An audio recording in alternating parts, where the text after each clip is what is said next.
He is just a hunter, claimed to be the weakest weapon of humanity. 10 years ago, it suddenly appeared on Earth. A portal connecting to other dimensions. A few humans awakened their abilities and became hunters. Hunters can enter dungeons through the portal to obtain magic crystals. Even a C-rank magic beast's magic crystal is worth more than 60,000 gold coins. Cheng Jiaoyu also successfully awakened his abilities, but he is the weakest level 1. And from that day on, he seemed to be cursed. No matter how simple the dungeon raid is, he would get injured and end up in the hospital. Although he hates this dangerous profession, to pay for his mother's high hospital bills, he can only be a hunter who trades his life for money. And today is the day he and his partners agreed to raid a D-rank dungeon.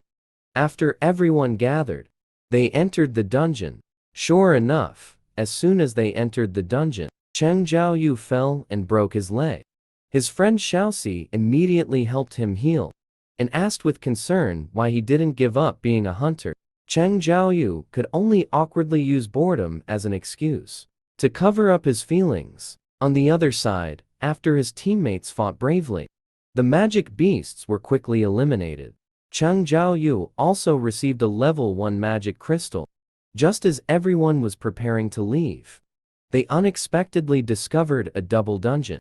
Through testing, it could be confirmed that there was a lord in the dungeon. Once they choose to raid, they must defeat the lord to exit the portal. At this time, Captain Song, blinded by profit, was unwilling to report to the association. He wanted to privately raid the lord for the rewards, so he had everyone vote on whether to go or not. As Xiaoxi gave up the raid, the current vote was tied at 8-8. Thus, Cheng Jiaoyu's final vote decided everything. At this moment, he thought about how his mother needed to pay the hospital bill this month. And at this time, he had no savings left. So Cheng Jiaoyu chose to continue the raid for his family. On the way to the Lord's room, Cheng Jiaoyu kept apologizing to Xiaoxi. Xiaoxi looked at Cheng Jiaoyu with a kind expression after hearing this. I don't care at all about this outcome. If you really want to apologize, how about treating me to a meal after we get out?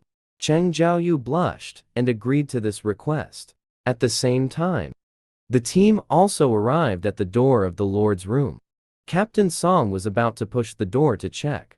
Unexpectedly, the door opened automatically. The lights in the room suddenly ignited. Once inside, they discovered it was an abandoned church.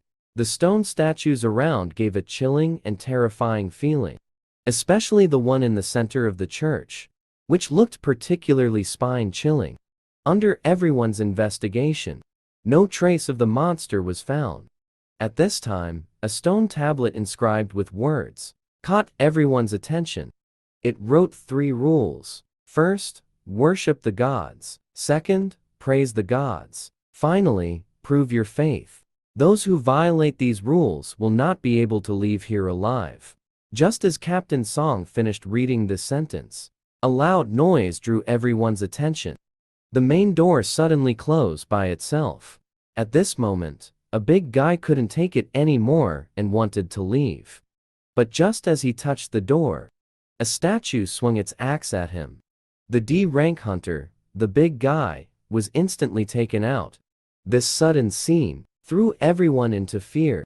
Terrified, Cheng Jiaoyu turned to look behind her. To her shock, the largest statue glanced at her with its eyes. Moreover, a sphere of light began to gather gradually. In a moment of desperation, Cheng Jiaoyu immediately told everyone to lie down. As soon as she finished speaking, the statue aimed at the position of the crowd and fired a laser. Fortunately, at the critical moment, Cheng Jiaoyu tackled Xiaoxi down. Otherwise, being hit by this laser would definitely leave no trace of their bodies. As the statue's first wave of attack ended, many people died under the laser. Even the strongest, Captain Song, lost an arm. According to Captain Song's speculation, the largest statue is the S-rank lord. However, the statue stopped attacking now. But suddenly, a man stood up. He dashed toward the main door. Just as he was about to reach the door, a golden light flashed from the statue's eyes. Then the man's upper body was engulfed by the golden light. His death made everyone even more terrified. At this moment, Cheng Zhaoyu noticed the common point among all the deceased. That is, they were all standing in front of the statue before they died. The attack seemed to follow some kind of rule. Suddenly, Cheng Zhaoyu seemed to think of something. She turned to look at the stone tablet behind her. That's right, the content recorded on the tablet is the key to their survival. The first rule is to worship the gods, and the god of this room should be the largest statue. So Cheng Zhaoyu slowly got up and began to test the statue. Sure enough, when he stood at a certain height, the statue's eyes began to glow. Realizing this, Cheng Zhaoyu quickly bent down to avoid it.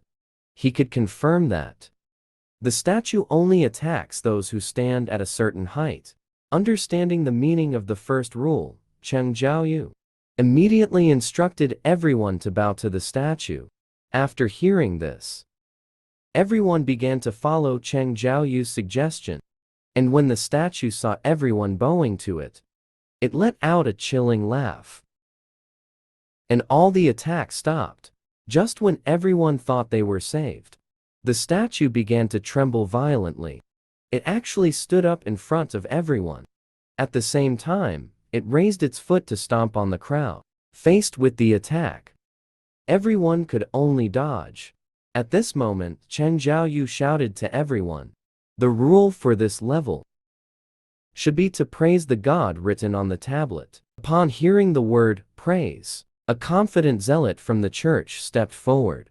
He praised the statue in front of him as if his mouth were smeared with honey. However, the statue let out an even more terrifying laugh after hearing this. Hearing the praise, Cheng Zhaoyu looked at the zealot in horror. All his words of praise were for other gods. In the end, the zealot was crushed by the statue's foot. The crowd, splattered with blood, began to scatter and flee.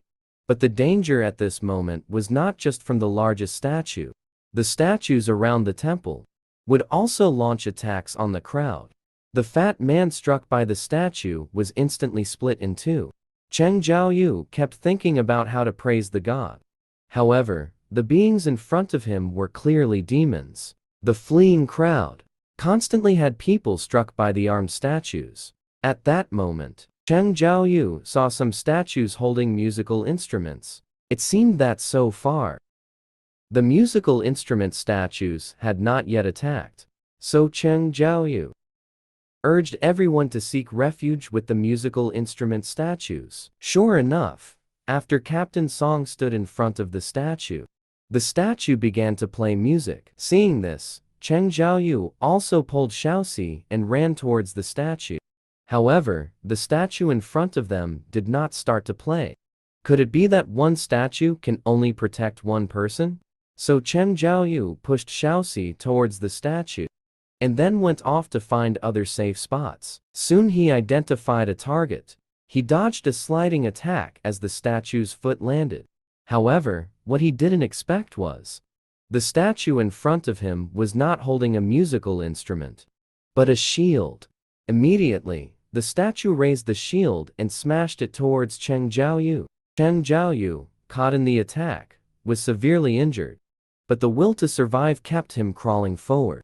Just as the giant foot was about to step on him, the statue in front of him began to play music. At the same time, the largest statue also stopped attacking. Xiaoxi ran anxiously to Cheng Zhaoyu's side to check his injuries. He, at a glance, noticed that Cheng Zhaoyu's right leg was severed.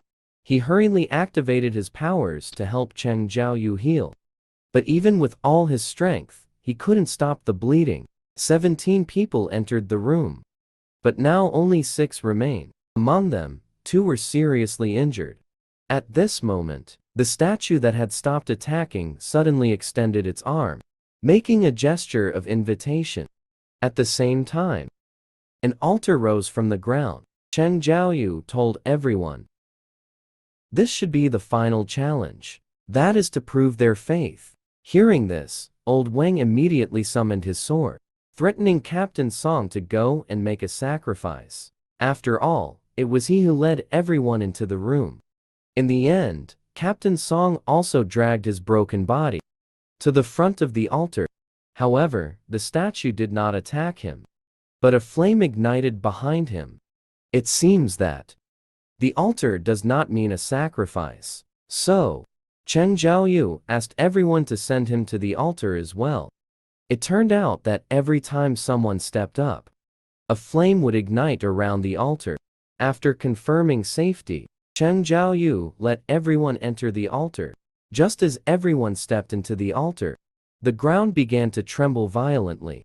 At the same time, blue flames also ignited around the altar, accompanied by a loud bang. The previously closed door suddenly opened by itself, but no one dared to approach the door. Everyone was afraid that there was unexpected danger behind the door. At that moment, the originally motionless statues all began to move. Everyone looked at the approaching statues, all at a loss. However, soon, Cheng Zhaoyu noticed the abnormality of the statues. As long as you keep staring at the statue, it will stop moving. After everyone learned this, they all stared at the statue, daring not to blink. However, unexpectedly, a woman broke down emotionally and rushed directly towards the door. She left the room under everyone's gaze. Just as she stepped out, the door closed slightly. But according to Cheng Zhaoyu's guess, the open door is a trap. What it shows people is an illusory hope. And the so-called proof of faith is to face sweet temptation and still be able to prove one's faith under fear and threat. However, the Hat Man believes this is all Cheng Zhaoyu's speculation. He left the room after throwing him aside. As they left, a visual blind spot appeared. As long as someone else leaves, everyone will die. But at this moment, old Wang thought of his family, and his spirit began to collapse. He threw down his weapon and ran towards the exit. This act of fleeing plunged Cheng Zhaoyu into despair. His departure would endanger everyone present. Captain Song looked at the door that was about to close, and he decided to stay behind. He wanted to leave the hope of survival for Xiaoxi and Cheng Zhaoyu. So he told Xiaoxi to take Cheng Zhaoyu and leave.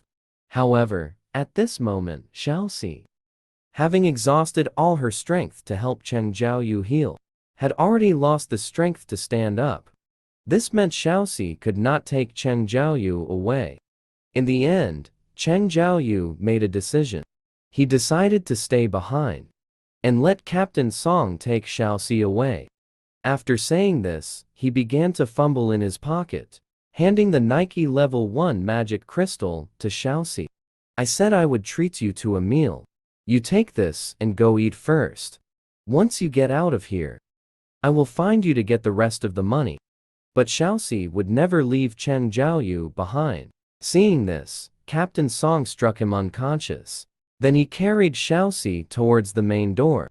As the main door closed completely, the last glimmer of hope in Cheng Zhaoyu's eyes also disappeared. He picked up the sword left by old Wang. Even in death, he wanted to take someone down with him. At the same time, the stone statues all approached him. They raised their weapons and launched an attack on Cheng Zhaoyu. The speed was so fast that Cheng Zhaoyu didn't even have time to react. The spear instantly pierced Cheng Zhaoyu's heart. As the stone statue withdrew the spear, Cheng Zhaoyu, lying on the altar, felt his vision gradually blur. Memories of this life flashed through his mind like a revolving lantern. They passed by in his mind. As the stone statue swung its blade towards Cheng Zhaoyu again, suddenly, time in the entire room stopped. At the same time, a pop-up appeared in Cheng Zhaoyu's mind, indicating the completion conditions for a hidden quest. Then a window appeared asking whether to accept the quest. If he refused, he would die on the spot. Ultimately, driven by the desire to survive, Cheng Zhaoyu chose to accept. At that moment, he radiated golden light all over. Under the influence of this light, all the stone statues vanished at that moment. Immediately, a prompt to become a player appeared in Cheng Jiaoyu's mind. Until 3 months later, Cheng Jiaoyu woke up in an unfamiliar environment, just when he thought it was all a dream. Unexpectedly, the young man developed six-pack abs in just one day, thus gaining the obsession of countless girls. All because he had a system that forced him to exercise. Every day I must reach the same level as the bald guy next door. A terrifying amount of exercise. If I fail to complete it, I will suffer hellish torment. Cheng Jiaoyu, waking up from a coma, staring at the pop-up in front of him, thinking he was still dreaming. Then he turned over and continued to sleep. But unexpectedly, an earthquake occurred in his room at that moment. By the time he reacted, he found himself in the middle of a desert, and a pop-up reminded him that he had to accept the punishment for unfinished tasks. At the same time, a huge centipede monster appeared behind him, and his punishment task was to be chased by the monster, survive for 4 hours. Looking at the giant mouth of the centipede, Cheng Jiaoyu unleashed all his potential and started to run. During these 4 hours, he constantly hovered between life and death. Just as the centipede was about to open its mouth to eat him, survival task completed, Cheng Jiaoyu was instantly teleported back to the hospital room. At that moment, he finally understood that everything that had happened before was not a dream. Then he fainted from exhaustion. The next day, when he woke up, Cheng Jiaoyu received his daily tasks. He began to run wildly through the hospital. After yesterday's experience, he could confirm that what was in front of him was not an illusion. His previously broken right leg should also be restored by the pop-up. At the same time, completing daily tasks would also earn attribute points and rewards. He felt as if he was being controlled by someone. Today's task reward was a key to the dungeon. He immediately prepared to go and explore. However, just as he entered the dungeon, the way back was sealed off, and the pop-up that he could only leave by defeating the Lord or using a return stone. He looked at the eerie tunnel. Ultimately, he could only explore slowly, with trepidation. Suddenly, a strong smell of blood and decay hit him. When he turned to look, he found a wild wolf opening its bloody mouth, charging at him. Fortunately, he reacted quickly and dodged the attack.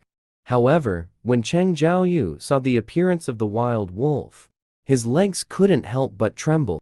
Clearly, he had not yet escaped the shadow of the double dungeon.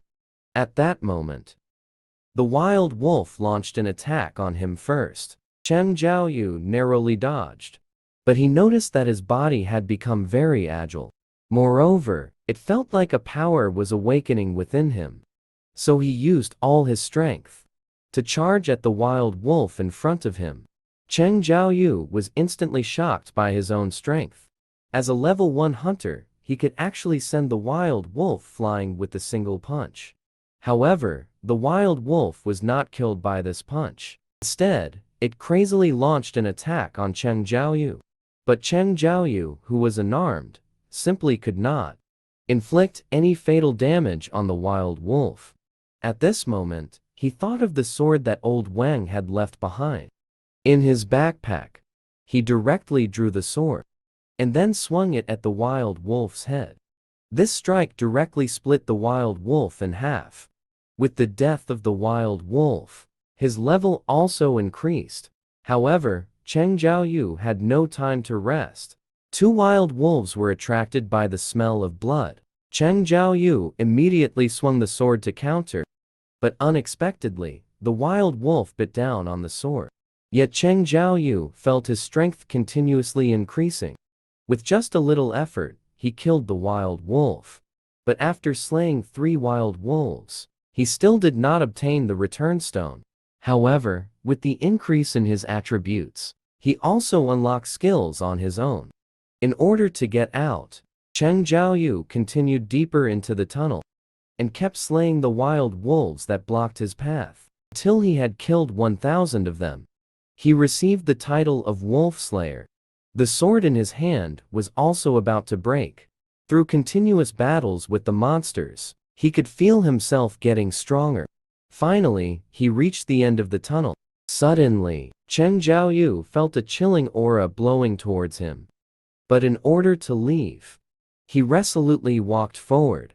But just as he stepped into the room, the ground began to shake violently. Immediately, a huge tail swung towards him. Cheng Zhaoyu, hit by this blow, was sent flying like a meteor, until he crashed into the wall and stopped. At the same time, his only weapon also broke. When Cheng Zhaoyu came to his senses, a 30-meter tall king snake appeared in front of him. He must be the lord of this place. The king snake instantly lunged at Cheng Zhaoyu. Cheng Zhaoyu also swung the broken sword at the king snake. But no matter how he attacked, he couldn't pierce the king snake's scales. Meanwhile, the king snake's attacks became increasingly fierce. If this continued, he would undoubtedly die. Cheng Zhaoyu was constantly whipped and tormented by the king snake. The king snake swung its tail again, sending Cheng Zhaoyu flying once more. But Cheng Zhaoyu still stood up trembling. He was unwilling to die here like this.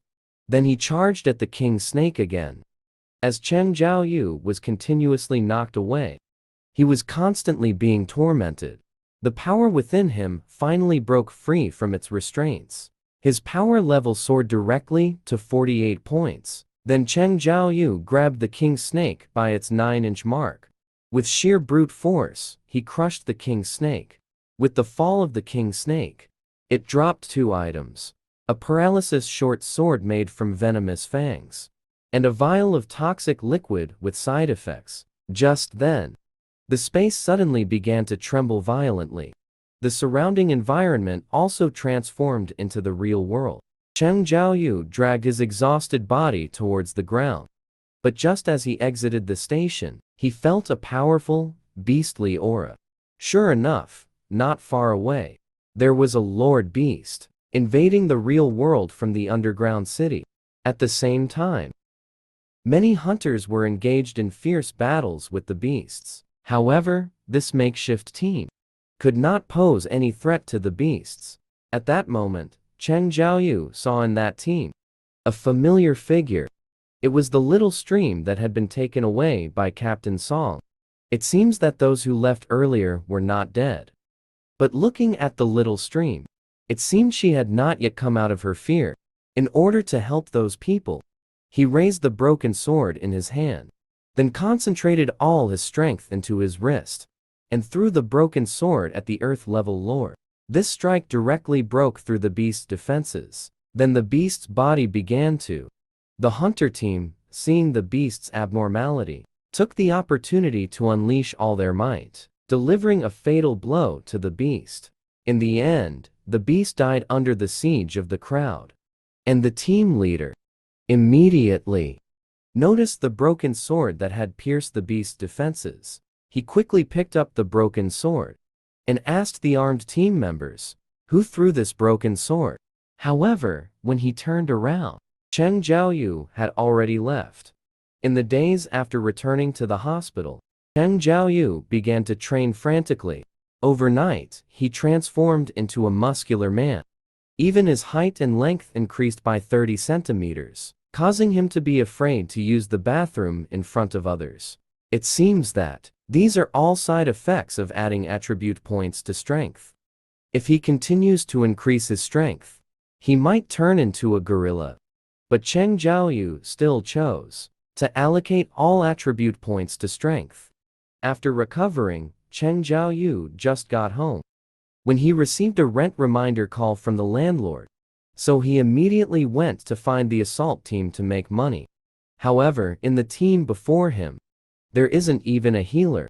And also from the team leader's body, felt a hint of killing intent. Sure enough, at the moment everyone stepped into the dungeon, the faces of that group of hunters showed a wicked smile. This boy is clearly a weak fighter, yet he has top-notch equipment. All because the boy has a mayor for a father. He even said being a hunter is just for fun. Cheng Jiaoyu couldn't stand the pretentious interviews, but helplessly had to team up with him to conquer the dungeon. However, just as they entered the dungeon, the faces of that group of hunters all revealed wicked smiles. Cheng Jiaoyu suddenly had a bad premonition in his heart. At this moment, someone discovered a cave full of monster corpses. Everyone curiously walked towards the cave. Otherwise, they were all stunned by the scene before them. There is actually a mine here. But there is a spider lord sleeping in the sky above the mine. So Captain Huang Dongxi had Cheng Jiaoyu and the wealthy heir stay here. They are going out to transport the mining equipment. But just as they were leaving, Huang Dongxi revealed a wicked smile on his face. Then he moved towards the cave entrance, launch and attack. In the blink of an eye, Cheng Jiaoyu and the others' escape route was blocked. As expected, Cheng Jiaoyu was right. Those people wanted to use them as sacrifices. The huge explosion woke the sleeping spider. It angrily attacked Cheng Jiaoyu and the others. After seeing the spider's agility, Cheng Jiaoyu calmly walked towards it. He wanted to take this opportunity to test his strength. The spider opened its bloody mouth and lunged at Cheng Jiaoyu. Cheng Jiaoyu also took out his paralysis short sword and charged forward. In just a moment of confrontation, the spider was injured by the paralysis short sword. The paralysis effect caused the spider's movements to pause. Cheng Jiaoyu seized this opening, rushed towards the spider with his knife. The spider, regaining its senses, quickly used its 8 spider spear to defend. Cheng Jiaoyu's short sword and the 8 spider spear clashed continuously. For a moment, they fought to a standstill. Cheng Jiaoyu discovered that the 8 spider spear was extremely powerful and had no weak points in its attacks. At the same time, its surface was so hard that the paralysis short sword could hardly cut through. So to take it down, he needed to utilize the special ability of the short sword. That is, to exhaust the opponent through bleeding effects. So Cheng Jiaoyu gathered his strength to charge at the spider. But just then, a green light suddenly burst from the spider's mouth. Then it sprayed a highly corrosive slime. Fortunately, Cheng Jiaoyu reacted quickly and dodged this attack. If hit, he would instantly turn to blood water. Since that's the case, he could only continue to speed up, activating the sprint skill. At this moment, Cheng Jiaoyu moved like lightning. He appeared in front of the spider in the blink of an eye. Just as Cheng Jiaoyu was about to swing his knife at the spider, his body suddenly paused in midair. It turned out to be the activation of a skill that pushed his fatigue level to the limit. The spider also seized the opportunity to launch an attack. Cheng Jiaoyu, under attack, seemed to be hit by a plane, deeply trapped underground. Seeing this, the spider leaped and launched a fatal strike at him. At this critical moment, Cheng Jiaoyu used the daily tasks he had accumulated for several days. Reward to restore status used. In the blink of an eye, Cheng Jiaoyu fully revived and rushed towards the spider with lightning speed. A sword pierced into the spider's eye. Paralysis effect activated. Cheng Jiaoyu took the opportunity to continuously stab at the spider. Finally, the bleeding effect was triggered. As time passed, the spider ultimately died from blood loss. Cheng Jiaoyu also leveled up 3 times as a result. The wealthy heir beside him was still in shock. He looked at Cheng Jiaoyu, who appeared like a demon. His body couldn't help but tremble. Then he transformed into a little fan of Jiaoyu and began working as a miner. However, at this moment, the exit exploded again. It was Huang Dongxi and others returning to clean up the mess. They looked at the dead spider in front of them and began to discuss among themselves. They thought it was the wealthy heir Liu Chenhao who killed the spider. So Huang Dongxi wanted to win over Liu Chenhao and them, to have Liu Chenhao kill Cheng Jiaoyu. At this point, becoming an accomplice was his only way to survive. However, what he didn't expect was Liu Chenhao raised his weapon to block in front of Cheng Jiaoyu. Seeing this, Huang Dongxi and the others activated magic to try to kill them. At this moment, Cheng Jiaoyu suddenly received an urgent task. That was to eliminate the person in front of him with murderous intent. With the end of the explosion, Cheng Jiaoyu was covered by the collapsed rocks. But at this moment, his expression suddenly darkened. Since the system is using me, then I can also use the system. Cheng Jiaoyu walked towards everyone like a demon. I ask you as hunters, are you ready to be hunted? Zhong Mao still thought Cheng Jiaoyu was just pretending. He draped his arm over his shoulder to assert dominance. But the next second, a short sword appeared at his neck. With a muffled sound, Zhong Mao went to claim his boxed lunch. The hunt officially began. As soon as the words fell, Cheng Jiaoyu exuded a strong killing intent. The long-haired man saw the situation was bad. Activated large-scale magic to bombard Cheng Jiaoyu. But Cheng Jiaoyu had no intention of dodging at all. He charged towards the long-haired man, taking the attack head-on, directly tearing him apart. Then it was 10 steps to kill one person. Those sea-level hunters had no power to resist against Cheng Jiaoyu at all. In the blink of an eye, only one person was left alive. Wang Dongxi saw his subordinates die, also showed a look of terror. In order to protect himself, he immediately unleashed all his power. He believed that with Cheng Jiaoyu's exhausted body, it was impossible to break through his defenses, so he took the initiative to attack Cheng Jiaoyu first. But Cheng Jiaoyu did not choose to evade the attack. The director blocked Wang Dongxi and then slammed him hard to the ground. This blow rendered Wang Dongxi unable to move. He looked at Cheng Jiaoyu, who appeared like a demon before him, and began to plead for mercy repeatedly. However, Cheng Jiaoyu looked at him with indifference and swiftly severed his head with a single strike. Having completed the task, Cheng Jiaoyu gained a killing skill. But what Cheng Jiaoyu did not know was, at this moment, a man from the neighboring country woke up from his dream. He sensed the disappearance of his younger brother's aura. Hunter Inspection Department. At the same time, he received the news of Huang Dongxi's death. Moreover, among the survivors of this sea-level underground city, he was astonished, was Cheng Jiaoyu, who had experienced the dual underground city events. This news greatly surprised the head of the inspection department, Cheng Jiaoyu, and that man's brother. This matter is really concerning. The man drinks 99 bottles of pesticide every day, but does not die. It's because he has a system that can detoxify itself. After Cheng Jiaoyu learned about this ability, he immediately thought of the bag of toxic liquid with side effects in his backpack, and swallowed the toxic liquid in one gulp. Sure enough, the system automatically negated the side effects of the poison. As a result, Cheng Jiaoyu gained the ability to be immune to accidental harm. And today's daily task also granted him an S-level underground city key. So he immediately prepared to investigate. But as soon as he entered the underground city, he was shocked by the apocalyptic scene before him. However, he currently has a return stone in hand, so he can proceed without any worries. Delving deeper into the underground city, soon, he saw a massive creature appear ahead. It was a red named Hellhound. The Hellhound, upon seeing the intruder, opened its bloody maw and charged at Cheng Jiaoyu. Cheng Jiaoyu also drew his paralyzing short sword to meet it.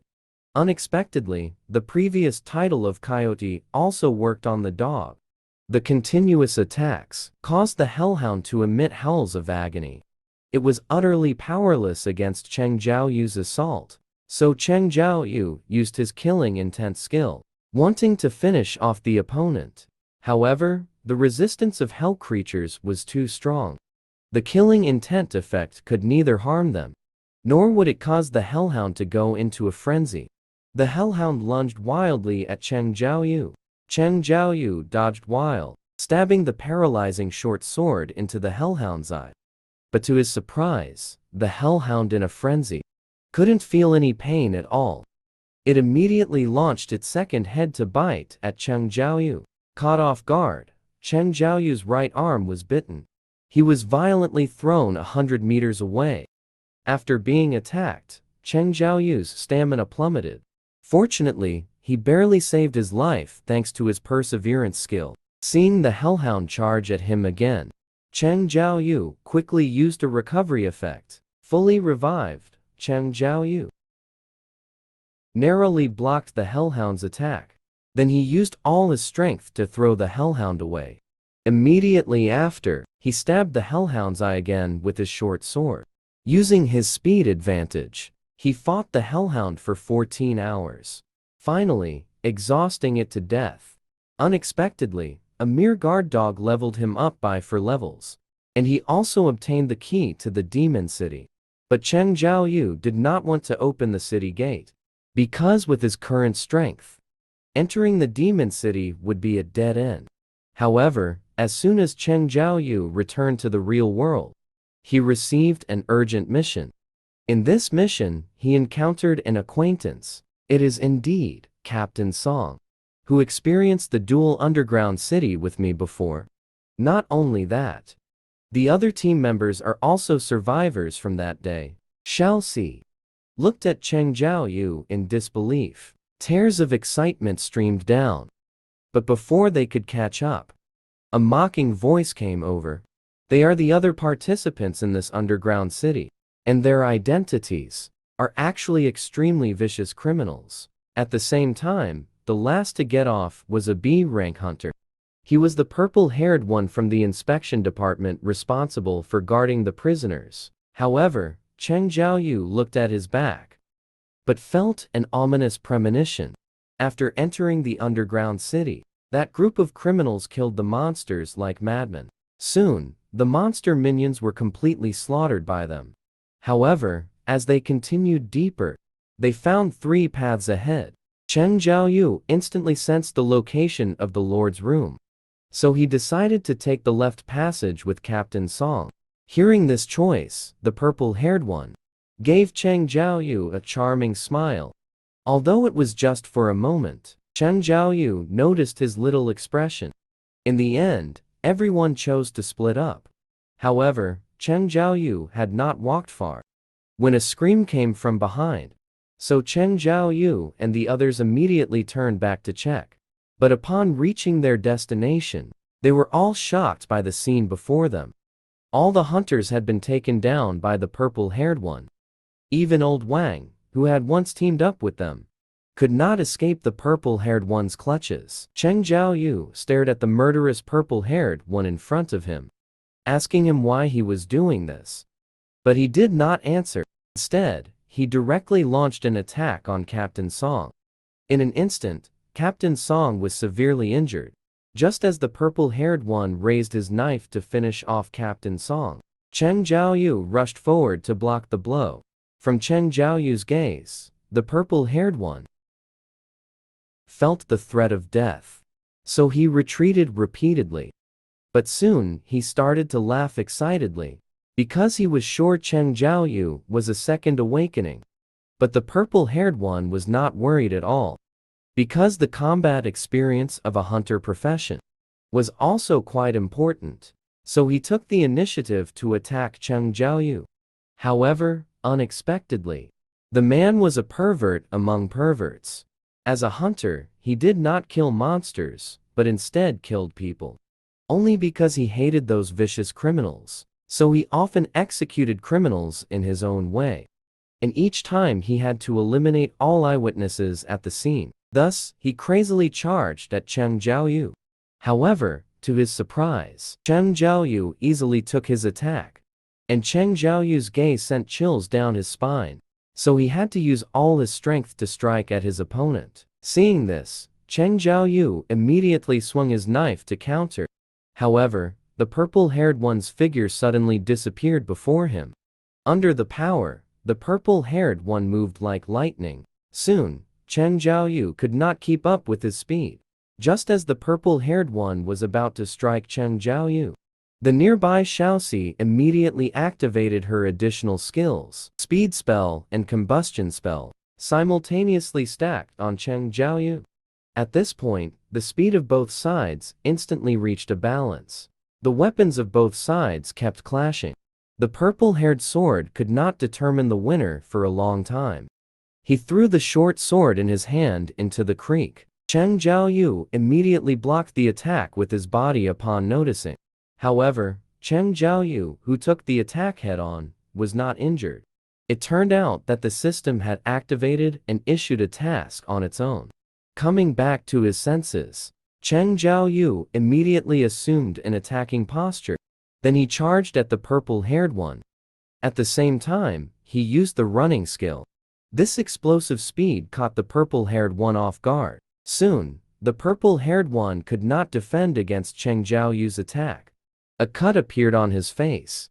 The injured purple-haired one fell into madness. His figure suddenly disappeared before Cheng Jiaoyu. It was an invisibility skill. In the absence of seeing the enemy, Cheng Jiaoyu could only continuously suffer attacks from the purple-haired one. Soon, Cheng Jiaoyu was heavily injured and fell to the ground. Seeing this, the purple-haired one revealed himself, ready to show off. However, what he did not expect was that Cheng Jiaoyu's wound instantly healed. Then he swung his knife towards the purple-haired one. The purple-haired one, who dodged the attack, once again vanished into the darkness. However, at this moment, Cheng Jiaoyu could easily catch the purple-haired one's attack, and Cheng Jiaoyu directly activated the killing intent skill. Suddenly, the purple-haired one's feet felt as if they were stuck in a swamp. He felt as if he was facing a demon at that moment. While he was in a panic, Cheng Jiaoyu's short sword pierced his heart. Before the purple-haired one died, he unwillingly asked Cheng Jiaoyu about his level. Hearing this, Cheng Jiaoyu had a cold expression. "If I tell you, I get stronger with each battle. What level do you think I am?" The purple-haired one, hearing this pretentious remark, was directly infuriated to death. Cheng Jiaoyu also pulled out the short sword that was stuck in the purple-haired one. Unexpectedly, at his heart, there was a white light shining. It turned out to be a stone with invisibility abilities. After putting away the stone, Cheng Jiaoyu successfully dealt with the Lord. However, just as they were leaving the underground city, the head of the Hunter Inspection Department, Huang Mao, stopped everyone. The purpose of his trip was to investigate the cause of death of the B-level hunter Zi Mao. Just as Cheng Jiaoyu was about to admit it, Captain Song took on this responsibility. However, Huang Mao learned the details of the matter and did not make things difficult for Captain Song. Instead, he advised Cheng Jiaoyu to take his family and leave country H. He reminded him that he had already been targeted by Huang Dongshi's brother. That man is the S-rank hunter Huang Dongshu. This statement surprised Cheng Jiaoyu greatly. He must act before the other party comes knocking. "I need to become stronger." Just then, he received a phone call. It was Lin Chenhao asking him to meet to discuss important matters. After arriving at the destination, Liu Chenhao got straight to the point. He was planning to establish a hunter guild. But before he could continue, Cheng Jiaoyu immediately declined. He didn't have time to play hunter games with a wealthy heir. Just as Cheng Jiaoyu was turning to leave, Liu Chenhao stated that he would offer a generous reward. He also mentioned Cheng Jiaoyu's current awkward situation. As a first-level hunter, no team would choose to team up with him. However, as long as he joined his attack team, he could perfectly avoid this problem. Liu Chenhao's words undoubtedly struck a chord with Cheng Jiaoyu. So Cheng Jiaoyu casually asked what benefits he could receive. Liu Chenhao immediately handed over the prepared contract to Cheng Jiaoyu. Once Cheng Jiaoyu saw the specific compensation, his pupils suddenly constricted. He did not expect that Liu Chenhao would hire him with a property worth 200 million.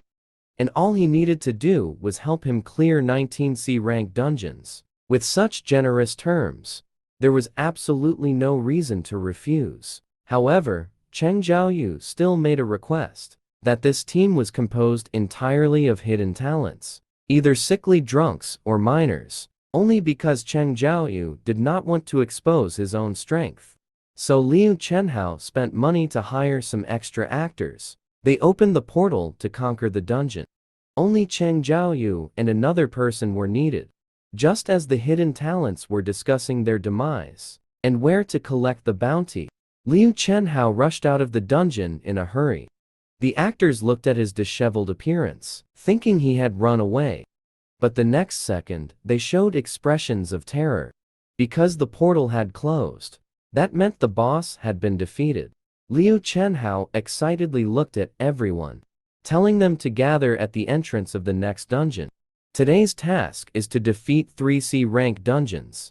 At the same time, inside the White Tiger Guild, they discovered something within their territory. The C rank portal was inflated to 1.5 million gold coins. After investigation, they quickly discovered the team that Cheng Zhaoyu was in.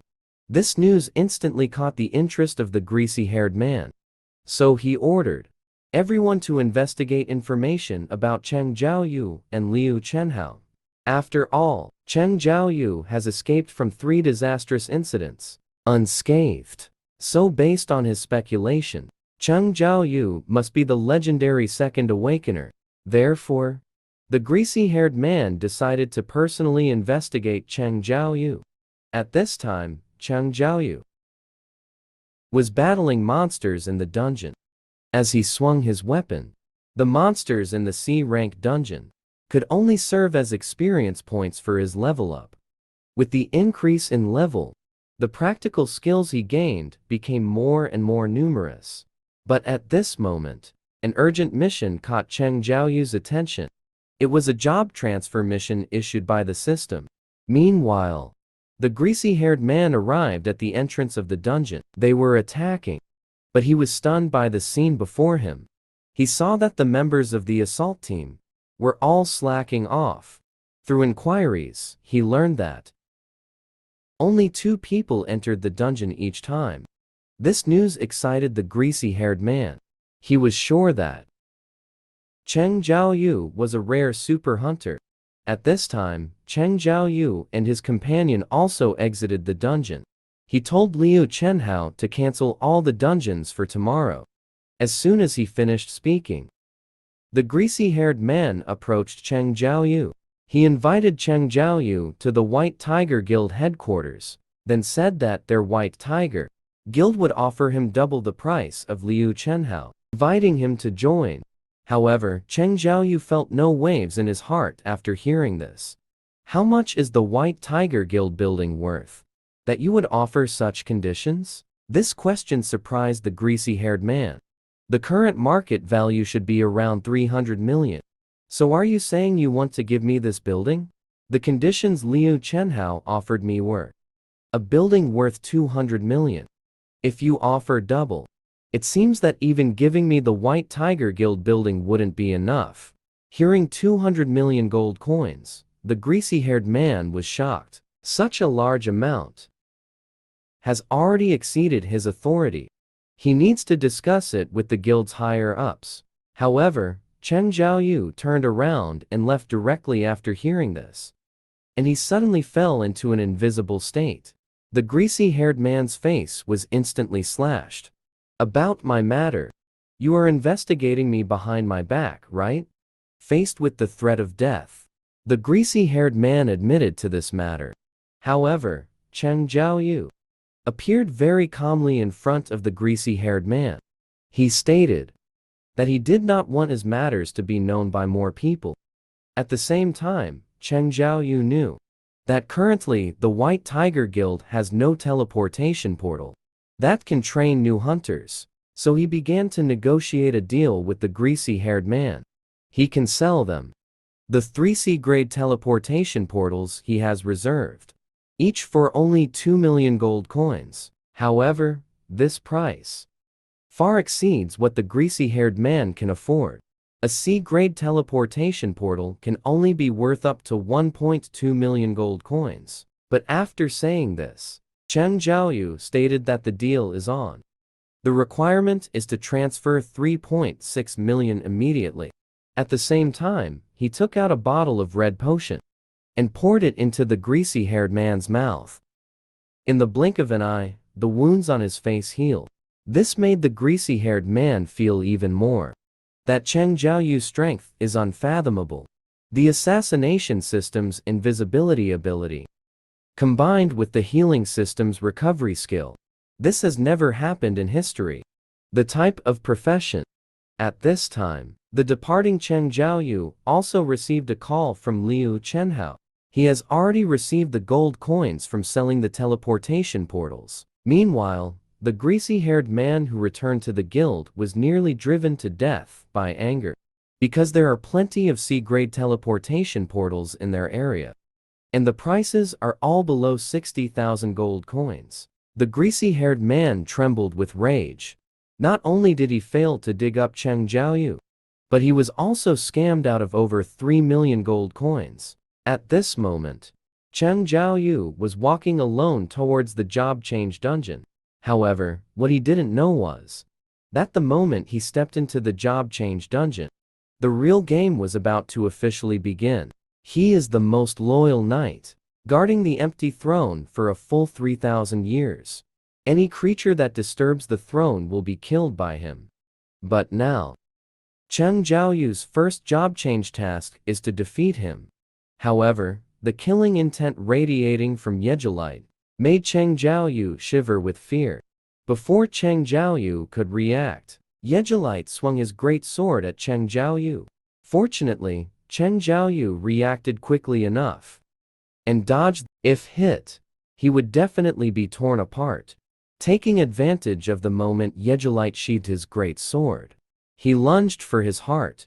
But Cheng Jiaoyu's full strike couldn't even pierce the armor. At that moment, Yejilite swung his sword at Cheng Jiaoyu again. The power of this strike split the earth in half. Fortunately, Cheng Jiaoyu leaned back and dodged, then took a step back to distance himself from Yejilite. Cheng Jiaoyu looked at Yejilite, whose attributes completely overwhelmed his own, and sheathed his short sword. Since he couldn't pierce the armor, he could only engage in close combat. However, upon seeing Cheng Jiaoyu's actions, out of chivalry, Yejilite also planted his great sword into the ground, then removed his cloak, and quickly charged at Cheng Jiaoyu, grabbing Cheng Jiaoyu by the neck, and with all his strength, threw Cheng Jiaoyu away. Cheng Jiaoyu, hit by this attack, was sent flying like a meteor, and only stopped after crashing into the stone wall. Before Cheng Jiaoyu could react, Yejilite's fist struck again at Cheng Jiaoyu. This punch broke through Cheng Jiaoyu and the wall behind him. Fortunately, Cheng Jiaoyu's defense was timely, and he only dislocated his arm. As the smoke cleared, Yejilite's figure reappeared in front of Cheng Jiaoyu. Blind defense definitely can't win against the opponent. So Cheng Jiaoyu used the running skill and instantly charged in front of Yejilite. However, the quick reacting Yejilite delivered an elbow strike towards Cheng Jiaoyu. Cheng Jiaoyu hurriedly raised his arm to block, but at this moment Yejilite changed his attack and threw a punch at Cheng Jiaoyu. Cheng Jiaoyu, who met the punch, was forced to retreat repeatedly. Then Yejilite swung his fist at Cheng Jiaoyu again. This punch broke through Cheng Jiaoyu's invulnerability passive. Yejilite grabbed Cheng Jiaoyu's ankle and punched Cheng Jiaoyu in the abdomen. Cheng Jiaoyu, who took the hit head-on, was like being hit by an airplane and sank into the stone wall, then fell onto the throne. The scene made Yejilite extremely angry. Ignoring the spirit of chivalry, he raised his great sword, ready to execute Cheng Jiaoyu. At this critical moment, Cheng Jiaoyu put on the knight's gloves and caught the great sword, then summoned a paralyzing dagger, and took the opportunity to stab Yejilite in the eye. Yejilite, struck by the dagger, fell into a brief paralysis. Cheng Jiaoyu grabbed Yejilite's body and charged towards the stone wall behind, then continuously stabbed at Yejalite's head with the dagger. With each deadly strike, the red light in Yejalite's eyes also extinguished. At the same time, Cheng Jiaoyu also received the notification of the knight's death, and received two remarkable rewards. One was a helmet that could reduce friendly fire. The other was a rune that could remotely control weapons. Just as Cheng Jiaoyu was collecting the rewards, a huge black hole appeared behind him. Unexpectedly, the job change task was just beginning now, and the task required surviving under the siege of monsters. Immediately after, countless armored knights emerged from the portal. Cheng Jiaoyu quickly activated the invisibility skill, hoping to persist through the ability to become invisible. However, unexpectedly, there was a mage behind the knight who could see through invisibility. In an instant, the knight swung his sword at Cheng Jiaoyu. Cheng Jiaoyu immediately launched a counterattack. He directly knocked the knight flying out. Then he activated the killing intent skill. Enemies affected by the killing intent all fell into a 1-minute weakened state. Cheng Jiaoyu seized this brief moment, continuously killing knights. But no matter how fast Cheng Jiaoyu killed, the knights would always resurrect endlessly. As Cheng Jiaoyu was constantly hit by the knights, his health was also continuously decreasing. Cheng Jiaoyu desperately tried to escape when he wanted to return. But just as the return was about to take effect, a giant hammer smashed towards Cheng Jiaoyu. It forcefully knocked the return stone away. Cheng Jiaoyu was also knocked down to the ground by this blow. All the knights charged forward at that moment, only to see Cheng Jiaoyu being continuously pressed and rubbed against the ground by the knight. As the knight's giant sword was about to strike Cheng Jiaoyu, a pop-up appeared indicating the daily task was not completed. Then Cheng Jiaoyu disappeared before the knight's eyes. When Cheng Jiaoyu woke up again, he found himself in that familiar punishment desert. Unexpectedly, the punishment task actually saved his life. The punishment area lifted the restriction on opening the shop. Cheng Jiaoyu immediately bought potions to recover. Then he decided within the 4 hours of punishment to level up by killing centipede monsters. Only by becoming stronger could he complete the job change task. Soon, the centipede monsters in the desert were eliminated by Cheng Jiaoyu. Cheng Jiaoyu's abilities had made a qualitative leap. He even used all his savings to buy a night killer short sword. This way he would have enough confidence to complete the job change task. At the last moment before leaving the punishment area, Cheng Jiaoyu used the Dominator's hand talisman. When Cheng Jiaoyu returned to the job change dungeon again, the knights had already reached thousands. Cheng Jiaoyu raised the short sword and charged at the knight group. As the number of knights he killed increased, Cheng Jiaoyu noticed something unusual. Dealing with so many enemies, yet he felt no increase in experience points. Moreover, the mages had never attacked. Could it be that the knights in front of him are all summons? To confirm his thoughts, Cheng Jiaoyu rushed towards the direction of the mage. Then, threw the short sword at the mage. The mage hit by the short sword was instantly killed. At the same time, the knight army also collapsed on its own. Sure enough, the mage was the real body. So Cheng Jiaoyu immediately used stealth to slip into the darkness, continuously searching for and executing the remaining mages. As Cheng Jiaoyu's hand rose and fell, the mages fell one after another. Soon, the last mage was also crushed by the Dominator's hand. Cheng Jiaoyu stood like a god of death on top of the knights' corpses. The job change task was completed at this moment. Just as Cheng Jiaoyu thought that he had allocated all points to strength attributes. When changing to a warrior or assassin, Cheng Jiaoyu was startled by the prompt box in front of him.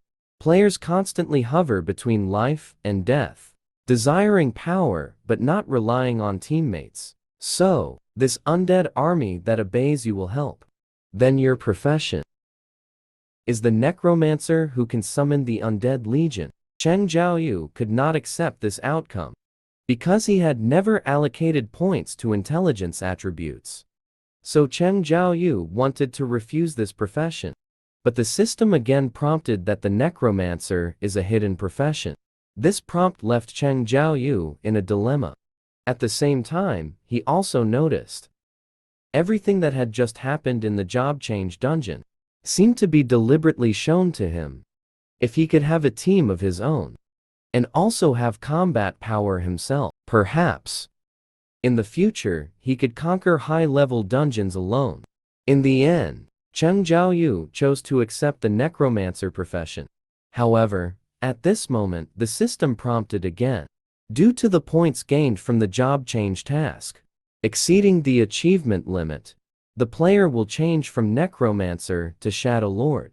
Has learned the profession's exclusive skill, can extract the shadows of others.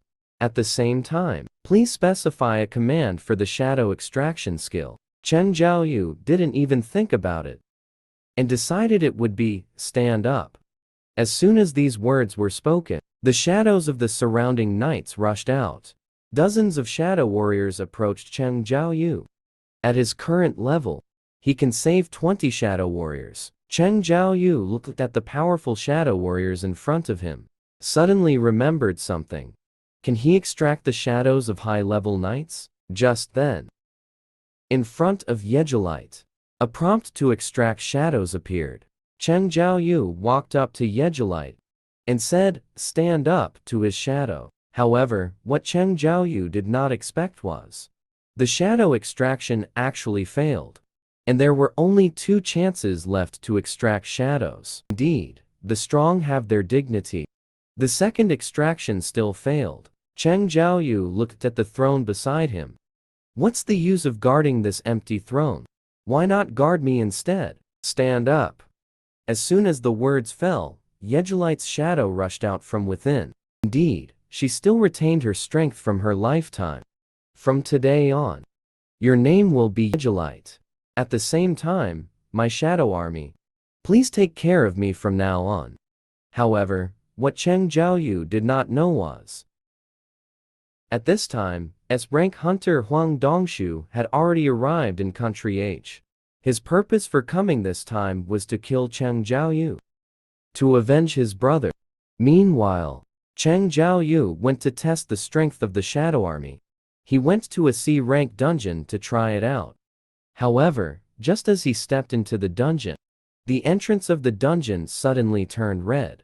This meant that the dungeon was at least B-rank difficulty, and he must defeat the Lord to leave. Sure enough, as soon as he entered the dungeon, the team was attacked by monsters, and the attacker was a highly intelligent skeleton. Fortunately, there was a high-level hunter of the king rank in the instance. However, he believed that low-level hunters were a burden.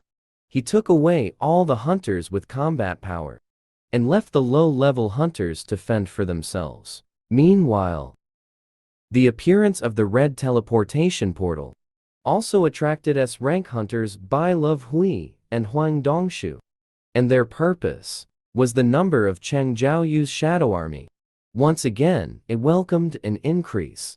After contracting the knight Yejulite, Cheng Jiaoyu led the shadow army to successfully level up, and killed the guardian of the S-rank dungeon, the White Bear, dominated his shadow to become the second general under him. Just as Cheng Jiaoyu transitioned to become the Shadow King. To test his strength, he joined a C-rank dungeon raid team. But unexpectedly, as soon as the team stepped into the portal, they were teleported to an S-rank icefield instance, and the way back was also blocked. The team members instantly fell into panic. This group of low-level hunters, it's simply impossible to survive in an S-rank dungeon. At this moment, 2 ice spikes suddenly shot towards them at high speed. Cheng Jiaoyu reacted in time. He grabbed one of the ice spikes and protected the girl behind him. But those low-level hunters were in trouble. The ones hit turned around and went to another world on the spot. Cheng Jiaoyu carefully looked towards the front where the ice spikes were being launched. He locked onto the position in an instant. The attacker was actually a skeleton with intelligence surpassing that of humans. This group of white ghosts really has good eyesight. They immediately targeted the two weakest members of the attack team. If they had encountered them 2 months ago, the arrows would probably have been aimed at him. At this moment, the leading white ghost noticed Cheng Zhaoyu's gaze and made a provocative gesture towards him. Cheng Zhaoyu was so angry that he crushed the ice spike in his hand. Just as he was about to step forward to launch an attack, the white ghost vanished from the spot like a ghost. At this time, the leading high-level hunter, Wang Ji, suddenly stepped forward. He told everyone that the teleportation portal is completely isolated from the outside. Now, even reinforcements can't get in. Unless the final boss is defeated or the entire army is wiped out, the teleportation portal will be unsealed. As a high-level hunter, he would definitely be responsible for everyone's lives. But he couldn't guarantee that everyone would make it back alive. So he proposed that hunters with B-rank strength or above form a hunting team, leaving those low-level burdens to wait for death. And Cheng Zhaoyu, with only level 1 strength, was one of them. Soon, Wang Ji took all the survival supplies and headed deeper into the dungeon, while Cheng Zhaoyu led the remaining people towards the forest behind them. The two teams had just separated for a short while when Wang Ji started complaining that Cheng Zhaoyu was an idiot because the forest was the territory of the White Bear clan. That was a terrifying beast that had killed S-rank hunters. On the other side, a female hunter in Cheng Zhaoyu's team suddenly called for everyone to stop. She pointed to the claw marks left by the white bear ahead and told everyone, "This entire forest is the habitat of the white bears. They must return before being surrounded by the magical beasts. Return immediately." But Cheng Zhaoyu rejected her suggestion. He wanted to go into the forest precisely for this reason.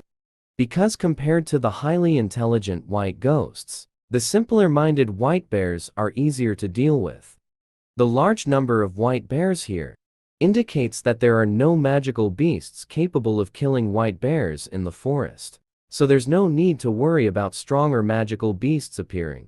After explaining, Cheng Zhaoyu opened his system panel and bought warm clothing for everyone.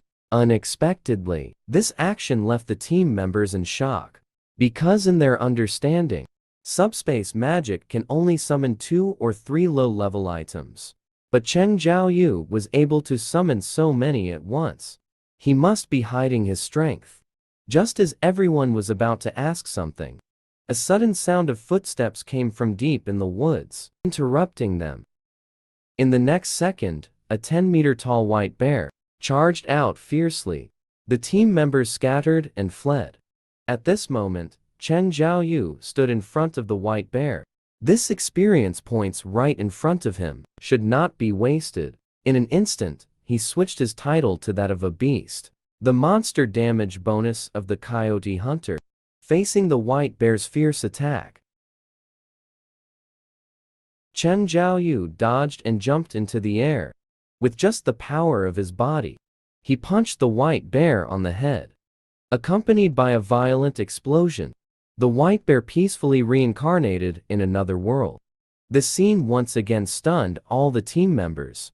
As night fell, everyone gathered around the campfire eating roasted white bear. But Cheng Zhaoyu quietly left the camp, walking alone deeper into the forest. Soon, he was surrounded by hundreds of white bears. Seeing this, a cold smile appeared on Cheng Zhaoyu's lips. "This number is just about right. Come out, my army of shadows." As soon as he finished speaking, shadows began to emerge from Cheng Zhaoyu's shadow. "This is your first appearance. You know what to do, right? Go, my army of shadows." In the moment the order was received, their figures charged towards the white bear like lightning. They engaged in battle with them. At this moment, Cheng Zhaoyu also learned about the various abilities of his soldiers. Magic soldiers with infinite magical power, and infantry that can quickly respawn. Their combat power far exceeded his expectations. It's just that the magic consumption is quite high. Respawning once costs a bit of MP. As the White Bear army was being crushed unilaterally, the White Bear King finally made his appearance. With a slap from him, the space showed signs of being torn apart. The shadow soldiers were shattered in the rift of space, reborn time and again. They quickly drained Cheng Jiaoyu's magical power. It seems the shadow soldiers can't defeat him. Yeglet, it's time for me to see your true strength. After hearing this, Yeglet drew the giant sword from the shadows. In an instant, he appeared behind the White Bear King. Before the White Bear King could react, the giant sword had already slashed his neck. The intense pain made the White Bear King wildly swipe his claws in retaliation. However, Yeglet seized a brief opening. He drove the great sword straight into the White Bear King's claw. At the same time, the shadows left behind as he moved were like sharp blades, cut off the White Bear King's thigh. Under Cheng Jiaoyu's astonished gaze, Yeglet defeated the White Bear King with overwhelming force. Cheng Jiaoyu looked at Yeglet. The sword that struck down the White Bear King made her gasp in shock. If Yeglet had used the sword the whole time, she definitely wouldn't have been his match. As the battle came to an end, Cheng Jiaoyu let Yeglet return to his shadow, while she slowly walked towards the White Bear's corpse, and said in a commanding tone to stand up. As the sound of the system successfully extracting the shadow came, echoed throughout the forest. After that, a giant bear, 20 meters tall, appeared in front of Cheng Jiaoyu. Very well. From now on, you will be called Tank. At the same time, beside the external teleportation portal, the S-Class White-Green was already arguing with S-Class Huang Dongshu. The reason for the conflict was Cheng Jiaoyu. White-Green learned from Section Chief and Haiming that Cheng Jiaoyu might be a second awakening, and wanted to recruit Cheng Jiaoyu, while Huang Dongshu aimed to kill Cheng Jiaoyu to avenge his brother. As the battle between the S-Class hunters was about to erupt, the light of the red portal suddenly dimmed significantly. This meant that many hunters exploring the dungeon had died, and those dead hunters were members of Wang Ji's team. Just as Cheng Jiaoyu had predicted, they fell into the trap of the white ghosts, surrounded by countless snowman monsters. Everyone except Wang Ji was killed by the monsters. At this moment, a white ghost riding a horse walked out of the forest. Wang Ji merely exchanged a glance with it, and the fear that sprouted in his heart made him wet his pants, fleeing into the forest like a stray dog. But the white ghost had no intention of chasing him, and deliberately led him to Cheng Jiaoyu's camp. Soon he saw the team members chatting leisurely after their meal, waiting to die. At that moment, he was dumbfounded. He didn't understand why these low-level hunters were still alive. Moreover, they had winter clothing, food, and all kinds of supplies. If only his hands weren't frozen stiff. If only he had filled his stomach, the white ghost wouldn't be a problem at all.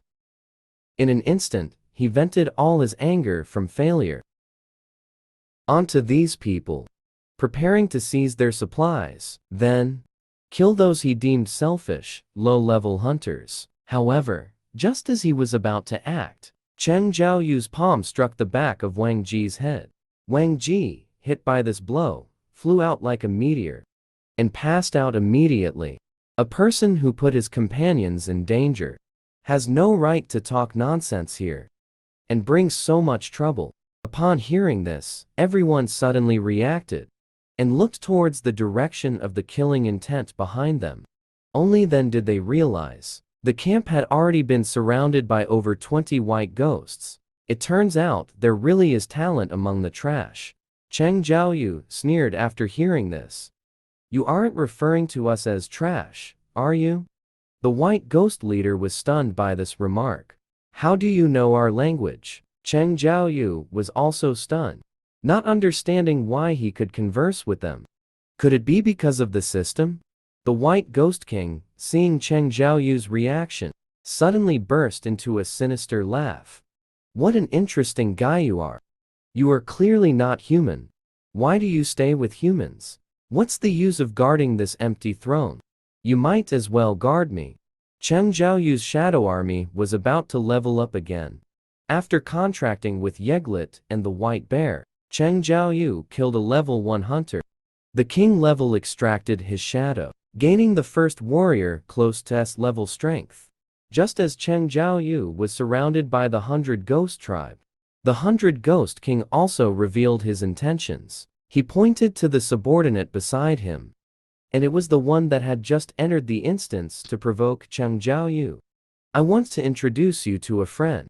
He told me there is a powerful person among humans who wants to have a showdown with you. However, he hadn't finished speaking. Cheng Zhaoyu suddenly appeared behind the White Ghost King.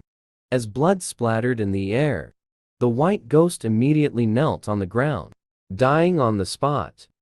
Cheng Zhaoyu glanced disdainfully at the White Ghost King. Do you have anything to say now?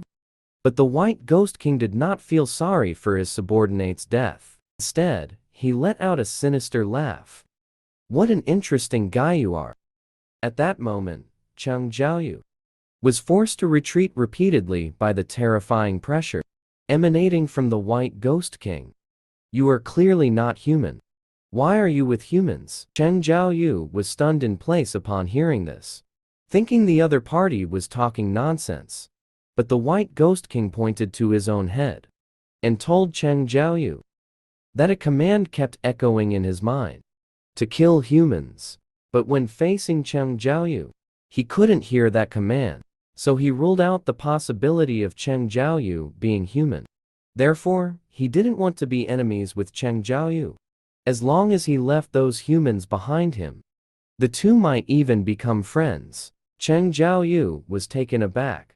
Could that voice be a command similar to a system? What does it mean that I am not human? Faced with the 100 Ghost King's proposal, Cheng Zhaoyu ignored it.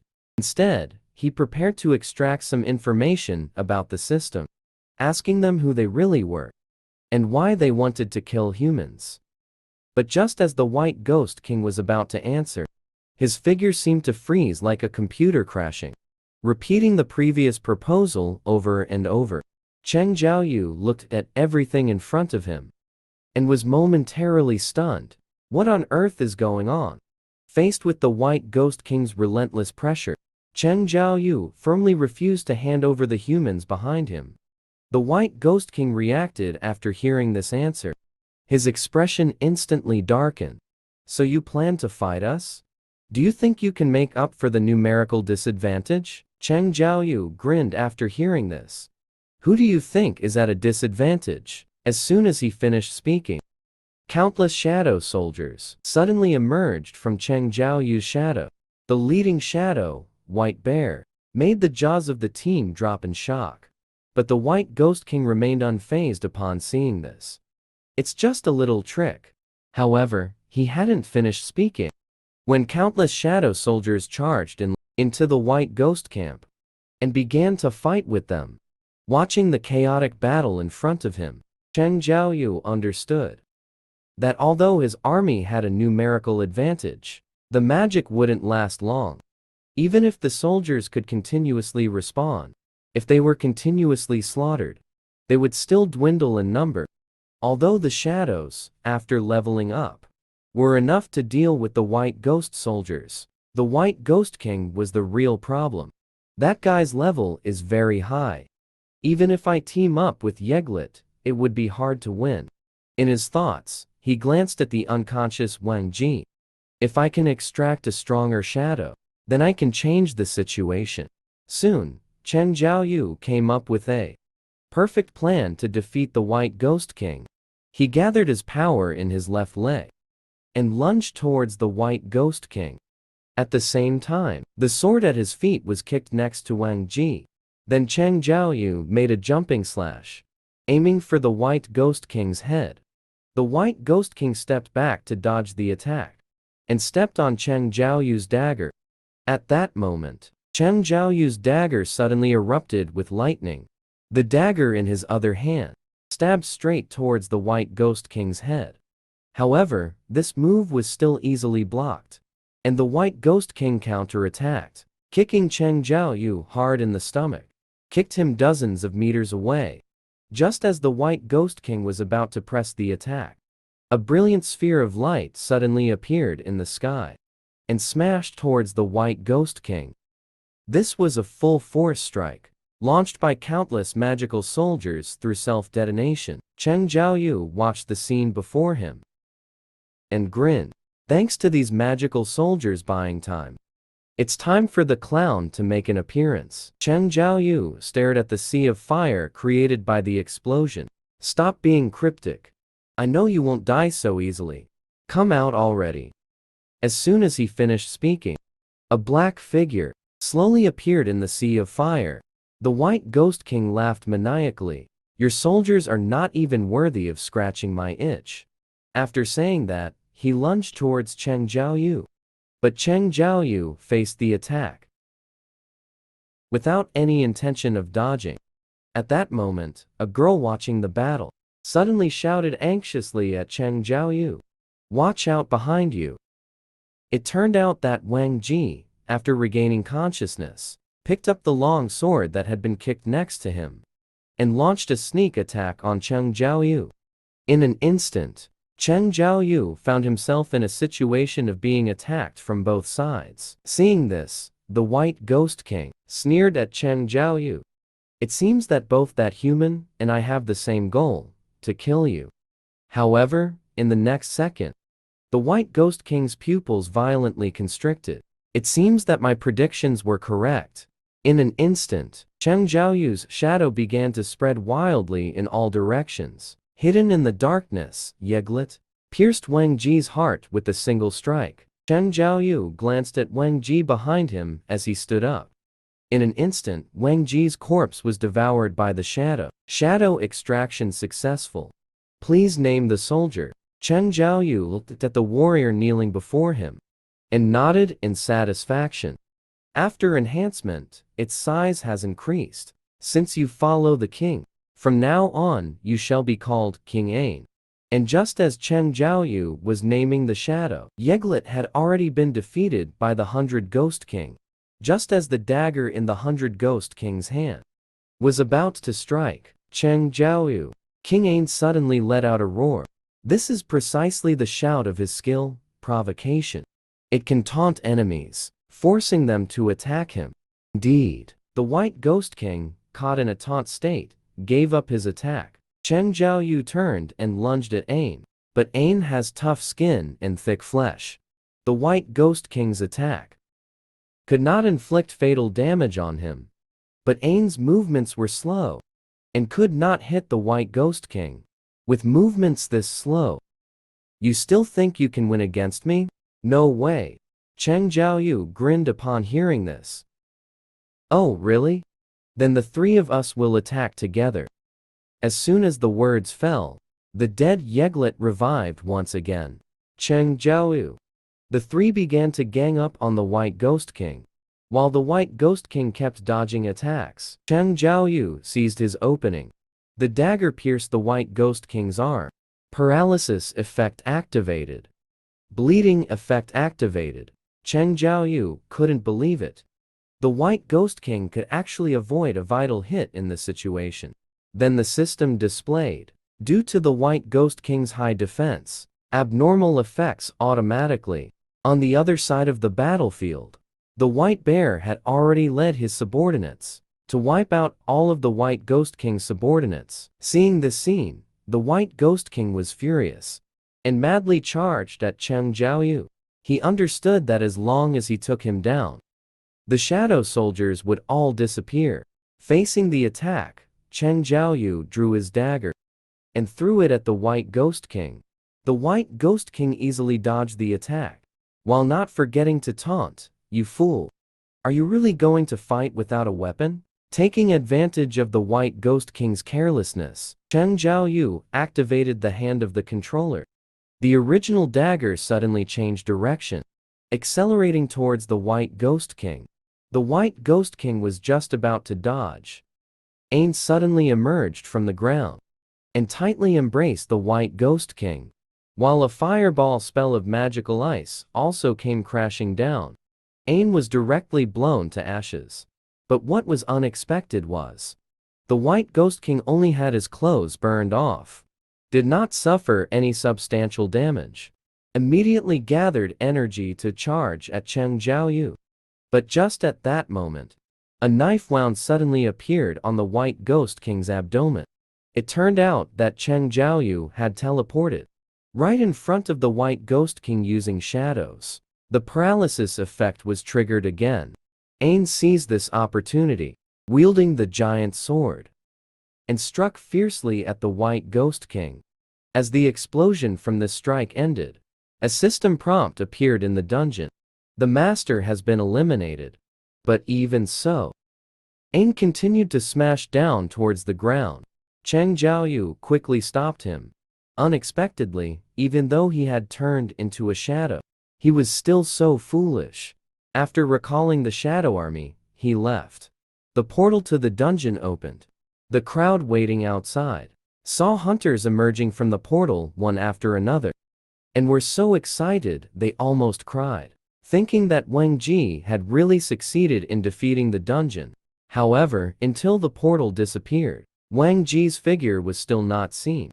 Not even a single B rank or higher hunter was present. At this moment, he noticed Cheng Jiaoyu looking relaxed and patted him on the shoulder. "Wait a minute. Let's talk." But Cheng Jiaoyu showed no appreciation and directly swatted away Bai Levui's hand. This action infuriated Bai Levui. "This is not a request, but an order. Or it can be understood as a threat. Our guild lost 9 members this time. As the president, I have the right to ask you a few questions, right?"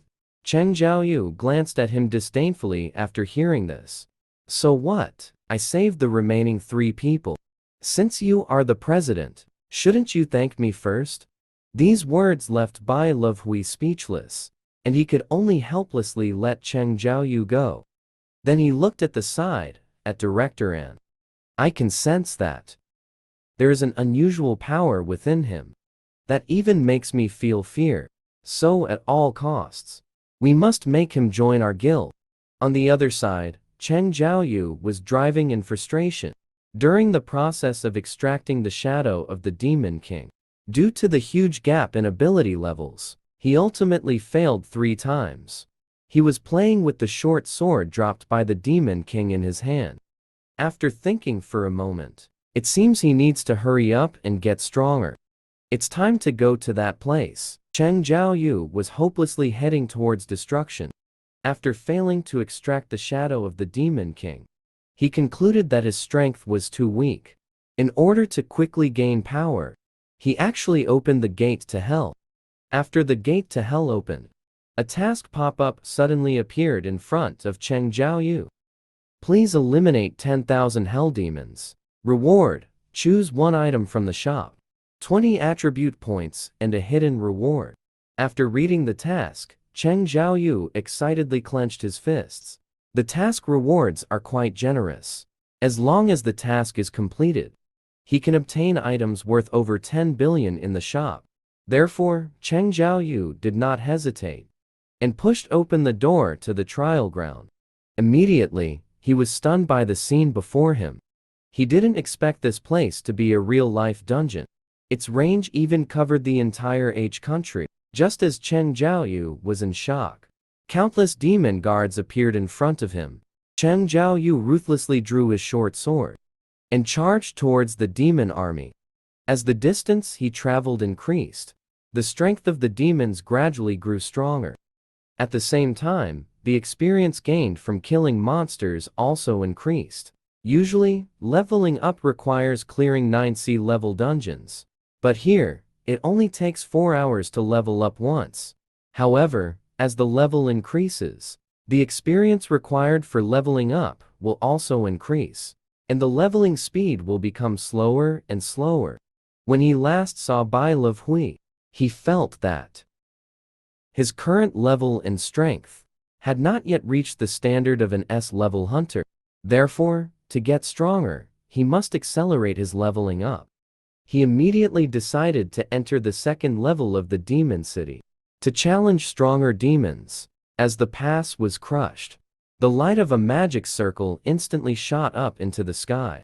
Cheng Jiaoyu looked in the direction of the observation tower, summoning the white bear king tank, riding it towards the magic circle, while eliminating all the demons along the way. And just as Cheng Jiaoyu was leveling up like crazy, many significant events had already occurred in the outside world.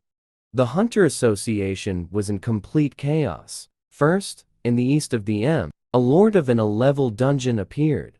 A humanoid monster emerged in the room.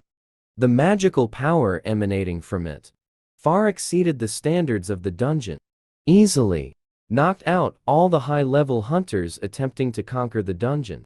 However, he did not take lethal action. Instead, he carried those hunters out of the underground city. And the second matter, even the S-level Bai Lavu was terrified upon hearing it, trembling all over. That matter is related to the S-level teleportation point on Kizu Island for years ago. Back then, all S-level hunters teamed up to conquer it 3 times. But all ended in failure. Those ant monsters were ridiculously powerful. Bai Lavu almost died there back then. Fortunately, those ants couldn't cross the sea. So the Hunter Association decided to ignore those ants, letting them kill each other on the island. However, today, 4 years later, they have mutated. 1 hour ago, off the coast of the 2 countries, the bodies of winged ants were discovered. Those guys have evolved to a shocking degree. Therefore, the Hunter Association urgently summoned Global S-level hunters to discuss how to handle this matter. Meanwhile, in the Hunter Management Bureau of Country M, the humanoid monster that walked out of the underground city is being held in an interrogation room. According to him, he is a hunter from Country H who was trapped in the teleportation point 10 years ago. And when he opened his eyes again, he found himself in Country M.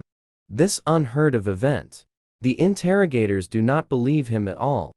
They think that man is a beast with human memories. The next interrogation, if there are no S-level hunters involved, the entire city could be at risk.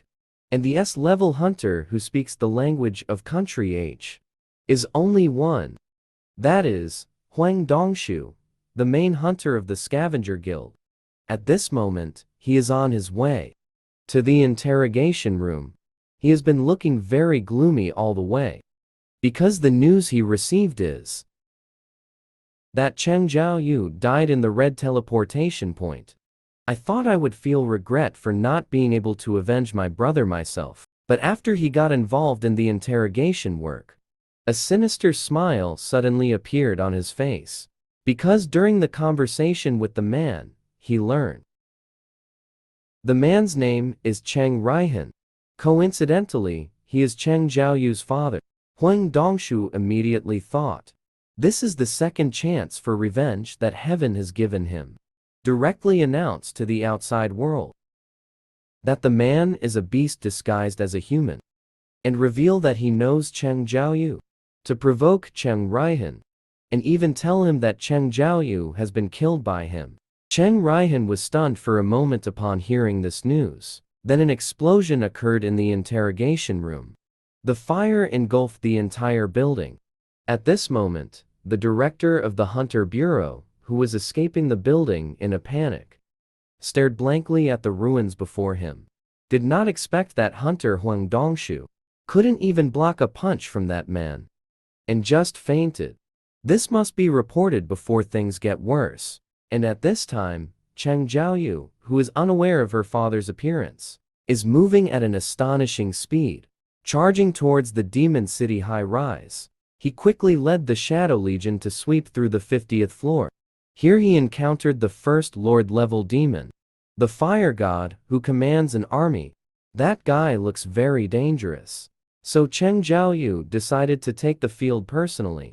He ordered the Shadow Legion to deal with the Fire God's guards, although the guards are high-level demons. During this time, the level of the shadow soldiers has also increased significantly. As long as he gains attribute points, he can strengthen the shadow soldiers. And after the attribute points are increased, the magic power is also quite sufficient. At this moment, Cheng Zhaoyu looked at the lazy fire god in front of him. This huge creature. He should be able to easily deal with it using his speed advantage. However, the next second, he was slapped in the face. The fire god's body suddenly disappeared from the spot and appeared above the Shadow Legion, wielding the stick in his hand and smashing it down at the soldiers. In an instant, all the soldiers on the battlefield were scattered. Seeing this, Cheng Zhaoyu dashed towards the fire god and angrily punched his head. The fire god, hit by this blow, was sent flying like a meteor until he crashed into over 200 high-rise buildings before stopping. Cheng Zhaoyu looked at his fist. He just threw a punch in a fit of anger, and it sent him flying that far. It seems putting all the attribute points into strength was indeed the right choice. At this time, the system prompt appeared in his mind again. The fire god activated the skill rage. All ability values increased by 50%. The fire god lost the sense of pain. Then the fire god activated the roar skill. The power emitted forced Cheng Zhaoyu to defend with all his strength.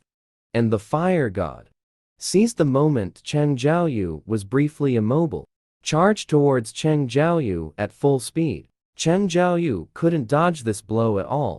Just as he was about to be hit by the fire god, Cheng Zhaoyu shouted behind him, "King Ain!" Receiving the order, Ain immediately threw the shield in his hand towards Cheng Zhaoyu. Cheng Zhaoyu, after receiving the shield, immediately blocked in front of himself, stopping the fire god's earth-shattering blow. The power of this strike cracked the ground. After seeing the attack blocked, the fire god crazily launched a series of attacks on Cheng Zhaoyu's shield. Fortunately, Cheng Zhaoyu's strength could still hold up. While constantly defending, Cheng Zhaoyu also found the fire god's flaw. In the moment he was preparing for the next attack, Cheng Zhaoyu gave up defense and charged towards the fire god in a swift step. But just as the short sword was about to hit the fire god actually took a step back and easily dodged. In an instant, Cheng Zhaoyu fell back into a passive situation. He didn't expect this guy to intentionally expose a flaw, blooming to get on the list. Facing the fire god, swinging the club again, Cheng Zhaoyu, in midair, had nowhere to hide. If only he could move his body. Just as he moved his body for a moment, Cheng Zhaoyu gathered magic power in his palm and launched the hand of the controller at the fire god. Even if he couldn't push that guy away, using the reaction force to push himself away would still save him. As expected, just as Cheng Zhaoyu predicted, Cheng Zhaoyu pushed back, narrowly dodged this strike. Cheng Zhaoyu carefully observed the fire god in front of him. The short sword could only injure his head. But if he analyzed his movements while aiming for the head, it's really too dangerous. I need to control his movements first. I have to make sure he has nowhere to hide. Soon, Cheng Zhaoyu noticed that there was a tall building about to collapse not far away. He immediately thought of a plan to trap the fire god. He kept luring the fire god to run around the city. Just as the fire god reached the bottom of the tall building, Cheng Zhaoyu activated his running skill, charging directly towards the tall building. With a sudden burst of power from his legs, he caused the building to collapse, pinning the fire god down. And Cheng Zhaoyu seized the opportunity, stabbing a sword into the fire god's head, killing him instantly. With the death of the fire god, he also dropped a few items: fragments of the world tree, a top-tier magical item material, the demon lord's earrings with set effects, and one more, a greedy spider that can double magic damage. Just touching it allows one to feel the surging magical power within. Unfortunately, he doesn't have any magic skills, So he called over a magic soldier to give the greedy spider to him and have him use magic on the tall building across. The magic soldier immediately cast a fireball spell towards the tall building. Sure enough, the fireball spell, under the enhancement of the greedy spider, had an explosion range that was twice as large as before. It seems this item can also be passed on to others. Effective magic hunters are truly insane. Then, Cheng Jiaoyu continued to ascend to higher places in the demon city. Sweeping through, one by one, the lords were defeated by Cheng Jiaoyu. He also obtained the second piece of the Demon Lord set. The set effect is equivalent to leveling up 5 levels. Cheng Jiaoyu looked at the teleportation array leading to the higher levels. He just needs to kill one more lord to complete the set. But the task of killing demons has already ended. At the same time, his stamina has reached its limit. He can no longer continue to ascend. He can only accept the task rewards. Next time, he will have the opportunity to continue the challenge. The first reward is the option to choose any item from the shop. But Cheng Jiaoyu did not choose those weapons. Instead, he chose a cursed random box. Because by clearing the dungeon, he can obtain equipment with good attributes. And when he previously did double daily tasks, he could also choose between a blessed and a cursed random box. After that, the tasks had no additional rewards. Last time, from the blessed random box, he obtained the Demon City key. Thanks to his own abilities, he could level up quickly and obtain so many precious items. So Cheng Jiaoyu curiously opened the cursed box. Unexpectedly, this time, it was another key. But there was no information at all. Cheng Jiaoyu could only helplessly put it into his item space for now. Then claim the second reward. This time, he allocated 20 attribute points, all into intelligence. And the final reward, 3, was actually a manual for crafting the water of life, which can cure any disease. So could mom wake up because of this? The 3 materials for crafting the water of life. The world tree fragments were obtained by killing the fire god on the 50th floor. The spring water from Echo Forest was obtained from the Lord on the 75th floor. Only the purified Demon King's blood remains. Perhaps this material is in the hands of the ultimate Lord. At the top level of the Demon City. During Cheng Jiaoyu's week in the Demon City, his level increased by 16 levels. As for wanting to know his strength, what level it has actually reached, he can only find out by testing his rating. Soon, Cheng Jiaoyu arrived at the Hunter Association for rating assessment. But when he injected his magic power into the testing device, the tester, surprisingly, did not respond at all. The staff thought there was an error, so they asked Cheng Jiaoyu to try again. But no matter how he tried, the machine still did not respond. The commotion here quickly attracted the attention of a high-ranking official. When he saw the word error on the device, his jaw dropped in shock, because he had personally experienced this situation. 2 years ago, a hunter from the association had the same result. It wasn't that the testing device malfunctioned, but that it couldn't measure the man's magic power limit at all. This person is the 10th rank hunter of Country H. The staff immediately told Cheng Jiaoyu his magic power must be tested with the precision measuring device, so they could let Cheng Jiaoyu come back in 3 days. The association cannot assess. These words instantly caused an uproar in the room. Even Choi Jong-yin, known as humanity's ultimate weapon, was drawn over. He also possesses S-rank strength as a hunter. His ability is fire magic. Any skill he uses can destroy a building. And he is also the leader of the top guild of Country H. The Hunter Guild is the only one in the country that has 2 S-rank hunters. Cheng Jiaoyu was momentarily stunned when he saw Choi Jong-yin. He couldn't help but think of his title as the weakest weapon of humanity, which was bestowed upon him by the man in front of him.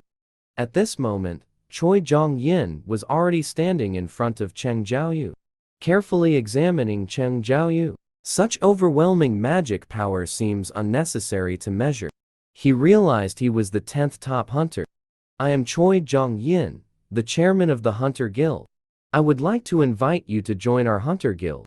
But before he could finish his sentence, Cheng Jiaoyu walked past him.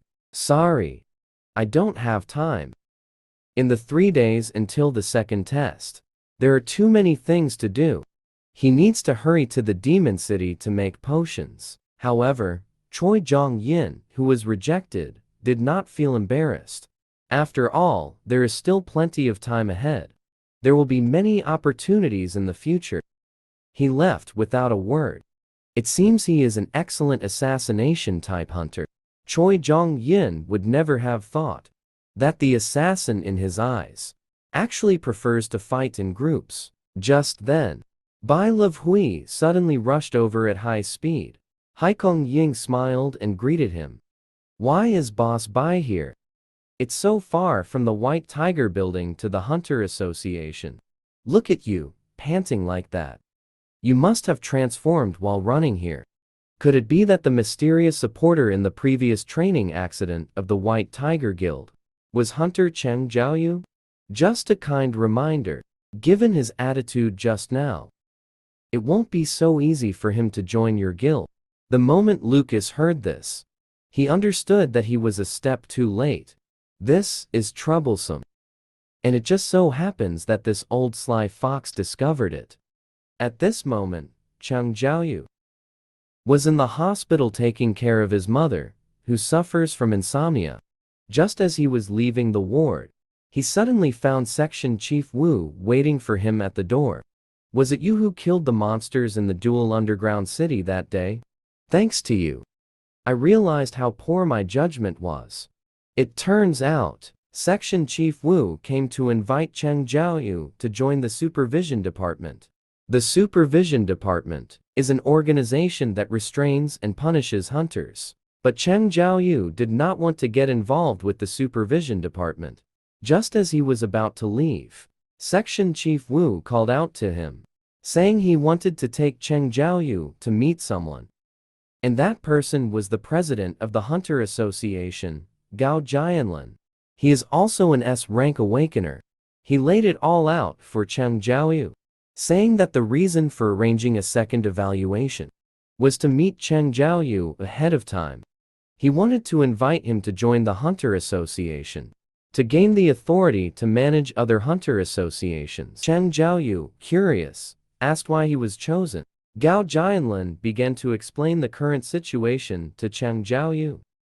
What supports this country now is not the government, but the hunters who protect the citizens from the harm of monsters. The 5 major guilds have finally reached a balance, and no matter which guild Cheng Jiaoyu joins, it will inevitably break this balance, leading to disputes among the Hunter Association. Cheng Jiaoyu also knows this is not a bad proposal, and if he has Gao Jianlin's support behind him, he will surely achieve great success in the future. Cheng Jiaoyu also noticed that Gao Jianlin has little time left. He needs someone to take over his position, to restrain the Hunter Association, and maintain social peace. However, what Gao Jianlin never expected was that such generous conditions would be outright rejected by Cheng Jiaoyu.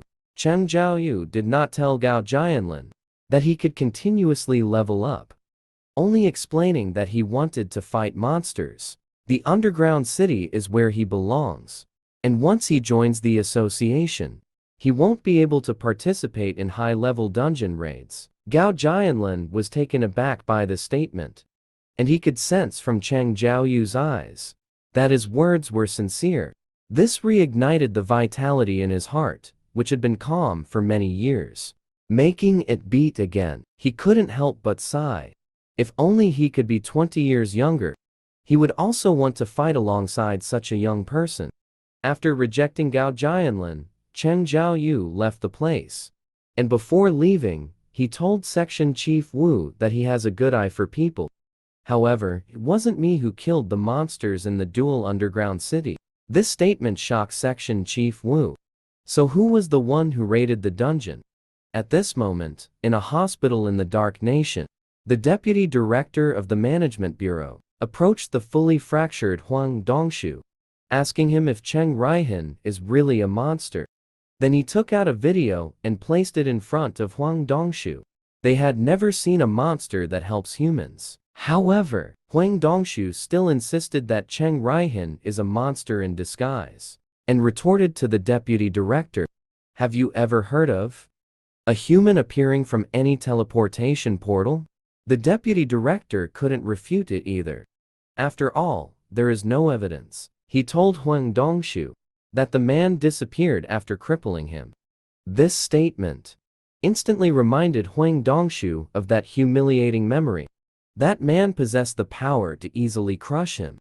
And after beating him up, he threatened him never to return to H country, otherwise he would definitely die in agony. He immediately contacted the guild. He wanted to gather all forces to take revenge on Cheng Raihan.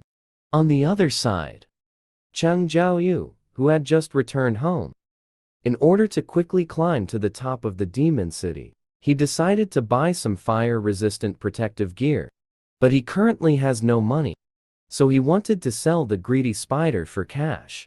However, the auction must publicly disclose the means of acquisition. And as a level 1 hunter, holding such incredible equipment, it would definitely attract attention.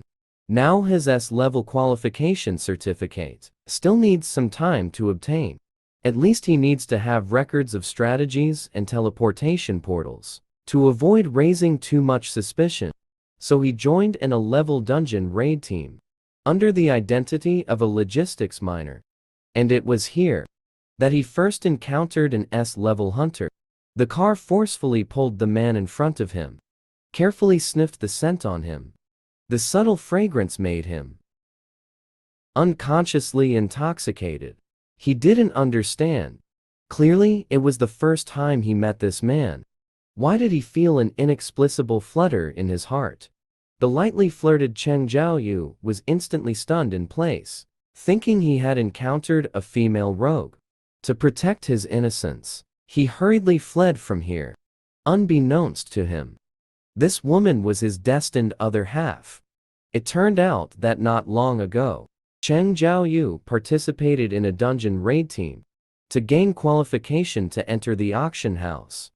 And in order not to expose his S-level strength in advance, he chose to become a logistics miner. Due to the large scale of the high-level dungeon, a single attack team cannot accomplish everything. Thus, there is a division of labor. The attack team is responsible for conquering the dungeon. The mining team is responsible for mining ore in the dungeon. The recovery team is responsible for collecting monster corpses. The attack team will first kill all monsters except the ultimate lord. Then the mining team and recovery team will go in to gather resources. Once there are no high-value items left in the dungeon, the attack team will then kill the lord and close the portal. Cheng Zhaoyu carefully examined the high-level portal in front of him, really wanting to go in and take a look soon. At that moment, multiple figures emerged from the portal. It was the members of the attack team coming out.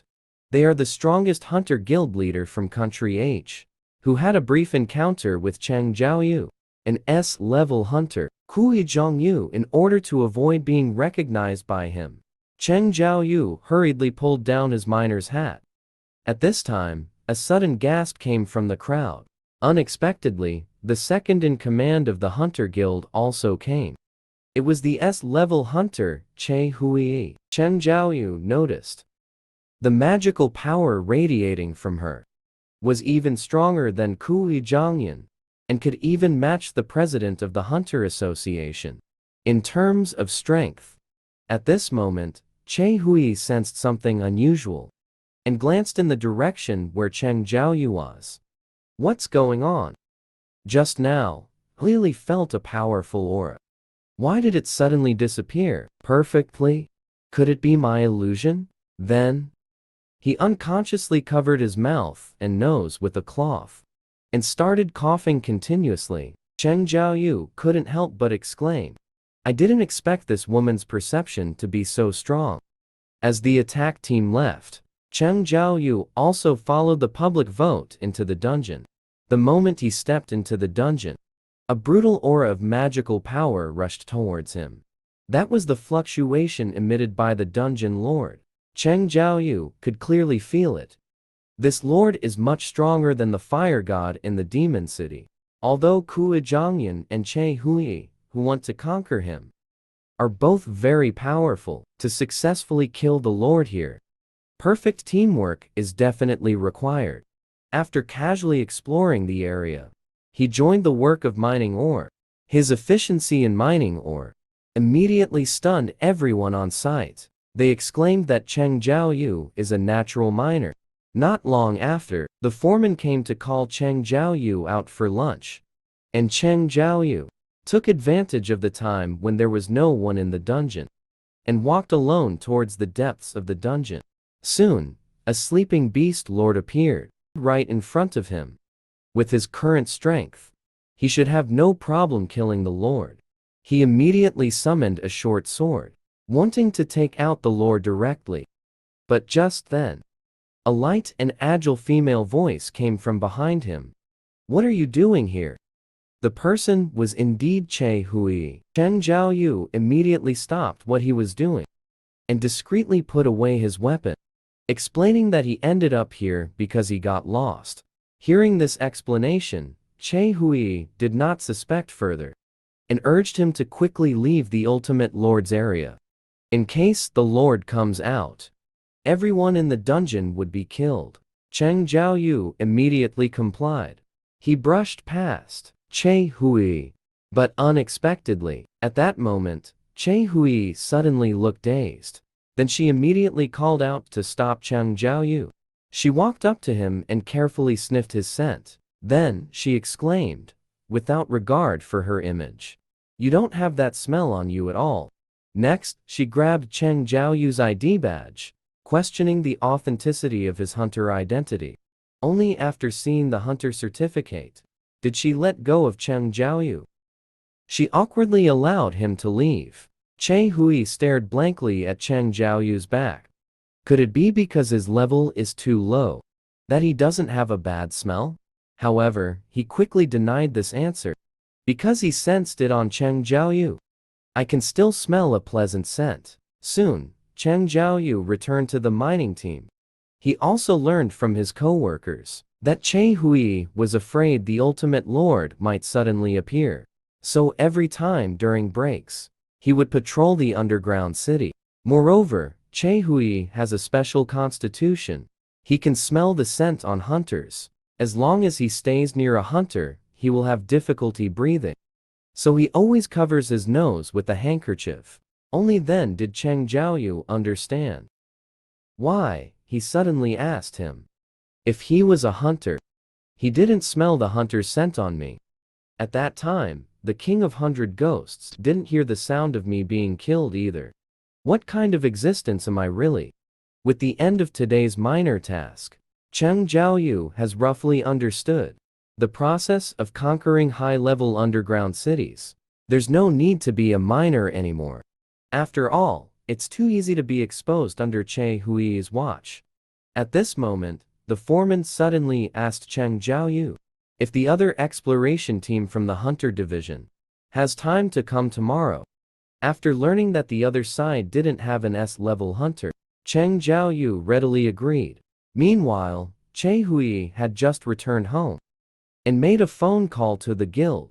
"Help me find out information about Cheng Jiaoyu from today's mining team." He couldn't believe that someone could accurately find their way to the Lord's room in such a large underground city. Just as he finished speaking, the other side responded. It turns out that yesterday, Kuo Zhangyan also asked the same question. However, after investigation, the information about this E-level hunter was unexpectedly completely blocked by the Hunter Association. After receiving the news, Che Hui hung up the phone. A level 1 hunter, whose identity even the leader of the Hunter Division wants to know, is still hidden by the Hunter Association. He must be extraordinary. Why, among so many hunters? Is he different? He is the first hunter to emit a pleasant scent. The next day, Cheng Jiaoyu arrived at the underground city teleportation point on time. At this time, the leader of the strategy team suddenly came to the mining team. Wanting to borrow a banner for carrying equipment? Everyone stepped back upon hearing this. This task is too dangerous. These low-level hunters, if they are caught in the attack of the monsters, they will definitely be obliterated. But at this moment, Cheng Jiaoyu suddenly stepped forward. He wanted to observe how the attacks coordinated with team battles, to facilitate his own command of the Shadow Legion in the future. And so, Cheng Jiaoyu followed the team towards the teleportation portal. Hunter Team 4, although lacking S-level hunters, but with a luxurious configuration of 11 A-level and 6 B-level hunters, as long as they cooperate properly, they are quite confident in conquering A-level dungeons. Cheng Jiaoyu looked at the teleportation portal in front of him, but felt an ominous premonition in his heart. Just like that time standing in front of the red portal. As soon as everyone entered the dungeon, the ground began to shake continuously. The entire attack team immediately entered combat mode. Then countless red figures rushed out from deep within the dungeon. Cheng Jiaoyu was greatly surprised upon seeing this. The figures were the dungeon's jackals, but they were no match for the attack team members, and were quickly eliminated completely. The captain curiously looked around. What's going on? How could these foxwolves appear in an A-level dungeon? They are C-level magical beasts. In an A-level dungeon, they should only become food for other powerful beasts, so their numbers should be extremely low. But here, the foxwolves are actually in groups. How have they survived without food? At this moment, Cheng Jiaoyu noticed a mark of a collar on the foxwolf's body. They are not ordinary foxwolves. They are deliberately domesticated. It seems the lord here is an intelligent magical beast. Just as Cheng Jiaoyu finished speaking, a terrifying pressure suddenly came from deep within the dungeon. The pressure made those high-level hunters gasp for breath. Then an entire army of beastmen appeared, surrounding everyone completely. Exposed. Cheng Jiaoyu's identity as an S-level hunter was finally revealed among the teammates who were also conquering the A-level dungeon. After the entire army was wiped out, Cheng Jiaoyu stepped forward, publicly summoning the Shadow Legion to engage in a decisive battle with the hundreds of magical beasts of the ORC priest. A fierce battle unfolded. It turned out that Cheng Jiaoyu joined an A-level attack team under the identity of a logistics porter to gain qualification to enter the auction house. However, in this dungeon, even a random small monster can take on an A-level hunter. Soon, the entire team was surrounded by giant beastmen. They continuously launched attacks on the team members. Seeing this, the A-level mage in the team immediately launched a magical counterattack. But the beastmen who could withstand the attacks only took half a step back. This powerful magical resistance stunned everyone. On the other side, other team members fighting the beastmen were also at a disadvantage. The team leader quickly instructed everyone to change formations to defend. He couldn't understand why there were so many high-level magical beasts like beastmen in the dungeon. Each one had the strength of an A-level hunter. Now, they had to face 22 beastmen. But there were only 17 people in the attack team. Moreover, many of them were B-level hunters. Soon, those B-level hunters were either injured or incapacitated. The healer at the back was constantly treating the wounded. But these beastmen surprisingly knew how to target the backline. After restraining the melee hunters, all the remaining beastmen set their sights on the mages and the healer. Seeing that the only healer was about to be killed by the beastmen, Cheng Jiaoyu, as a porter, chose to take action. He activated his invisibility spell, and with one strike, he killed the beastmen, preparing to attack. The healer stared at the beastman's corpse that disappeared before her eyes, completely dumbfounded. What just happened? Immediately after, the beastmen fighting the hunters also experienced a significant weakening of their strength at the same time. It turned out that Cheng Jiaoyu, in order to avoid exposing his identity, did not choose to directly kill the beastmen, but instead helped the hunters weaken their strength from the shadows. In an instant, the situation was reversed. The weakened beastmen were quickly killed off one by the hunters. They themselves couldn't believe it. The one who could defeat the giant beastmen was the team's mage Zhao Hai, who glanced at Cheng Jiaoyu beside him. It turned out he had the ability to see invisible creatures, so everything Cheng Jiaoyu just did, he saw it all. At that moment, the healer ran to the captain and told him that the beastman in the air was suddenly cut in half. Someone must have secretly used magic, so I asked another mage if it was him. The mage shook his head, saying he didn't have that ability. My telekinesis magic can only control them for 2 seconds, and that was already very difficult. Moreover, there is no curse mage specializing in assassination in the team. Zhao Hai also agreed silently, staring at the guilty-looking Cheng Jiaoyu, but did not expose him, thinking that Cheng Jiaoyu must have a reason for hiding his identity. Let's wait and see. The captain was also curious. After all, in the latter half of the battle, the actions of those giant beastmen were indeed very strange. They were easily dealt with. But even so, no one suspected that Cheng Jiaoyu, who only had the strength of a level 1 hunter. The topic just faded away. Other teammates also asked the captain whether to continue exploring the dungeon. The captain lowered his head and thought for a moment. If this raid is successful, he will become the official attack team leader. But he is a wise captain who announced the abandonment of this hunting mission. He must be responsible for the lives of every team member. Upon hearing this news, everyone breathed a sigh of relief and hurried towards the dungeon exit. However, an unexpected event occurred at that moment. The exit was suddenly sealed by a barrier created with advanced magic, blocking the way out. Just as the mages joined forces to break the barrier, a wave of terrifying psychic energy swept over everyone. In the next second, the mages began to spit blood and fell directly to the ground. This is a curse spell initiated by the Lord, just as they were about to unleash the holy magic.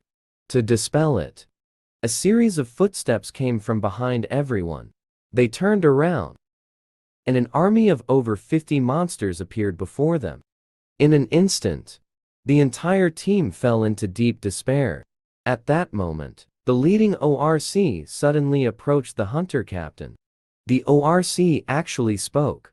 I want to see you humans. Zhao Hai immediately told the captain that this ORC is a puppet. The one speaking is not him, and warned the captain not to believe his words. It must be a trap. At this time, the ORC spoke again. I am the high priest of the ORCs. Either become my opponent and be killed by my soldiers, or come with me inside. The captain had no choice. In order to give everyone a glimmer of hope, he could only follow the ORC into the Lord's room. At this time, he quietly called over Cheng Jiaoyu and indicated that if they encountered the ultimate Lord later, they would launch an attack on the Lord. No matter what, they must break this barrier blocking the way. Let Cheng Jiaoyu take advantage of the Lord's attention when they are distracted, to find a chance to escape and contact other attack teams. By the time the next attack team arrives, you will probably be dead. Do you want to perish together with the Lord? The captain smiled wryly. Our goal is not to survive and escape from the dungeon, but to close the teleportation portal. At this time, the team's healer also approached Cheng Jiaoyu and handed him a notebook with a will written in it. If you manage to escape, please help me pass it on to my family. Other hunters also followed suit. Cheng Jiaoyu could only helplessly agree to keep it for them. Meanwhile, outside, Che Hui arrived at the mining team looking for Cheng Jiaoyu. Upon learning that, he entered the A-level dungeon as a porter. She was very surprised. She looked at the teleportation portal and pondered for a moment. It seems I really didn't misjudge last time. Yesterday, Cheng Jiaoyu was in the Lord's room, holding a weapon in his hand, and then prepared to enter the dungeon, wanting to see what secrets Cheng Jiaoyu was hiding. However, today he forgot to bring a weapon, so he borrowed a weapon from the mining team captain. But the captain handed him a miner's pickaxe, because this was the only thing that could be used as a weapon in their mining team. Che Hui speechlessly returned the pickaxe to the captain, preparing to enter the dungeon empty-handed. But after thinking about it, in case he encountered a powerful monster, he still blushed and retreated, taking the pickaxe back from the captain. Meanwhile, inside the dungeon, everyone had already entered the Lord's room. In an instant, hundreds of giant ORCs appeared before them, and the ORC High Priest was sitting on the throne, staring at them. "Do humans fear me?" Just a single sentence, the magical power emitted, made everyone unable to breathe. They were simply not on the same level. If a fight broke out, there would be no chance of winning at all. The captain trembled and asked the high priest why he had called them here.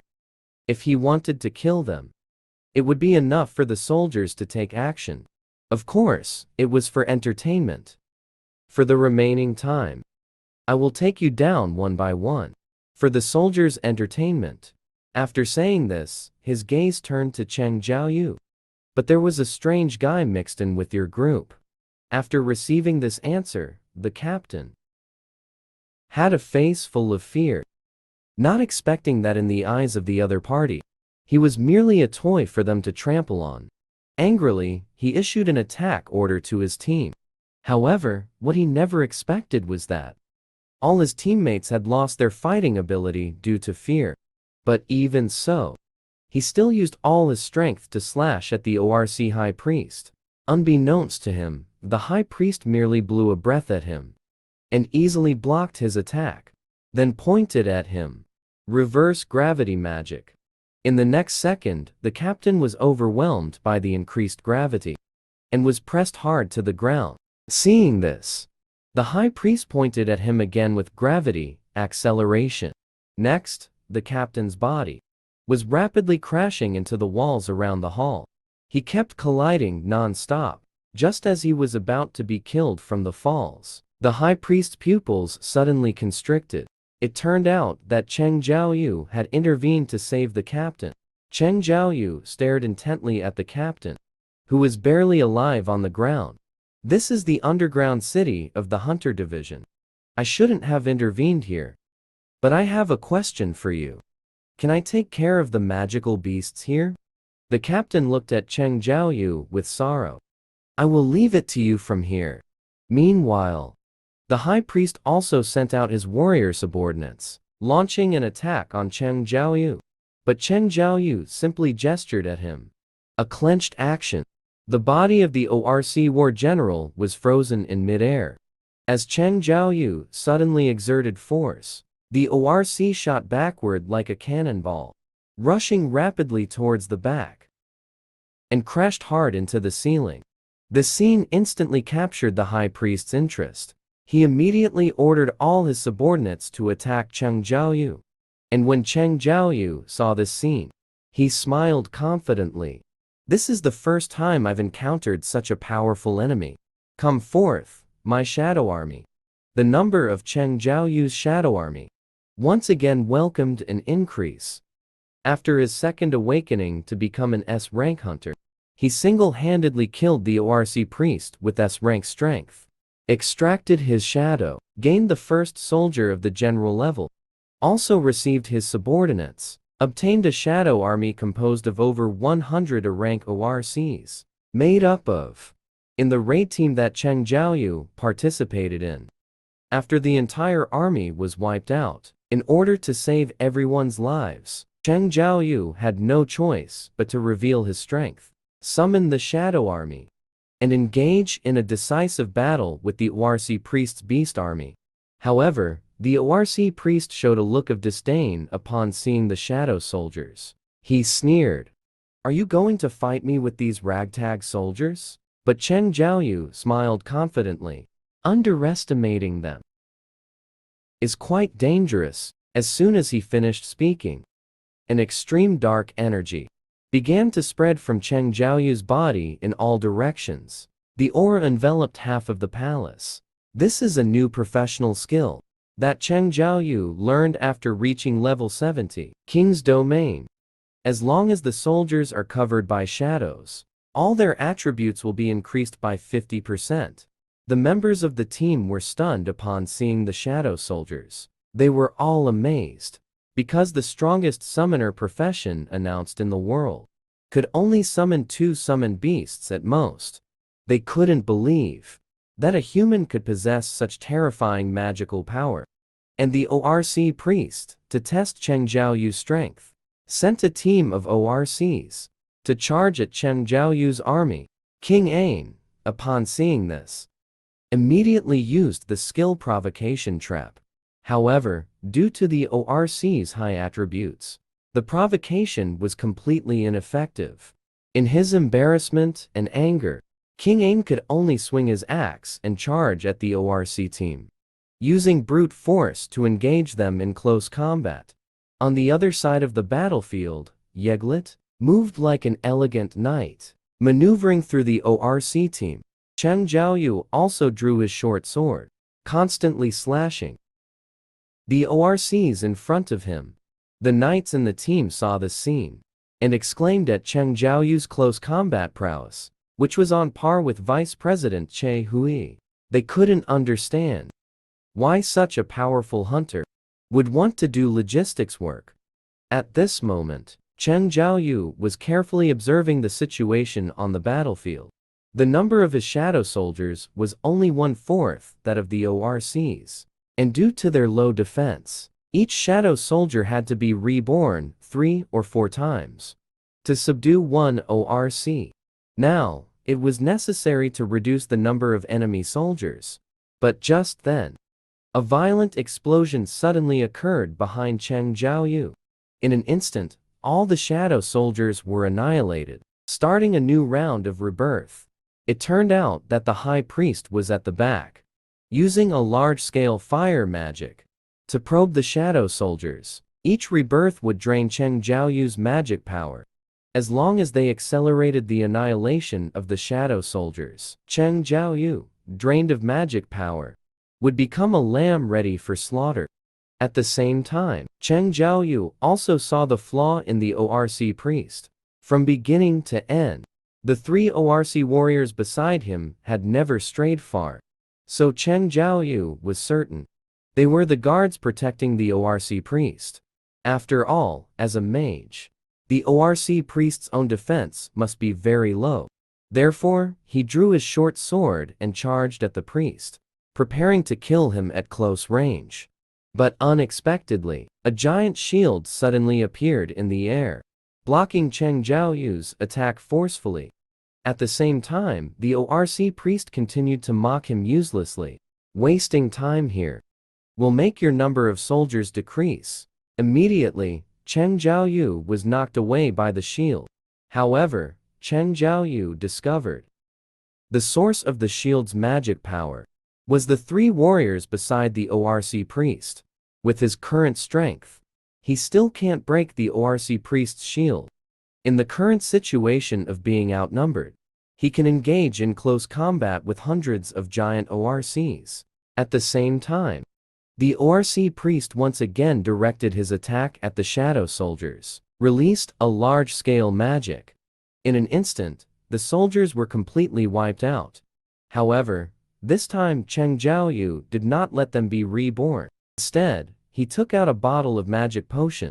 Since this is an ordinary dungeon, Cheng Jiaoyu can infinitely purchase magic potions from the shop to replenish his magic power. After recovering his magic power, Cheng Jiaoyu stared intently at the ORC priest. From now on, is the true undead mage domain. As soon as he finished speaking, those ORCs that had originally died were all devoured by shadows, turning into Cheng Jiaoyu's shadow soldiers. The situation on the scene immediately reversed. Cheng Jiaoyu pointed at the ORC priest. Not just them. In the end, you will also become my soldier. The ORC priest was stunned for a moment after hearing this. Memories in his mind began to become chaotic. The system's voice then appeared. Could he be the king? Then? The priest frantically questioned the system in his mind. Then why are we here? Why is it that, since waking up, there has only been an order to kill humans in my mind? However, the answer received was that there was no reason. Just loyal to the order. Then the ORC priest uncontrollably ordered the warriors beside him to kill all the humans on the scene. However, just as the ORC warrior was about to prepare to attack the team members, King Ain, the white bear and Yegalite blocked them and fought with them. Due to their own strength, ranking at the level of a class hunters, now, with the blessing of the king's domain, they easily slashed the ORC warrior. When Cheng Jiaoyu saw this scene, he cast a disdainful glance at the ORC priest. My generals seem to be superior.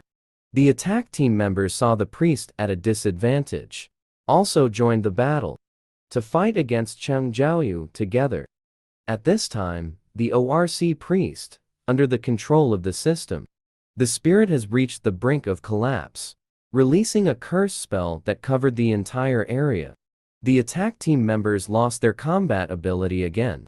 At the same time, 4 or 5 types of curse skills also smashed towards Cheng Jiaoyu. Cheng Jiaoyu faced the attack, but showed no intention of dodging at all. After taking several curse skills head-on, he remained completely unharmed. The ORC priest was greatly shocked upon seeing this. You can actually dispel my curse. Cheng Jiaoyu patted his clothes. The blessing of the great wizard triggered automatically to be immune to any abnormal state. I have magic immunity. After saying this, he handed the greedy spider to the magic soldier to let him gather the fireball spell to break the ORC priest's protective shield. Sure enough, without the war general providing energy, the shield became as fragile as paper and was easily shattered. The ORC priest showed a face full of disbelief, so he decided to take Cheng Jiaoyu down with him. At this time, everything happening in the palace was witnessed by the recently arrived Che Hui. He was directly stunned in place, unable to move. The army of summoned beasts before him completely refreshed his understanding of hunters. Till he saw the injured, he came back to his senses. He hurriedly ran to their side to ask what had happened here before. But at this moment, the ORC priest's roar suddenly interrupted their conversation. He actually placed all the curse magic on himself. His body enlarged dozens of times in an instant. When Che Hui saw this scene, he ordered the team members to evacuate quickly. But at this time, the rampaging ORC priest had no intention of sparing anyone, started indiscriminate attacks on surrounding creatures. Cheng Jiaoyu looked at the ORC priest at this time, could not help but show a bitter smile. Every time he saw a giant, it would remind him of bad memories. Under the constant trampling of the ORC priest, the shadow soldiers quickly fell. Cheng Jiaoyu's magic power was soon exhausted. Then the ORC priest began to gather fire elements and directly blasted towards Cheng Jiaoyu's direction. But as the shockwave of the explosion dissipated, there was no sign of Cheng Jiaoyu in the sea of fire. Just as the ORC priest was searching for Cheng Jiaoyu's location, Cheng Jiaoyu instantly appeared in front of the ORC priest, summoning a short sword and fiercely stabbing at his eyes. Becoming too large will only make you easier to attack. The magic system lacks guards. How could it possibly withstand an assassination-type ambush? Cheng Jiaoyu continued to attack the ORC priest with the short sword. at various parts of his body. At this time, Section Chief Wu also rushed to the scene with his team. It turned out he was investigating the reason why Cheng Jiaoyu worked as a miner. Suddenly, at the teleportation point, I felt a terrifying wave of magical power. After investigating the magic of the underground city, it showed that the magic here has already reached the standard of the strongest level underground city. So I brought people to provide support. The shadow ORC in front of him was shocking. He hurriedly asked Che Hui what that thing was. Che Hui replied flatly, "These are all summoned beasts of that man." Section Chief Wu looked at the battlefield in front of him after hearing this. "Are you referring to Cheng Jiaoyu and the hunter?" We sensed a very strong wave of magical power outside. I originally wanted to come in and help, but it seems it's no longer necessary. I didn't expect to see Cheng Jiaoyu and the hunter solo conquering the underground city. No matter how you look at it, he is the top-tier combat hunter. But he can also use summoning magic. Could he be the legendary all-rounder hunter? Che Hui was shocked to hear Section Chief Wu's words. I didn't expect that. Not only President Ku Zhangyan knows him, but even the head of the inspection department knows him.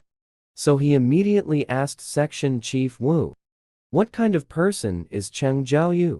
However, Section Chief Wu sighed, because he had too little information about Cheng Jiaoyu.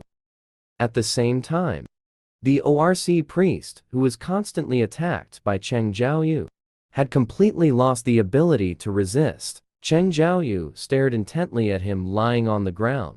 For a mage, the moment they lose their guard, soldiers, there is already no chance of winning.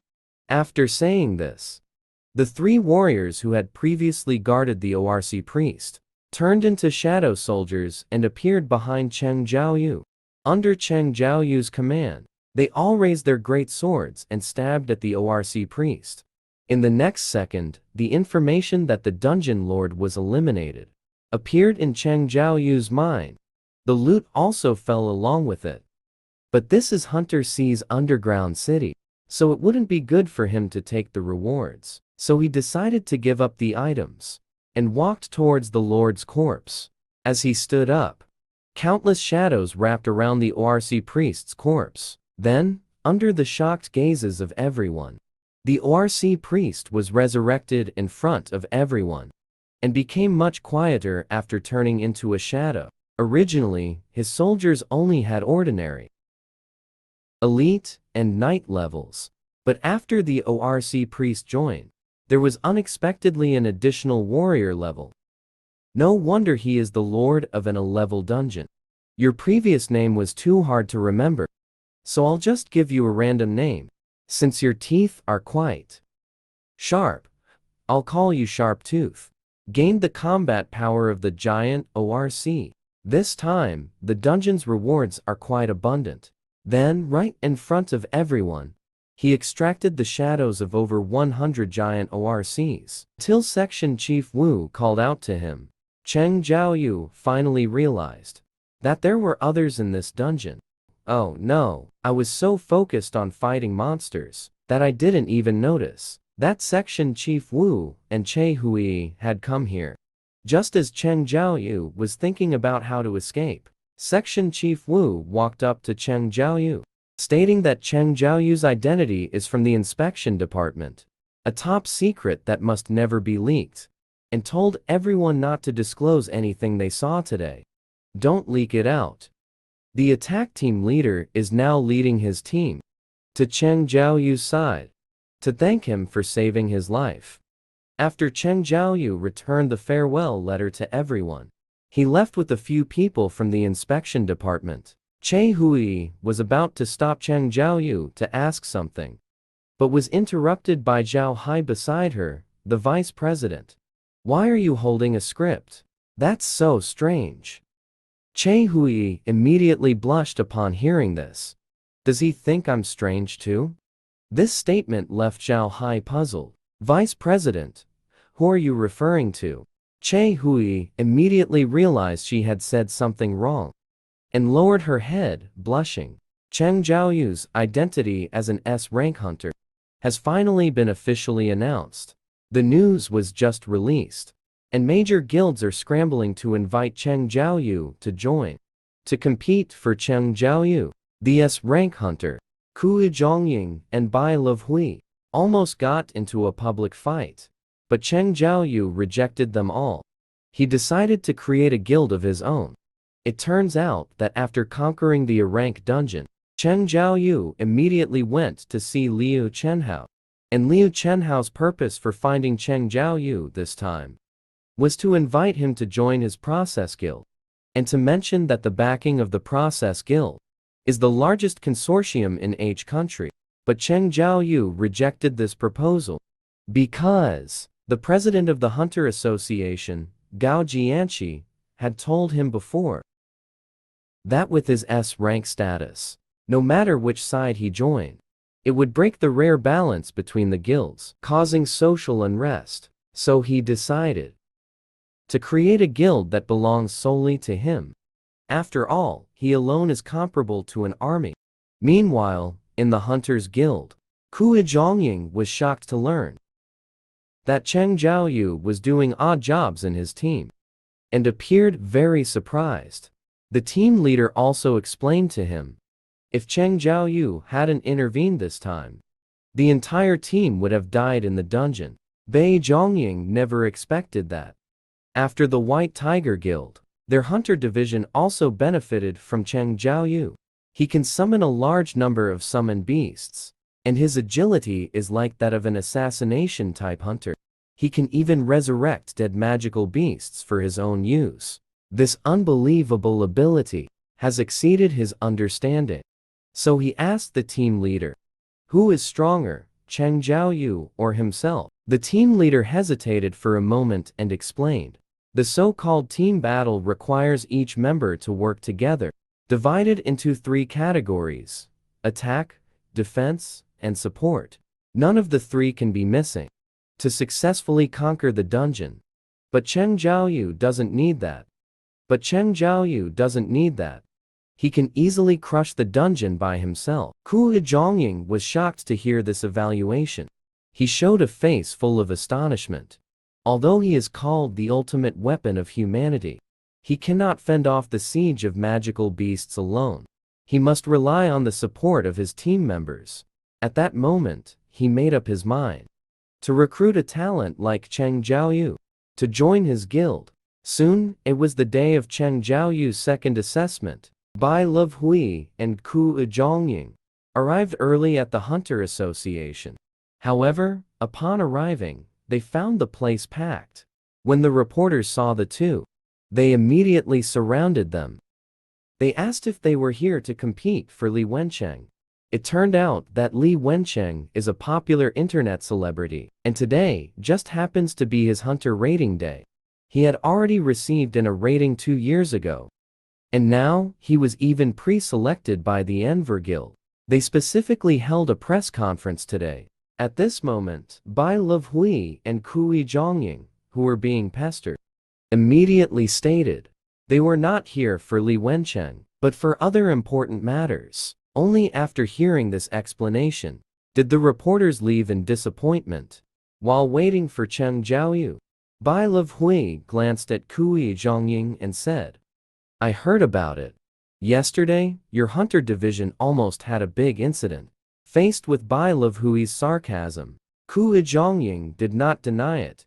That's right, but it's better than the dead A-rank rookie of the White Tiger Guild. Bai Level-eob, who had his scars exposed, immediately became furious. He directly declared war on Kui Zhongying. This time, he was determined to bring Cheng Zhaoyu back to the guild. To supplement their combat power, Kui Zhongying was not going to back down either. Just as the two were about to fight, a familiar voice interrupted them. The person was none other than Lin Zigui, the president of the Enver Guild. He looked at the two with a smug expression. Presidents, could it be that we got into a fight because of Wencheng? Just as those words left his mouth, Bai Level-eob and the others shouted angrily at him. What are you joking about? We have no interest in someone like Li Wencheng. The two directly confronted Lin Zigui, leaving him speechless. At this moment, Li Wencheng, who was unaware of the truth, started to laugh narcissistically. He didn't expect that the presidents of the top guilds in the country would actually argue so heatedly over him. Then he strode towards the crowd to accept interviews from reporters. Cheng Zhaoyu also arrived at the association's entrance at this moment. Seeing so many reporters gathered here, he thought his identity had been exposed early, but no one recognized him. So he pushed through the crowd and walked into the association. However, unexpectedly, he was stopped by Li Wencheng's bodyguard. The bodyguard told him that passage is currently not allowed. Li Wencheng also thought Cheng Zhaoyu was here to cause trouble, so he instructed the bodyguard to quickly get rid of him. Just then, a voice came from behind them, stopping them. The person was none other than President Gao Zhanli, who said no one can pass here. He is my invited guest. Then, disregarding Li Wencheng's expression, he personally welcomed Cheng Zhaoyu inside. Li Wencheng, who lost face, was immediately furious and gritted his teeth. To ease the awkwardness, he immediately prepared to enter the association for testing. However, at that moment, Director Wu suddenly arrived with people blocking his way. There are other awakened ones currently undergoing secondary level testing. No one is allowed to enter before 11 o'clock. Li Wencheng was extremely angry upon hearing this. He immediately incited the reporters to cause a scene. Why can that person just go in? Is he really better than me? However, Director Wu just gave him a look. The aura emanating from him. This left Li Wencheng speechless. After Cheng Zhaoyu entered the association, she immediately saw Bai Lovhe Hao and Kui Zhongying. The president informed Cheng Zhaoyu that the two had been waiting for him for over an hour. After 2 years, an S-rank hunter has appeared in H country again. Moreover, the Hunters Association has witnessed his strength, so they must be eager to recruit him. Then the few of them walked into the testing hall together. First, they need to confirm Cheng Zhaoyu's abilities to classify his profession. After hearing this, Cheng Zhaoyu casually summoned a shadow soldier. The testing officer was immediately astonished by this scene. According to the testing officer, summoners are quite a rare profession. However, at this moment, President Gao Jian looked at Cheng Zhaoyu with a smile. This isn't all your strength, right? Cheng Zhaoyu also had a helpless expression. There were too many witnesses in the last dungeon. It seems there's no way to hide my strength this time. He immediately summoned an army of shadows in front of everyone. A guy like this, I can summon over 100 more. The 3S rank hunters present were all stunned after seeing this. They were all amazed. Bai Lovhe Hao looked at Cheng Zhaoyu in disbelief. He could clearly feel the magic power within Cheng Zhaoyu, completely different from when they met at the red teleportation portal. After Cheng Zhaoyu received the S-rank hunter's credentials, Bai Lovhe Hao immediately stopped Cheng Zhaoyu, wanting to have a chat with him. But Cheng Zhaoyu was preparing to leave, citing that he had something to do. Bai Lovhe Hao did not insist on keeping him. Instead, he advised him not to leave at this time. Cheng Zhaoyu couldn't understand the meaning of Bai Lovhe Hao's words. He simply pushed the door open and walked out. Unexpectedly, the next second, countless flashes of light shone on his face. At the same time, on national television live broadcasts, Cheng Zhaoyu's figure also appeared. It turned out that at the moment Cheng Zhaoyu completed his ranking, his information was published on the Hunter Association's official website. Major media outlets received the news, and they abandoned their original interview subject, Li Wencheng. They all blocked the entrance of the Hunter Association. In an instant, the whole world knew Cheng Zhaoyu's identity. At this moment, Huang Dongshu, who was recovering in Contrian, also learned the news that Cheng Zhaoyu was still alive. He was determined to return to his country and take down Cheng Jiaoyu. At this time, at the entrance of the Hunter Association, reporters were scrambling to interview Cheng Jiaoyu. Bai Lovehao also patted him on the shoulder, indicating that he could help him get rid of the reporter's entanglement. However, the next second, Cheng Jiaoyu's figure disappeared from the spot. When he reappeared, he was already far from the crowd. At this moment, Bai Lovehao was already stunned. In that instant, even he couldn't see clearly. At the same time, he also discovered Cheng Jiaoyu's secret. Because after using his skill, he could see the magic power level within others. Back at the red teleportation point, he had checked Cheng Jiaoyu's magic power once. At that time, he should have already completed his second awakening. But now, the magic power level within Cheng Jiaoyu had actually become stronger than it was then. He quickly realized that Cheng Jiaoyu might not be a second awakener, but rather a hunter who could continuously grow. This is a magical crystal ball, which doubles the wearer's combat power and has no side effects. After the appraisal by the auction house president, he immediately showed a shocked expression. Because the most famous magic enhancement ball in the world only increases by 50%. But Cheng Jiaoyu's ball directly broke the historical record with an astonishing increase rate of 100%. The president immediately asked Cheng Jiaoyu if he really wanted to auction it here. He promised to help Cheng Jiaoyu get the highest price. Cheng Jiaoyu replied that he needed to think about it. It turned out that Cheng Jiaoyu wanted to quickly create the life water to awaken his mother, who had been asleep for many years. So he had to quickly conquer the demon castle.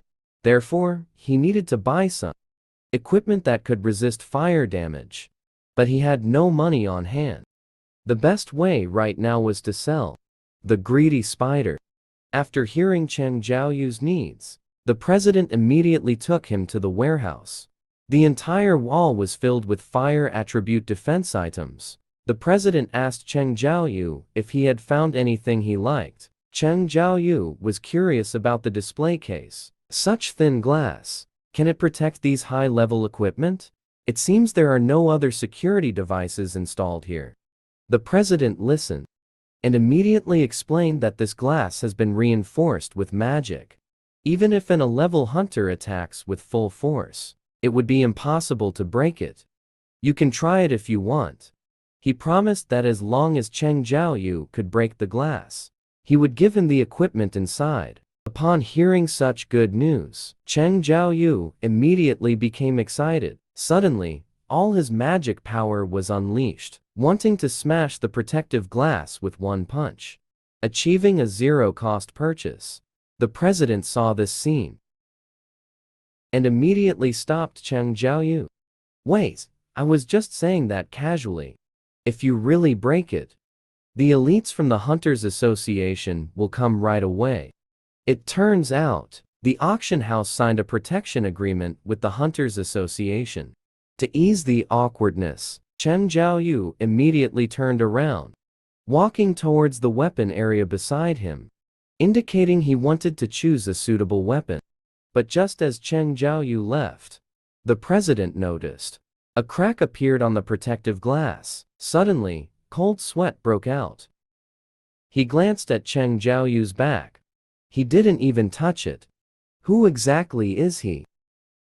Over here. Cheng Jiaoyu casually picked up a short sword and asked for the price. Unexpectedly, it was worth 180,000.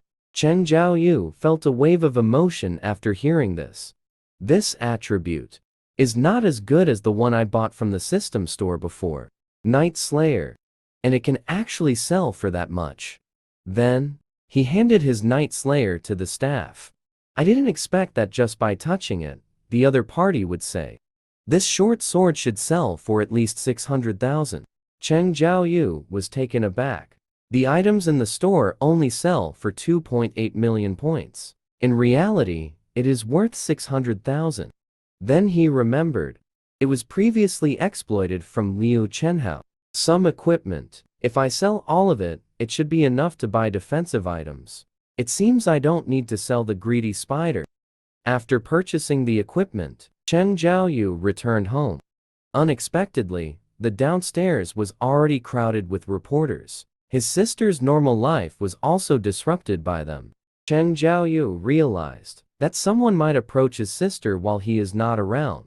He walked into his room while his sister was sleeping, summoning the sharp-toothed guards he had extracted earlier. Each of them has the strength to crush a level hunter. At this moment, Cheng Jiaoyu curiously looked at the guards behind him. Aren't there guards for the sharp-toothed? Why are there only 3 of you out? After their gestures, Cheng Jiaoyu finally remembered that one of the guards had been blasted into the ceiling earlier. He forgot to turn him into a soldier. Then Cheng Jiaoyu left one guard behind to be responsible for his sister's safety. After saying that, the guard transformed into a shadow, merging into his sister's shadow. Immediately after, Cheng Jiaoyu went to the rooftop of the community, summoning shadow soldiers to make them the security team for this community. He needs to ensure his sister's absolute safety. The next morning, Liu Chenhao came to find Cheng Jiaoyu. It turned out he had given up inheriting the family guild. Choose to join Cheng Jiaoyu's guild as a vice president. Cheng Jiaoyu will look for the task of the guild office. Gave it to him. And he himself entered the demon city again. The demon city starts from the 75th floor, and the difficulty increases significantly. However, Cheng Jiaoyu has made ample preparations this time.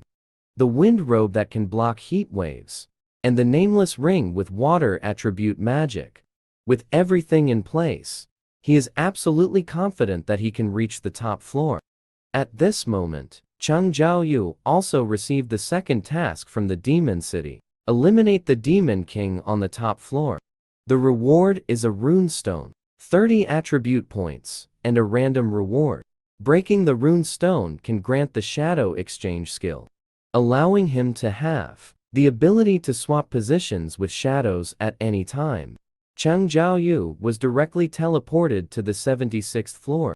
Unexpectedly, as soon as he set foot here, he was surrounded by countless demons. Cheng Jiaoyu was not the least bit flustered, and immediately summoned the Fangtooth to fight against them, and also handed over the greedy spider to him.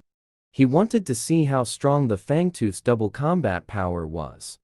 In terms of strength, he saw the magic power in Fangtooth's hand continuously condensing, and then it fired a giant flame beam toward the demon army.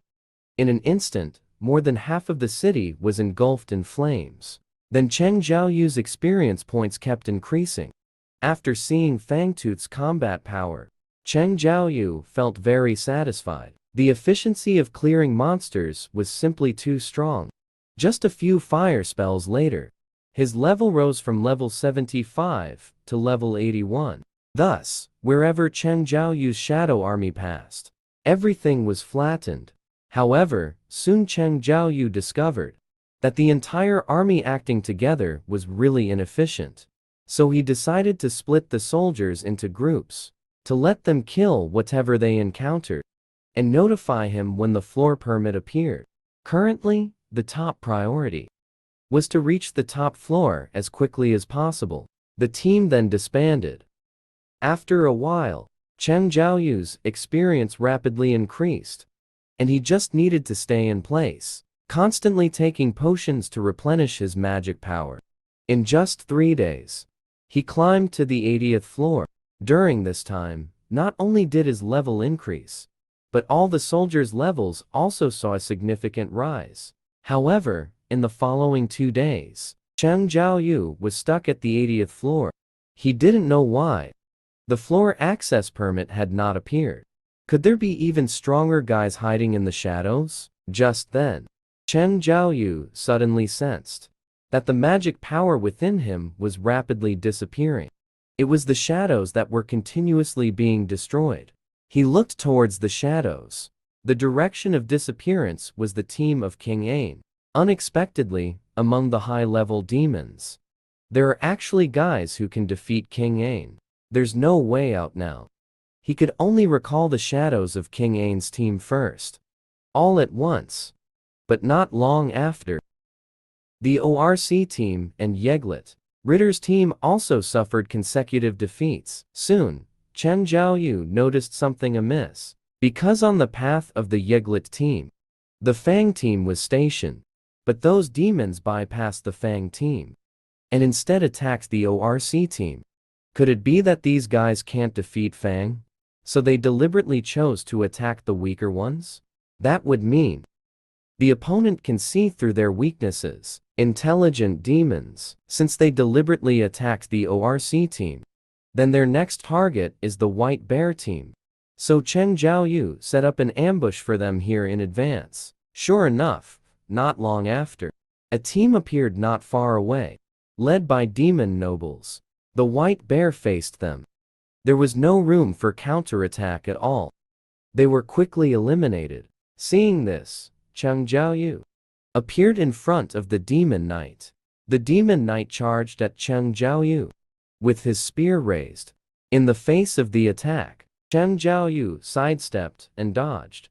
He then kicked the Demon Knight in the head. The Demon Knight, hit by this attack, immediately became Chen Zhaoyu's experience points. Then, with a flash, he eliminated the remaining 2 Demon Knights. The last remaining demon noble, upon seeing Chen Zhaoyu's terrifying power, began to tremble uncontrollably. Seeing this scene, Chen Zhaoyu suddenly revealed a wicked smile. I have always been curious if demons can feel fear. Now I finally know. After saying this, he launched an attack on the demon noble. With a single strike, he broke his longsword, then reached out and tightly grabbed his neck. Just as Chen Zhaoyu was about to execute him, an unexpected thing happened. Killing Chen Zhaoyu went on a killing spree in hell.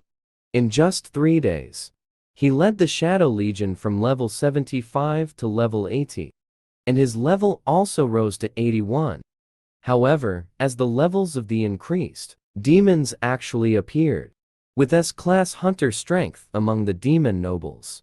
But even so, he couldn't withstand more than 3 moves under Chen Zhaoyu's attack. Just as Chen Zhaoyu was about to kill the demon noble in front of him, what he didn't expect was, the demon noble actually spoke human language, constantly begging for mercy from Chen Zhaoyu. Chen Zhaoyu curiously removed her mask. To his surprise, beneath the mask was a woman. At this moment, Chen Zhaoyu stared angrily at the female demon. After beating my soldiers like that, do you think I would let you go? The female demon hurriedly explained after hearing this. They were given orders to guard this place in their minds, so they couldn't just stand by and watch as someone hunted demons recklessly. Chen Zhaoyu glanced at her after hearing the explanation.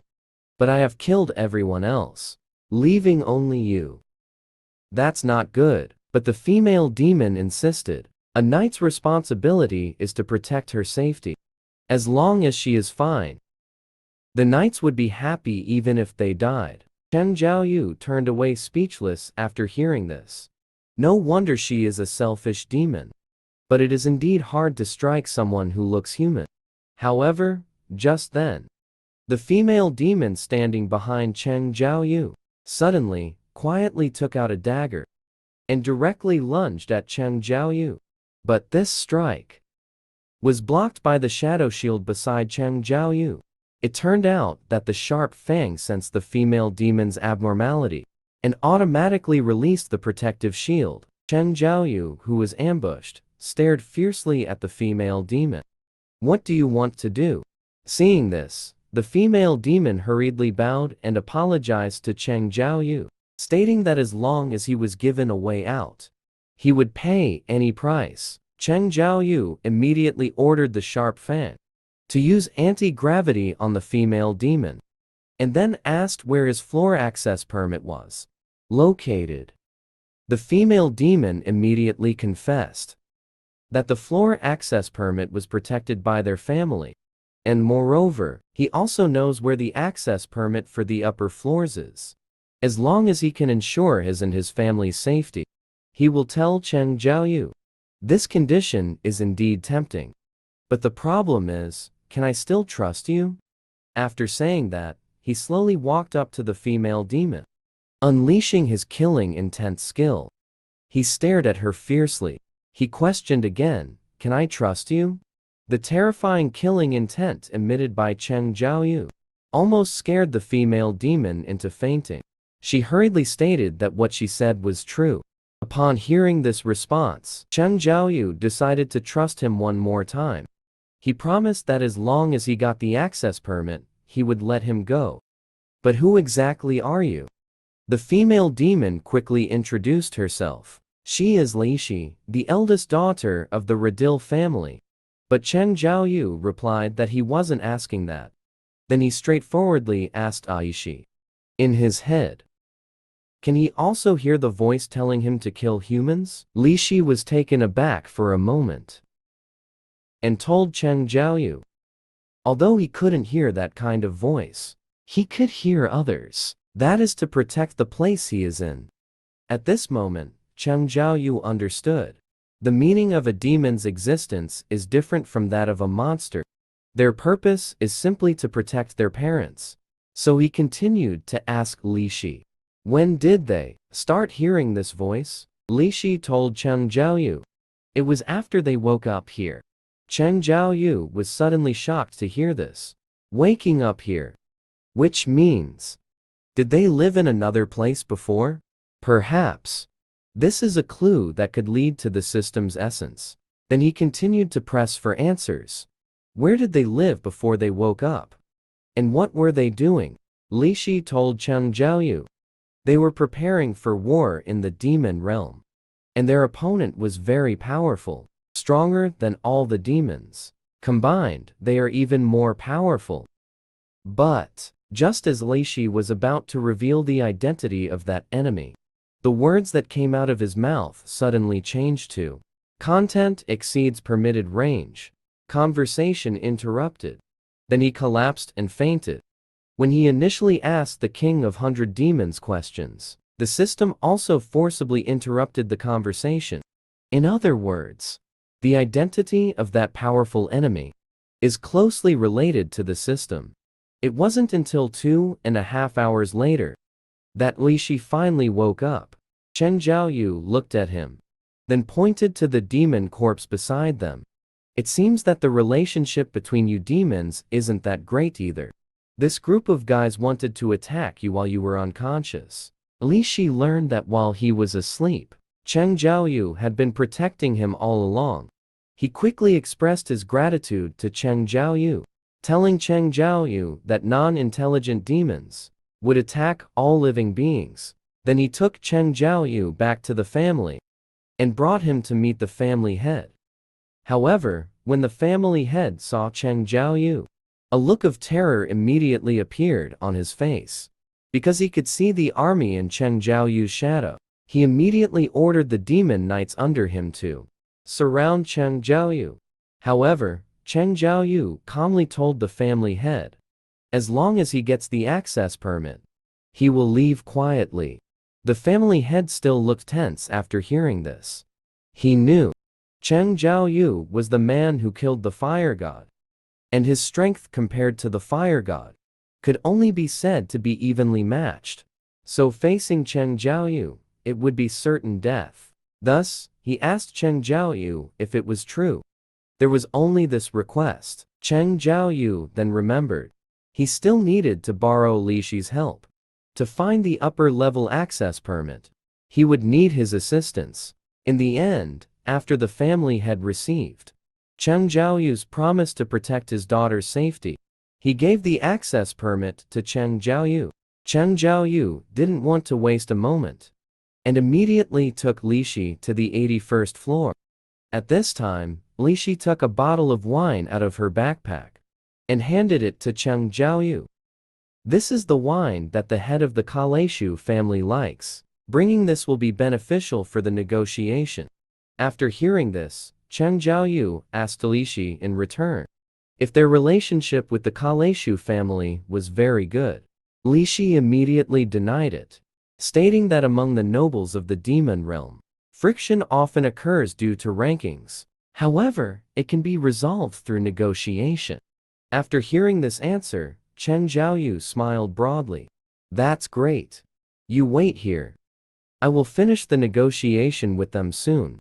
Then, in just a few minutes, the Kaleshu family's castle was filled with flames and emitted a series of rumbling sounds. After eliminating this family, Cheng Zhaoyu's level also reached level 87. At the same time, Yejelite also reached a level where she could be promoted. With Cheng Zhaoyu's permission, Yejelite successfully promoted from knight to war general. From the aura she exuded, she had already obtained S-level power. In this way, Cheng Zhaoyu used his kind negotiation style to smoothly arrive at the 90th floor.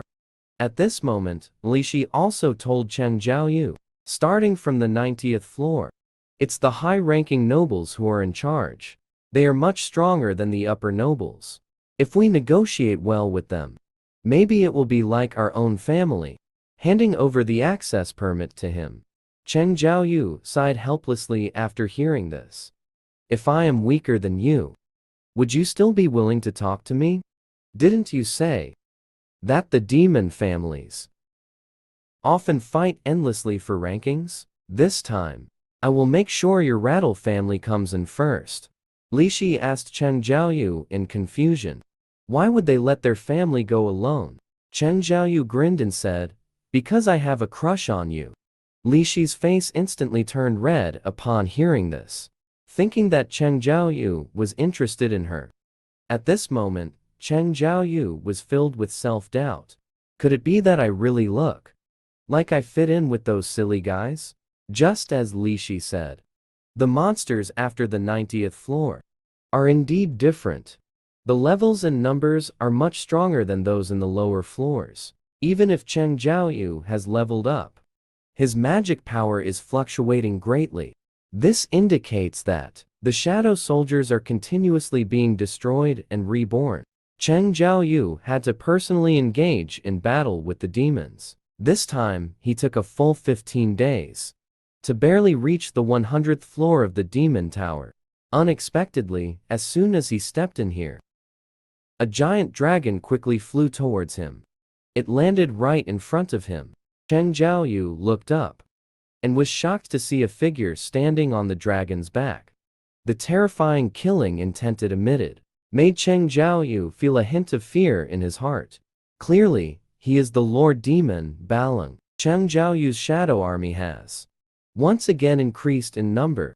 After acquiring Yejelite and Sharp Fang, 2S rank generals, Cheng Zhaoyu led the shadow army to successfully kill the Lord of the top level of Hell, the Demon Balang, and captured his mount, the dragon, becoming the 3rd S rank general under him. It turns out, just as Cheng Zhaoyu reached the top level of the demon city, the demon Balang rode the dragon, landing in front of Cheng Zhaoyu. The killing intent he emitted made Cheng Zhaoyu feel terrified. Moreover, the trouble is that the demon can fly. However, Cheng Zhaoyu immediately noticed that the dragon mount does not belong to the demon race. Since it is not of the demon race, perhaps he can extract its shadow for his own use. Just as Cheng Zhaoyu was lost in thought, the demon king had already drawn his sword and pointed it at Cheng Zhaoyu, launching the skill Hell's Gate. In an instant, countless purple portals appeared in the void, and demons, soldiers kept emerging from them. In just a breath's time, Cheng Zhaoyu was surrounded by the demon army. Li Shi was so scared that she was dumbfounded, and quickly asked Cheng Zhaoyu what to do now. Because these over 1,000 soldiers, the lowest level is a rank.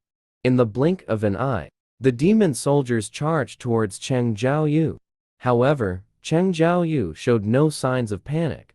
Just as the demon soldiers were about to pounce on Cheng Zhaoyu immediately activated the king's domain, enveloping the demon soldiers within it. Then he shouted angrily, "Come out, my soldiers!" In the next second, the soldiers suddenly emerged from the shadows, their weapons piercing through the unsuspecting demon soldiers. However, this ambush had no effect on those demon generals. They continued to rush towards Cheng Jiaoyu at high speed. At this moment, Cheng Jiaoyu's generals also made their appearance. The white bear transformed into a meat shield, taking the attacks of the demon general head-on. King Ain seized the opportunity to swing his axe, chopping off the demon general's legs. Upgraded to S rank, Yiglet could hold back multiple demon battleships by himself, and with the blessing of the greedy spider, the sharp fangs transformed into a spell cannon, constantly unleashing large-scale fire magic from the rear, bombarding the demon army recklessly. At this moment, Li Shi, who was on the battlefield, was completely stunned. Although she had watched Cheng Jiaoyu fight his way here, she had never seen such intense combat. Her heart couldn't help but fall into turmoil. Demon King Balaran is the ruler of the demon city, while Cheng Jiaoyu is the invader, the target he wants to eliminate. For a moment, she didn't know which side to stand on. Just then, Demon King Balaran's mouth suddenly began to gather lightning. The entire demon city's lightning elements were all converging towards him at this moment. Then he controlled the lightning, constantly striking down at the shadow army below. Seeing this, Cheng Jiaoyu immediately rushed towards Li Shi, using his ability to be immune to abnormal states to block the attack for her. After taking a lightning strike, Cheng Jiaoyu clearly sensed that this lightning contained a special effect of area magic. If he didn't block this magic shadow, the soldiers would be easily torn apart like paper. His magic power would also be completely consumed. Then he used the nearby building as a springboard, leaping towards the Demon King in the air. He must first deal with the flying dragon. However, his attack was intercepted by the Demon King with a giant sword. Before Cheng Jiaoyu could react, the Demon King suddenly exerted force again, swinging his sword towards Cheng Jiaoyu. Struck by this blow, Cheng Jiaoyu plummeted to the ground like a meteor, falling rapidly towards the surface. It wasn't until he created a 2.5-meter deep pit in the ground that he finally came to a stop. Cheng Jiaoyu had just tried to get up. In the sky, the Demon King once again gathered the power of lightning, and then launched a 10-meter wide shockwave towards Cheng Jiaoyu. At the critical moment, Cheng Jiaoyu barely dodged this attack with all his strength. At this point, Cheng Jiaoyu's back was already soaked with cold sweat. If he had been hit by that last blow, he would most likely have to restart in another world. Just then, behind Cheng Jiaoyu, a beam of flame suddenly shot over, colliding directly with the lightning shockwave. It turned out that after seeing Cheng Jiaoyu in danger, Jian Ya immediately launched the Song of Flames to counterattack. Since ancient times, against waves, the left side is bound to fail. With the support of the greedy spider, the Song of Flames successfully altered the trajectory of the lightning shockwave, and also split off a beam of flame, shooting towards the flying dragon under the Demon King's feet. The flying dragon, hit by the flames, immediately fell from the sky. Even Cheng Jiaoyu didn't expect Jian Ya to accomplish all of this. It seems handing the greedy spider over to Jian Ya was the right choice. At this moment, the Demon King, having lost its ability to fly, also landed on the ground. Cheng Jiaoyu raised his short sword and stood in front of him. "You finally came down. I don't want to look up at you anymore." Upon hearing this, the Demon King immediately unleashed all its magic power, raising its long sword and walking towards Cheng Jiaoyu. It opened its mouth and spat out a bolt of lightning aimed at Cheng Jiaoyu. Seeing this, Jian Ya immediately used the shield of protection to block in front of Cheng Jiaoyu. However, the scattered lightning still tore apart many of Cheng Jiaoyu's shadows. The soldier's magic power sharply decreased in an instant, and there was no time to replenish it during the battle. If high-level soldiers were destroyed, the amount of magic consumed would also increase. But at this moment, he could not avoid seeking their help. Therefore, he had to end the battle before his magic was exhausted. Immediately, he summoned King Ain to hold the Demon King in check from the front. Although he was not the Demon King's match, he could delay the opponent by continuously reviving. Ygritte took advantage of the distraction. He slashed at him from behind. But unexpectedly, this sword was directly caught by the Demon King with bare hands. Then he spat out lightning aimed at Ygritte. At this moment, Cheng Jiaoyu suddenly appeared behind Ygritte, releasing a skill to strike at the Demon King's vital point. What he didn't expect was that the Demon King casually used his giant sword to block his vital point, and with one claw, he grabbed Cheng Jiaoyu's head. At this time, the revived King Ain and Ygritte launched another assault on the Demon King.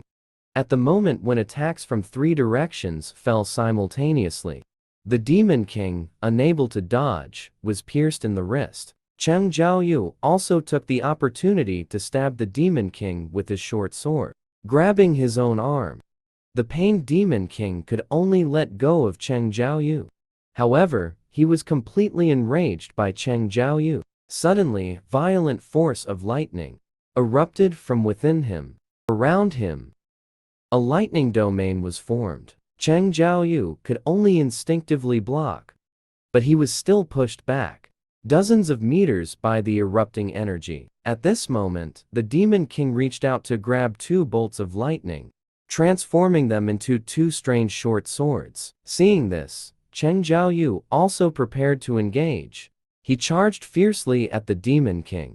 In an instant, the two collided fiercely.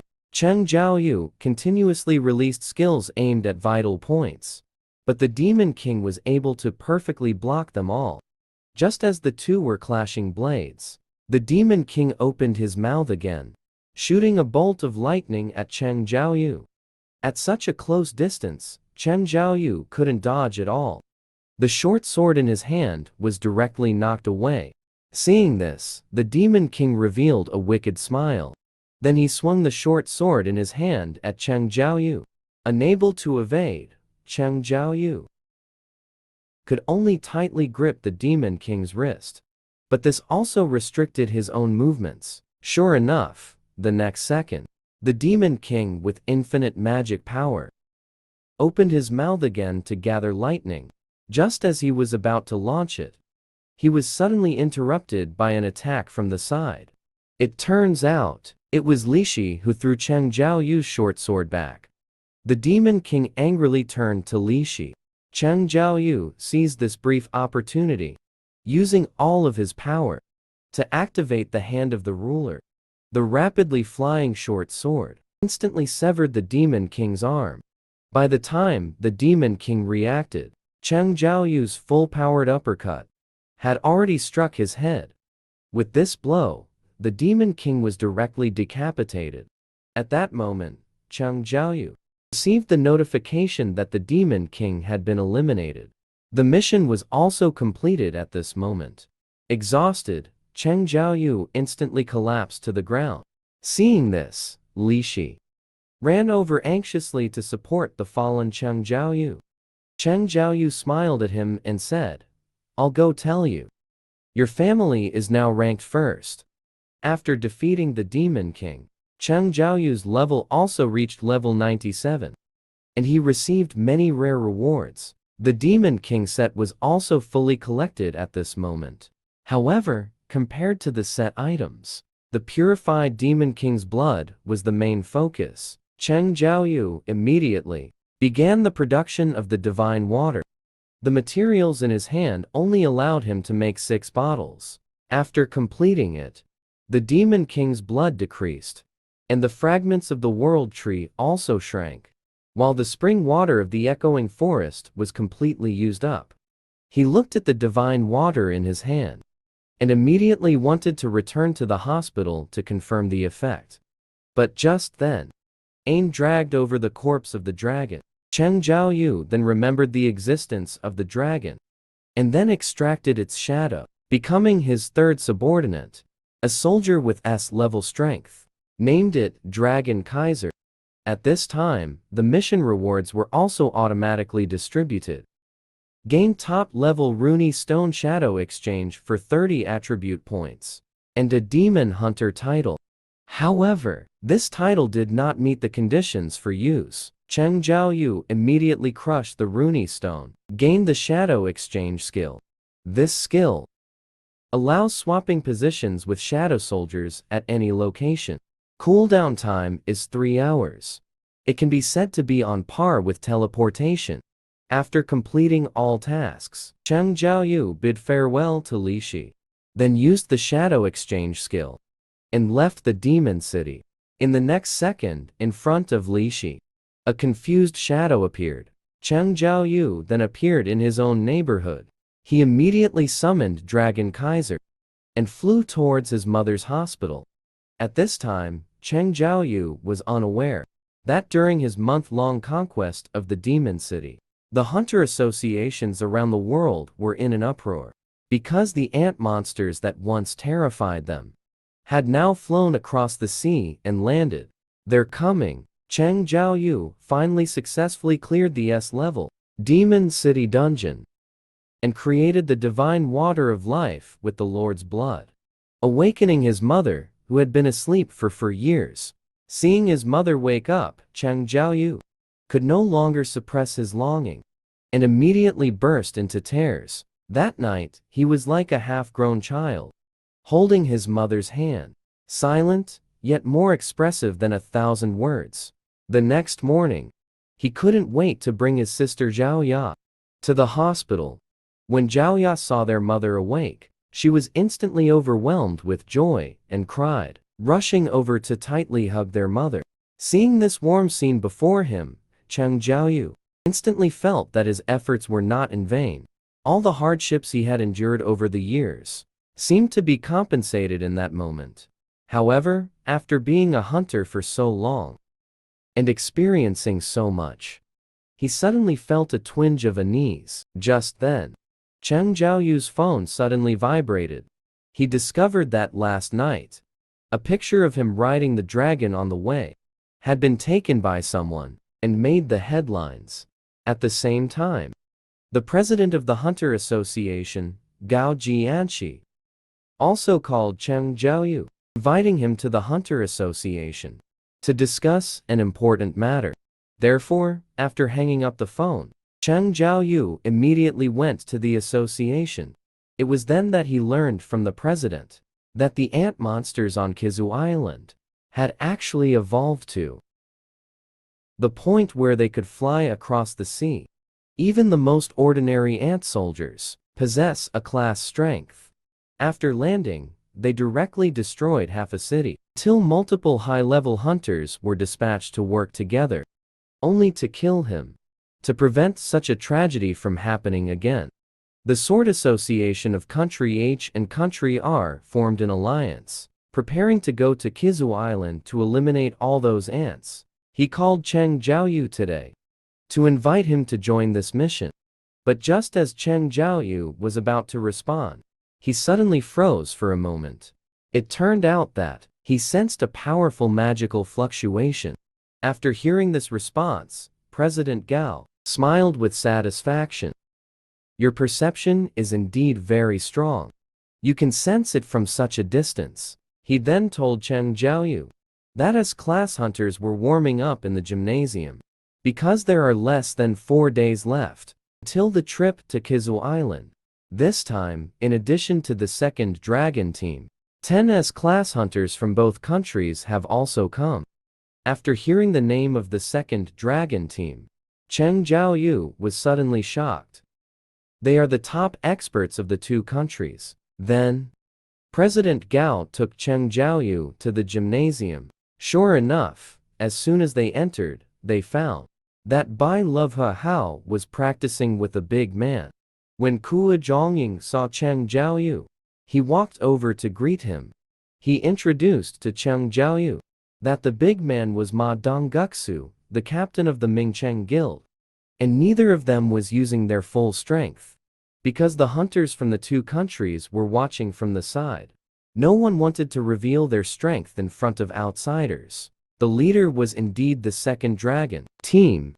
At this moment, the second dragon team had also noticed Cheng Zhaoyu's presence. The translator told him that this was Cheng Zhaoyu, who had recently become an S-class hunter.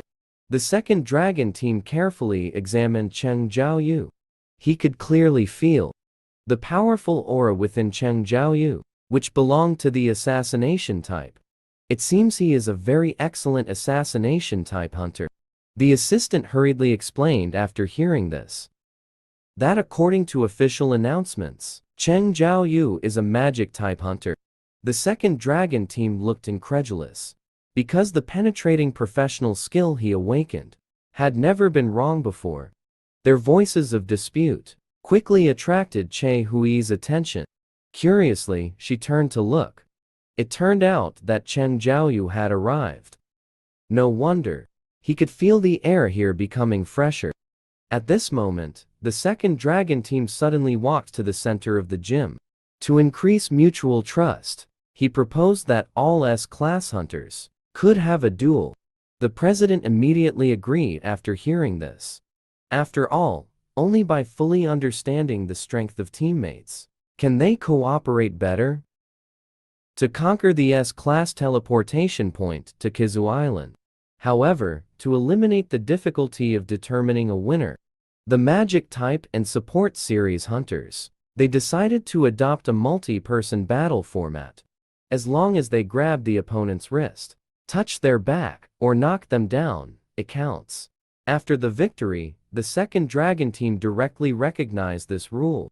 They first dispatched a team of 4 S-class hunters. On the other hand, the team from H country was composed of Bai Love Hao, Ma Dongguksu, Che Hui, and Lin Zigui.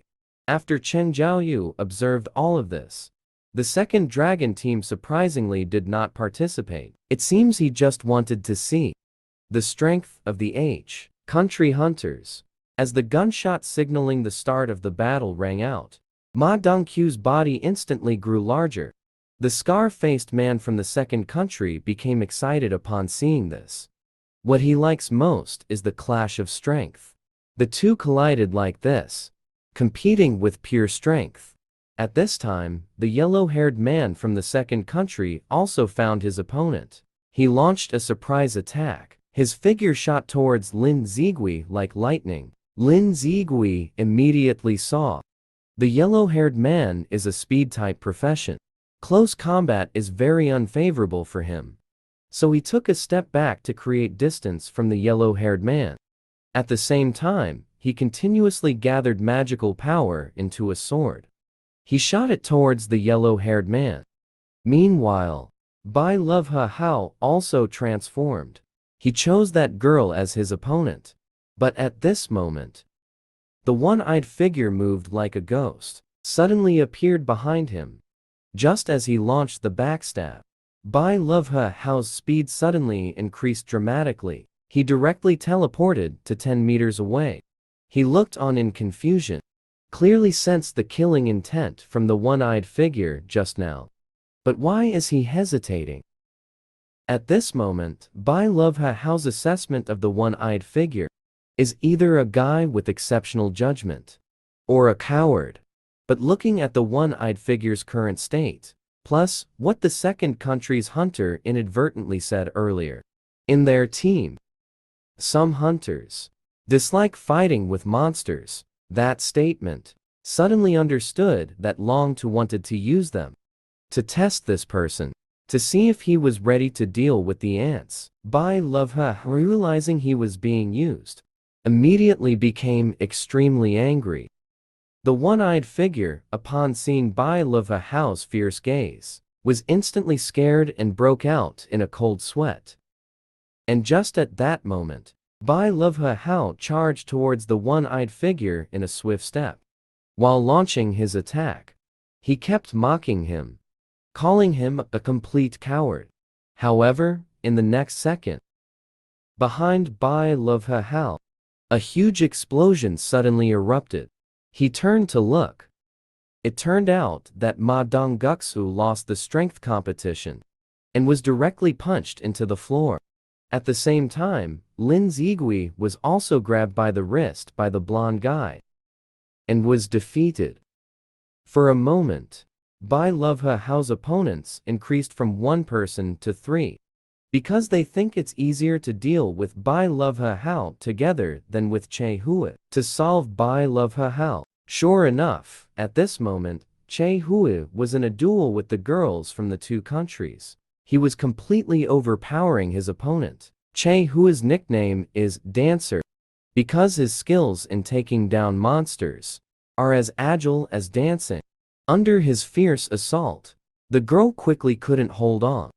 After being touched by Che Hui, she was eliminated. Then he prepared to hurry and help Bai Love Hao. Unexpectedly, just at that moment, the one-eyed figure suddenly appeared behind him. Just as he was about to touch Che Hui's back, Che Hui landed several punches on the one-eyed figure's face. The hunters, watching from the side, were stunned by the scene. Because in that instant, Che Hui's punches were like a machine gun. He threw 14 punches, directly turning the one-eyed figure into a pig's head. At this moment, the quiet, glasses-wearing man suddenly spoke up. That guy got angry. It turns out, the one-eyed figure completely loses his rationality every time he gets angry. He even attacks his teammates. Therefore, no one is willing to team up with him. In desperation, he can only tackle the B-level teleportation portal alone. At this point, he has completely lost control. Like a beast, he frantically launched an attack on Che Hui. His speed was so fast that Che Hui couldn't react at all. Just as the one-eyed figure's attack was about to hit Che Hui, Chen Zhaoyu suddenly rushed in front of Che Hui, blocking the attack for her. However, the out-of-control one-eyed figure did not stop there, but reached out again to grab Chen Zhaoyu. Seeing him being so unruly, Chen Zhaoyu executed a back throw, pinning him to the ground.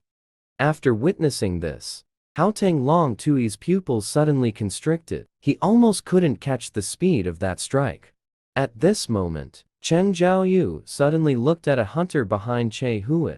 This practice match is probably a loss for each country. Che Hui readily agreed upon hearing this. As soon as this was said, Bai Love Hao also fell under the opponent's siege. Just as Chen Zhaoyu was about to leave, Hao Tang Long Tui's translator suddenly called out to him. It turns out Hao Tang Long Tu wanted to invite him for a spar. After learning this, Chen Zhaoyu's expression instantly became serious. Could it be that Hao Tang Long Tu wants to test his strength? Although he didn't know what he was planning, this was just the opportunity he needed. He could see how much stronger he had become in the demon castle. So he had the translator tell Hao Tang Long Tu he could agree to the spar. But there was one condition, which was that he hoped he could go all out. Those arrogant words directly angered Hao Tang Long Tu. Before Chen Zhaoyu could say the duel had begun, Hao Tang Long Tui's handblade was already out, right in front of Chen Zhaoyu. However, this strike actually missed. It turns out, at the moment Chen Zhaoyu's attack was about to hit him, he activated his instant movement skill to dodge. But he couldn't help but sigh. This guy is obviously much stronger than other S-rank hunters. Then Hao Tang Long Tu looked at his palm in disbelief. It's really ridiculous. Is this still considered a magic type? Agile in movement, silent when acting. This is the strength of a top assassin. After saying that, he gathered strength again, preparing to continue testing Chen Zhaoyu till he revealed all his trump cards. In an instant, he transformed into lightning and charged at Chen Zhaoyu. But no matter how fast his attack was, Chen Zhaoyu could precisely dodge it. He showed a somewhat inscrutable smile on his face. After Hao Tang Long Tu saw this smile, he thought Chen Zhaoyu was underestimating his strength. He also realized that if he didn't use all his strength, he wouldn't be able to hit Chen Zhaoyu. Therefore, he changed his mind, suddenly unleashing all his power. He wanted to kill Chen Zhaoyu here. The fist wind directly grazed Cheng Jiaoyu's cheek. And at the same time, a system pop-up appeared, warning him of the presence of a murderous intent nearby. With a huge muffled sound, Hao Teng Long 2E strike finally did not miss. But when he saw what was in front of him, his pupils suddenly shook violently, because his full force strike was actually taken head-on by Cheng Jiaoyu. Cheng Jiaoyu couldn't help but sigh. If he had been a bit slower, he might have lost an eye. Hao Teng Long too looked at Cheng Jiaoyu in disbelief. He clearly could have won the duel by grabbing his wrist. But he deliberately only grabbed his palm. He was convinced that Cheng Jiaoyu was deliberately toying with him. Then Cheng Jiaoyu glanced at Hao Teng Long too. Although he couldn't understand what he was saying, if he had grabbed his hand, the wrist game would have ended. He hasn't launched an attack yet.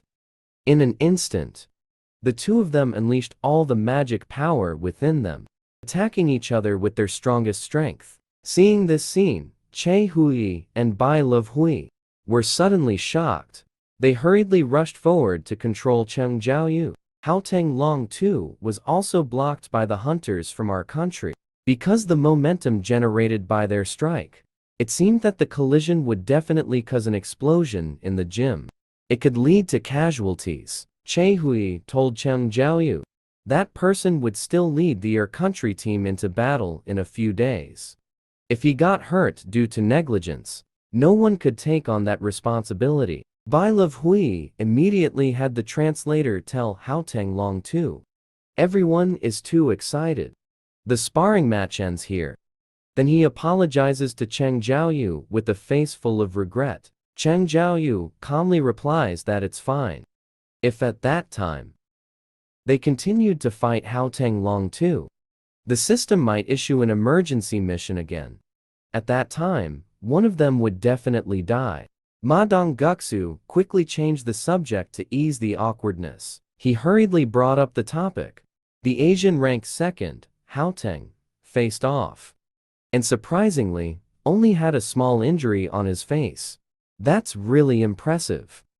Then he talked about their Ming Cheng Guild, which is an urgent need of combat series, and asked Cheng Jiaoyu if he was interested in joining them. I don't want to be in the car on the second floor right now. He directly interrupted him after hearing this. He told Ma Dongguxu that Cheng Jiaoyu is actually a magic series person. Ma Dongguxu showed a face full of disbelief after hearing this. At this moment, Cheng Jiaoyu had completely calmed down. He hurriedly apologized to everyone. The strength of the hunters present, he had already understood quite a bit. Moreover, he had secretly hidden the soldiers in their shadows. Even Hao Teng Long too didn't notice. Then he told President Gao Zhanli, this time on Kizu Island, the strategy battle. He gave up participating. One is because his mother just woke up. He can't leave easily. The second is because there are more than 10 S-rank hunters participating. He believes they won't lack his combat power. At this moment, Hao Teng Long too beside him was already sweating profusely. Because at the moment Cheng Jiaoyu launched an attack on him. The unprecedented killing intent emitted by Cheng Jiaoyu made him feel fear. He even had nightmares for several consecutive days afterward. Soon, 3 days passed. A strategy team composed of 5,000 awakened ones drove the destroyer towards Kizu Island. They were mainly responsible for eliminating those ants that escaped the island. The S-rank hunters took helicopters, flying to Kizu Island first. Their mission was to kill the Ant Queen, because the ants only have a lifespan of 1 year. As long as the Ant Queen dies, Kizu Island will return to peace in a year. This time, the H country dispatched 6 S-rank hunters, namely, Kuizhang, Nga Dongguxu, Bai Love, Lin Zigui, and Min Shijun. Among them, Min Shijun is Bai Love Hui's younger brother, and he is an S-rank healing hunter. However, he doesn't like bloody places, so he retired. At this moment, Bai Love Hui looked at Min Shijun in disbelief. He really didn't expect him to participate in the strategy team. Min Shijun smiled widely after hearing this, saying that if it weren't for him, Bai Love Hui might be the first to die. After all, as soon as he sees a monster, he will recklessly charge at it. Soon, their helicopter flew to Kizu Island. At this time, the team led by Hu Tenglong too had already landed on the island from another direction. Hard to believe. The once prosperous Kizu city now has turned into a ghost city filled with monster remains. Those ant remains were eaten by their own kind. Therefore, Hu Tenglong too deduced that there is a predator nearby. He notified his team members to start acting according to the original plan. In an instant, various areas around Kizu Island erupted with powerful magical energy. This magical energy caused the ant soldiers to swarm out. The people on the helicopter, after seeing the army of ants being diverted, opened the cabin door. Kui Zhongying immediately unleashed a large-scale fire magic, aimed at the ant soldiers blocking the way. However, as the smoke from the explosion cleared away, the ants were completely unharmed. Seeing this, Kui Zhongying couldn't help but exclaim, "The ants have evolved again. They have developed resistance to the magic that was effective in the level underground city. Therefore, he must concentrate his firepower to inflict damage on them." After testing the strength of the ants, he jumped down from the helicopter. His fire magic would have an advantage when facing numerous enemies. Thus, the task of clearing the way for everyone was perfectly suited for him. He continuously used large-scale magic, bombarding the army of ants. Soon, the guard soldiers at the entrance of the ant nest were completely eliminated by Kui Zhongying. After seeing this, the others jumped down from the helicopter. The hunters from the two countries could only help them by an hour's time. They must eliminate the ant queen within this time, or they would be trampled to death by the returning ants. Meanwhile, the fleet also launched a jamming satellite. This way, the ants would not receive the ant queen's distress signal. At this moment, the hunters from the two countries were struggling fiercely against the ant soldiers. However, as the number of ants increased, they might not wait for the people from each country to find the ant queen, and would face total annihilation. On the other side, the people from each country had already entered the ant nest. Kui Zhongying immediately released a fire net, blocking the entrance of the nest. It could help everyone defend against the newly born ants. He then unleashed countless fireballs, bombarding the various openings in the nest. Because the ant tunnels are intricate and complex, if one enters recklessly, they might be sent back the same way, like a fireball, and deep to the point where even the sensation of the explosion cannot be felt.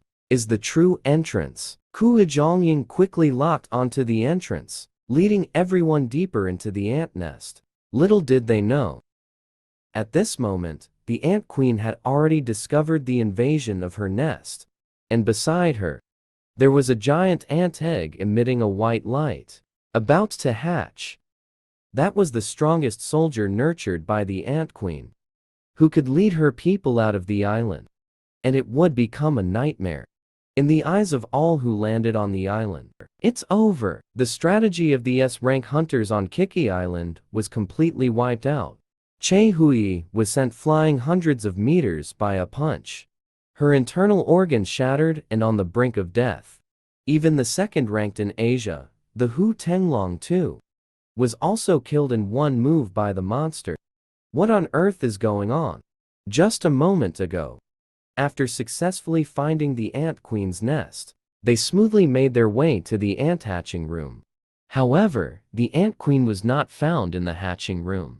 Just as Che Zhongying was about to burn all these ant eggs, a giant ant egg that had already hatched caught everyone's attention. The magical power emanating from the egg alone made everyone tremble with fear. What kind of monster is hatching inside? At this moment, the hunters from country are outside, were struggling to fight against the ant soldiers. Just a second ago, they were laughing and joking. But in the blink of an eye, The head of the S-rank healer in the team disappeared. The two were immediately startled and quickly entered a state of readiness. But as a strange red light flashed by, the heads of the remaining two were also devoured in an instant. Blood spilled on the spot.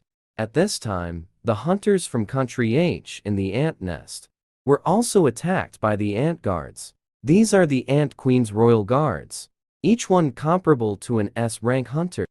But magical beasts are still magical beasts. Compared to the tactically flexible hunters, their fighting style is too simplistic.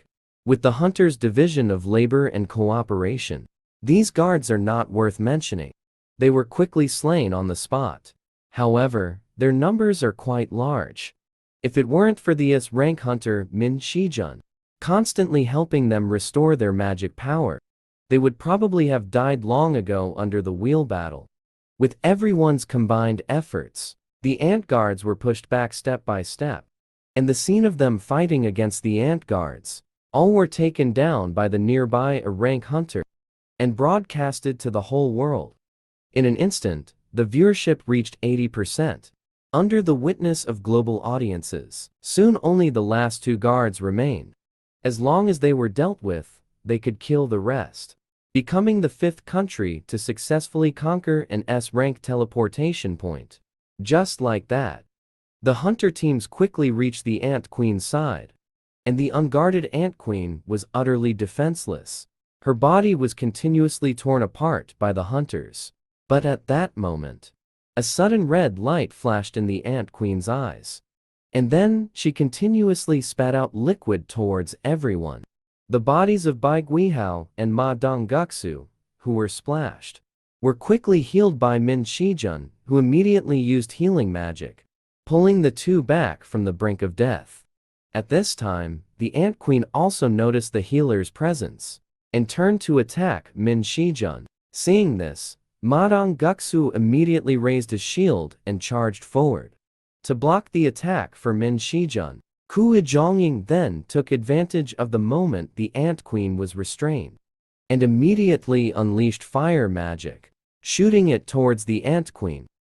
As Ku Zhongying's firepower continued to increase, the Ant Queen's movements gradually became sluggish. Based on Bai Guihao's years of experience in conquering dungeons, the Ant Queen was now in a near-death state. Victory was within reach. But at that moment, the Ant Queen suddenly let out a roar with all her might. The shockwave from the sound directly disrupted Ku Zhongying's magic, and everyone was also knocked back repeatedly. Bai Guihao, who had beast transformation abilities, immediately sensed something unusual. This sound felt different from the cries of beasts before death. It seemed to be summoning something. At the same time, the hunter teams from the two outside countries also noticed the anomaly. All the ant soldiers were moving towards the ant nest. The human signal jamming devices had completely failed. And inside the ant nest, the Ant Queen had already been cut in half by Che Hui's sword. Just when everyone thought the conquest was over, Ma Dongguksu received contact from the outside, learned that the ants were quickly gathering here. They were just about to retreat. Ku Zhongying's body suddenly trembled violently, because the flame prison he set up at the entrance of the ant nest was breached. In the next second, a strong wave of magical power suddenly swept over everyone. Instantly, they were suppressed to the point they could barely stand. Then an ant soldier walked out from the darkness and let out an angry roar at everyone. Bai Guihao was immediately stunned, because the magical power emitted by this ant was actually stronger than the total magical power of all the S-class hunters present, by a large margin.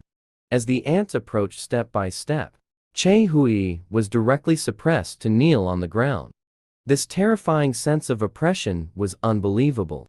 Just the sound of its footsteps could evoke terrifying imaginations. It was definitely the Ant King here. The Ant King ignored everyone and walked towards the Ant Queen, not wanting to just brush past. The magical airflow generated directly crushed Ma Dongguksu. Half of his bones If it weren't for Min Shijin's timely treatment, Ma Dongguksu would have likely turned into a corpse by now. At this moment, the Ant King had reached the side of the Ant Queen. After confirming that the Ant Queen was dead, it opened its mouth in anger and let out a roar at everyone, which directly caused everyone to collapse to the ground. And among everyone, the strongest, Che Hua, was just trembling and managing to stand up. Seeing this scene, the Ant King moved like lightning and instantly teleported behind him and delivered a heavy punch to Che Hui's abdomen. After taking this hit, Che Hui was sent flying like a meteor till he crashed into a rock, creating a 10-meter deep pit. Before finally stopping, this punch directly shattered all of Che Hui's internal organs. After seeing this, Ma Dongguksu was about to rush over to check on Che Hui's injuries, when the Ant King teleported in front of him again. Ma Dongguksu immediately raised his shield to defend, but the Ant King casually threw a punch, shattered the shield into pieces. Seeing this, he immediately drew his sword and slashed at the Ant King. However, the Ant King directly blocked his attack with its claws and forcefully tore off his arm. After seeing Ma Dongguksu fall, Bai Hui let out an angry roar. But the next second, the Ant King's swift movement tore open his chest. Kui Zhongying had just gathered a fireball and was ready to attack the Ant King when that ghostly figure rushed in front of him and severed his arm. At this moment, the only one still capable of attacking, Lin Zigui, took a quick step and rushed behind the Ant King, drawing his bow to launch an attack. He was confident that at such a close distance, he wouldn't miss. Just as the Ant King was about to be hit, the Ant King reached out its claws and grabbed the magic sword, glanced at him, and then crushed the bow and arrow. Then with a flying kick, he sent Lin Zigui flying away. Just as the Ant King was about to deliver a finishing blow to Lin Zigui, Ma Dongguksu suddenly appeared in front of the Ant King, punching the Ant King back. After successfully ambushing, Ma Dongguksu grinned. As long as Min Shijun is here, even if his arm is severed, he can fully recover. At this moment, Min Shijun had already activated his self-protection skill, Disguise. Although it has the drawback of being immobile, it can hide his presence, like invisibility. As long as he continues to heal the hunters, he won't be easily defeated by the Ant King.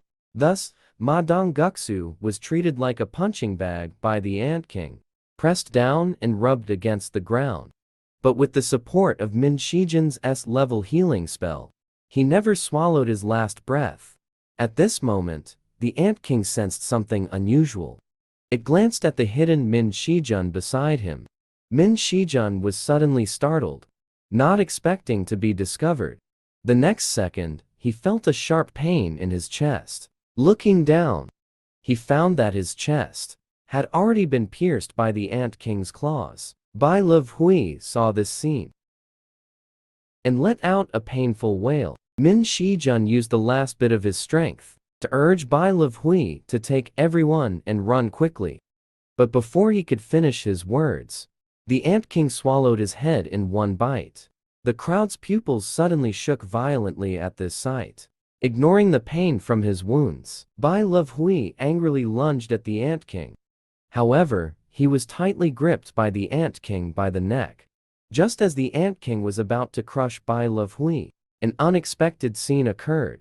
The Ant King actually spoke human words, "Run, bro."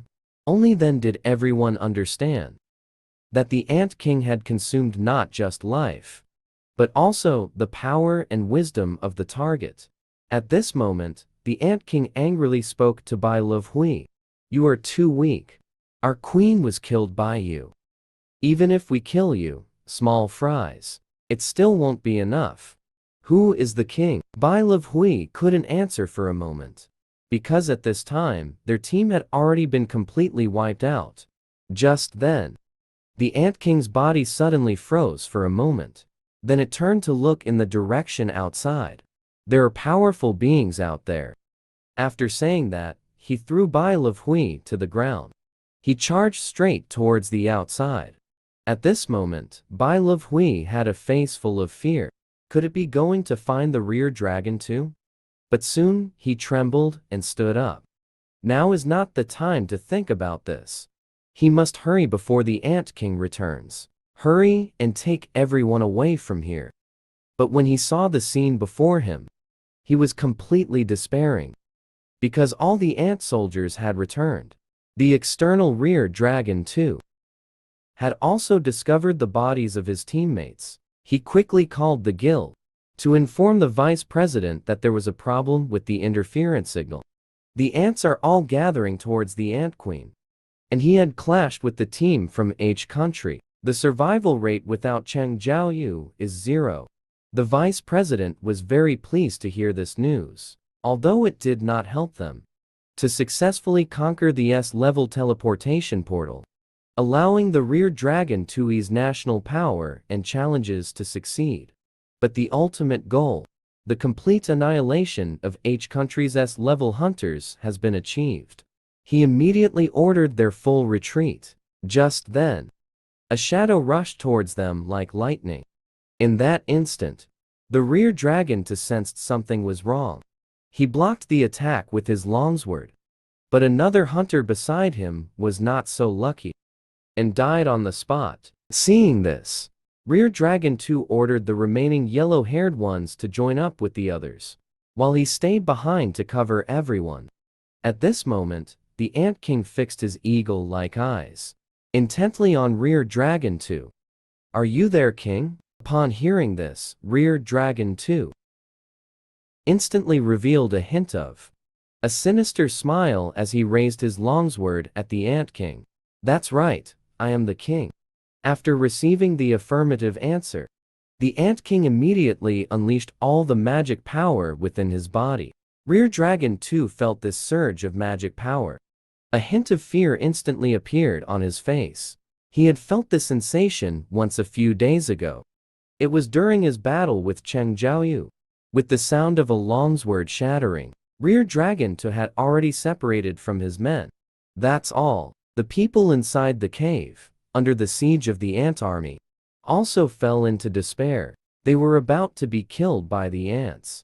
A black soldier suddenly rushed out from their shadows, blocking the fatal attack for them. At this moment, far away, thousands of miles away, Cheng Jiaoyu also sensed something unusual, staring intently in the direction of Kizu Island. The shadow exchange skill was activated. The final battle between Cheng Jiaoyu and the Ant King Buyer was officially upon them. Facing the Ant King Buyer, who absorbed all of Rear Dragon 2's power. Could Cheng Jiaoyu really win? Just as the S-class team members were about to be devoured by the monster, a giant sword suddenly pierced through the monster's skull. The figure wielding the giant sword was none other than the Knight Yegelite. Knights usually accompany their kings. It was that man who came to the rescue. Cheng Jiaoyu immediately summoned the King Ain, asking him to use the skill Group Taunt, drawing the hatred of all the surrounding ant soldiers. Then he took out the short sword dropped by the Demon King, charging into the ant swarm alone, engaging them in close combat. Meanwhile, Sharp Fang appeared in front of the team, releasing the Guardian Shield, helping them withstand the ants' attacks. Seeing this, Ma Dongguksu was dumbfounded. He didn't know who was fighting the ants now. But Bai Level was very clear, because he had seen these shadow soldiers during the awakening ceremony. He firmly believed that Cheng Jiaoyu could successfully save everyone this time. The ant soldiers were utterly no match for the shadow army. However, Cheng Jiaoyu still felt that the efficiency of clearing the monsters was too slow. He looked at the ground covered with ant corpses and stood up. In the next second, the dead ants successfully revived, transforming into shadow soldiers, and engaged in a desperate battle with the ants. And this scene was broadcast live. Originally, after seeing the S-rank hunter die, The people of Country H fell into despair, but hope reignited in their eyes. At this moment, the fate of the entire country was all linked to Cheng Jiaoyu. And Cheng Jiaoyu, who was on the battlefield, quickly broke through the encirclement of the ants and came before the team members, purchased potions from the store that can heal injuries to help them treat their wounds and restore combat power. But at this moment, Che Hui's internal organs were already completely ruptured. The potion had no effect at all, and his breath was gradually weakening. They must leave here with Che Hui before more ants arrive and find a high-level healer. But just then, a terrifying, magical fluctuation caught Cheng Jiaoyu's attention. It turned out that the Ant King had returned. He looked at everyone with anger. There is no king outside. Is there anyone here still called a king? Upon seeing the figure of the Ant King, everyone's faces showed fear. Could it be that Hu Tenglong too was also defeated by him? Seeing this, Cheng Jiaoyu entrusted Che Hui to Ma Dongguksu, and then strode towards the Ant King. I said, why did the shadow signal of Hu Tenglong to get cut off? It turns out you ate it. After hearing this, the Ant King directly unleashed the abilities inherited from Hu Tenglong too, exploding with all his magical power, pressing down towards Cheng Jiaoyu. However, under the immense magical pressure, Cheng Jiaoyu remained completely still. Even a hint of a smile appeared at the corner of his mouth. At the same time, the president of the Two-Country Hunter Association, upon learning that Tenglong too was defeated, quickly ordered his subordinates to check the current location of the Ant King. His subordinate immediately responded. The Ant King just reappeared in the Ant Queen's cave. The president slammed his hand on the table in anger, because this meant that the hunters of Country H were still alive. At this moment, his subordinate discovered again. Just now, in the Yi Cave, another magical power appeared that was on par with the Ant King. The president trembled with anxiety upon hearing this, and hurriedly ordered his subordinates to open the live broadcast of Country H. And at this time, the president, Gao Zhanli, was watching the live broadcast, almost jumping up in excitement, because he believed that with Cheng Jiaoyu's strength, definitely can defeat the Ant King. But the next second, the Ant King in the footage launched a fierce attack on Cheng Jiaoyu. His fist slammed hard against Cheng Jiaoyu's head. The ground beneath Cheng Jiaoyu's feet instantly began to collapse. A huge explosion occurred. Kui Zhongying and Bai Lihua were caught in the explosion's shockwave and were directly blown away. And they believed, with Cheng Jiaoyu's physical condition as a magic-type hunter, being hit at such close range by the Ant King was undoubtedly fatal. When the smoke from the explosion cleared, the Ant King sneered, "Too weak, indeed, not a king." But before he could finish his words, the pupils of everyone on site suddenly contracted, because Cheng Jiaoyu, who took the hit, was still standing in front of the Ant King. He angrily spat out blood from his mouth, then gathered magic power in his palm, and launched the Dominator against the Ant King. In an instant, the Ant King's body quickly flew towards Cheng Jiaoyu. Cheng Jiaoyu's fist also swung out fiercely at this moment, and slammed hard against the Ant King's head. The Ant King, hit by this blow, was sent flying backward like a meteor, directly smashing through the entire ant nest. Everyone present was left speechless at this scene. Is Cheng Jiaoyu really a magic-type hunter? At this moment, Bai Lihua also gasped in shock. He was still a bit skeptical. Didn't expect him to be that powerful.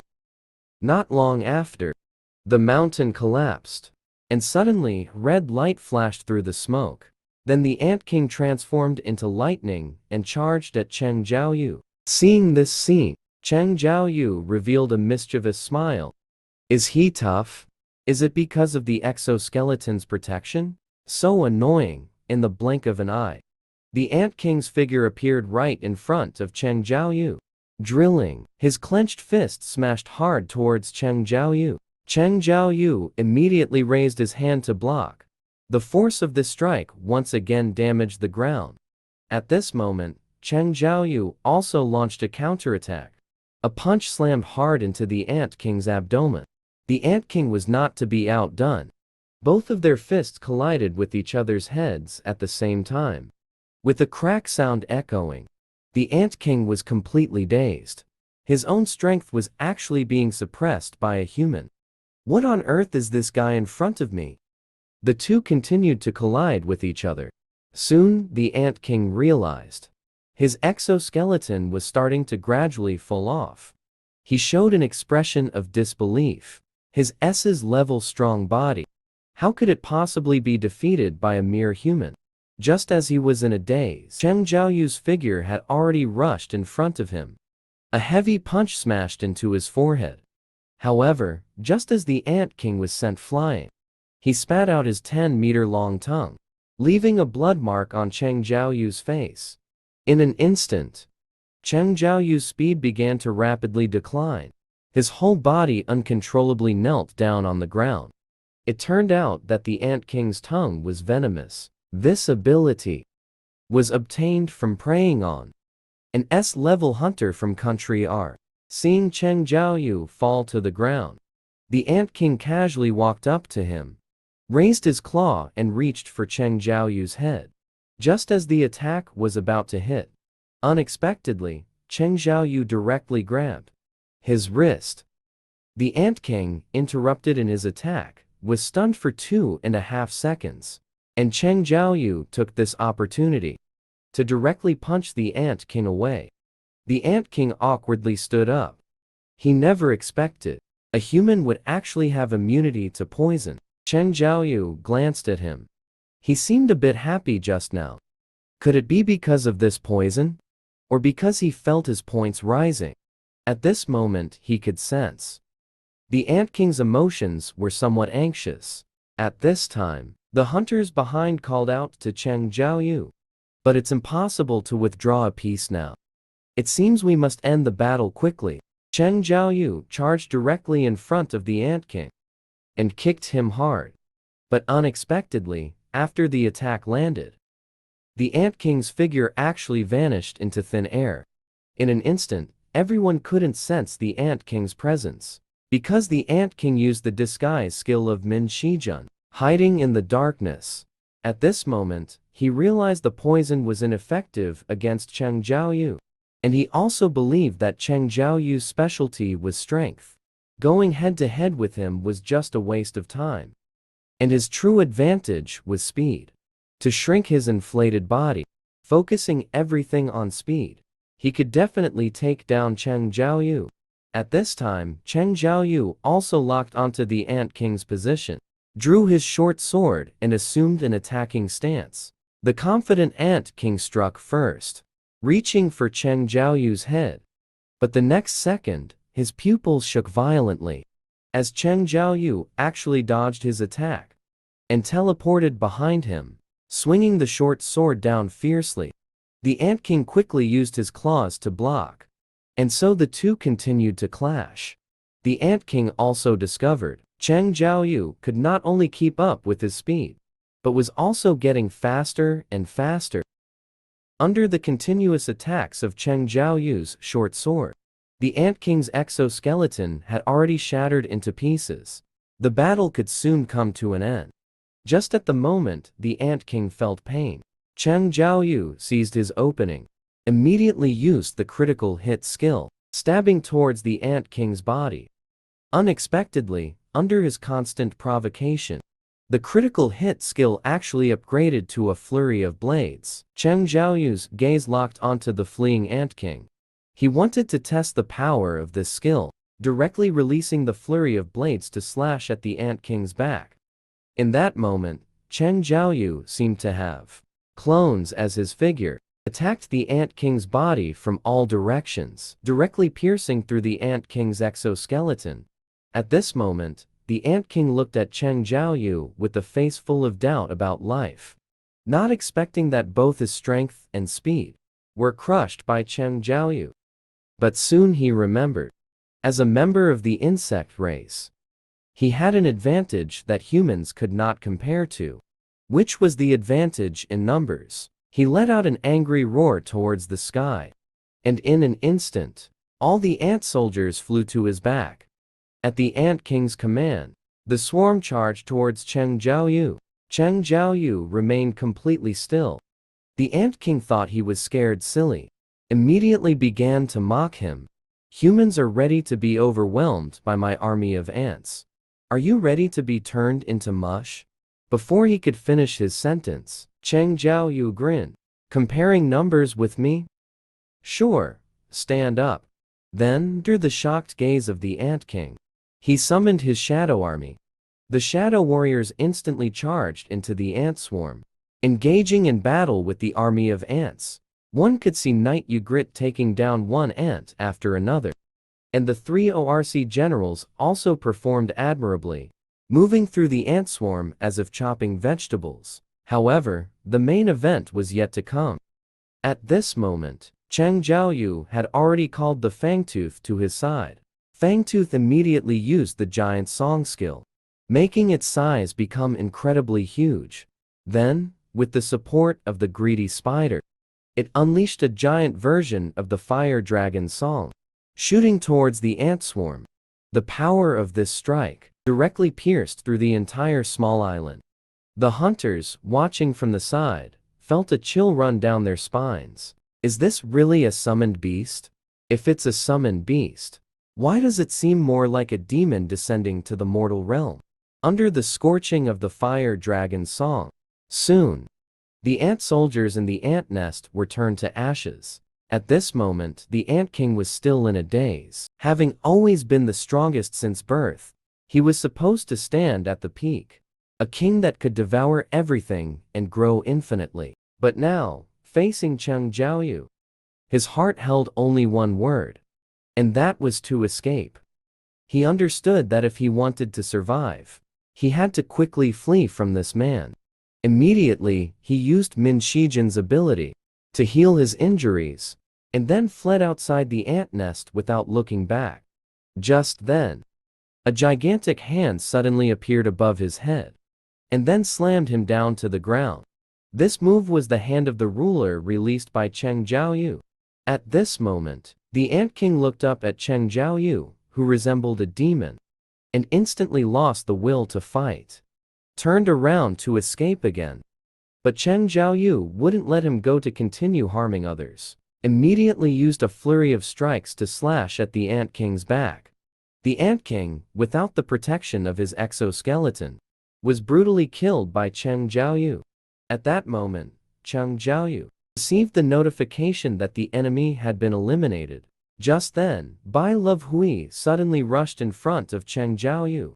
Because Che Hui was in very poor condition at that time.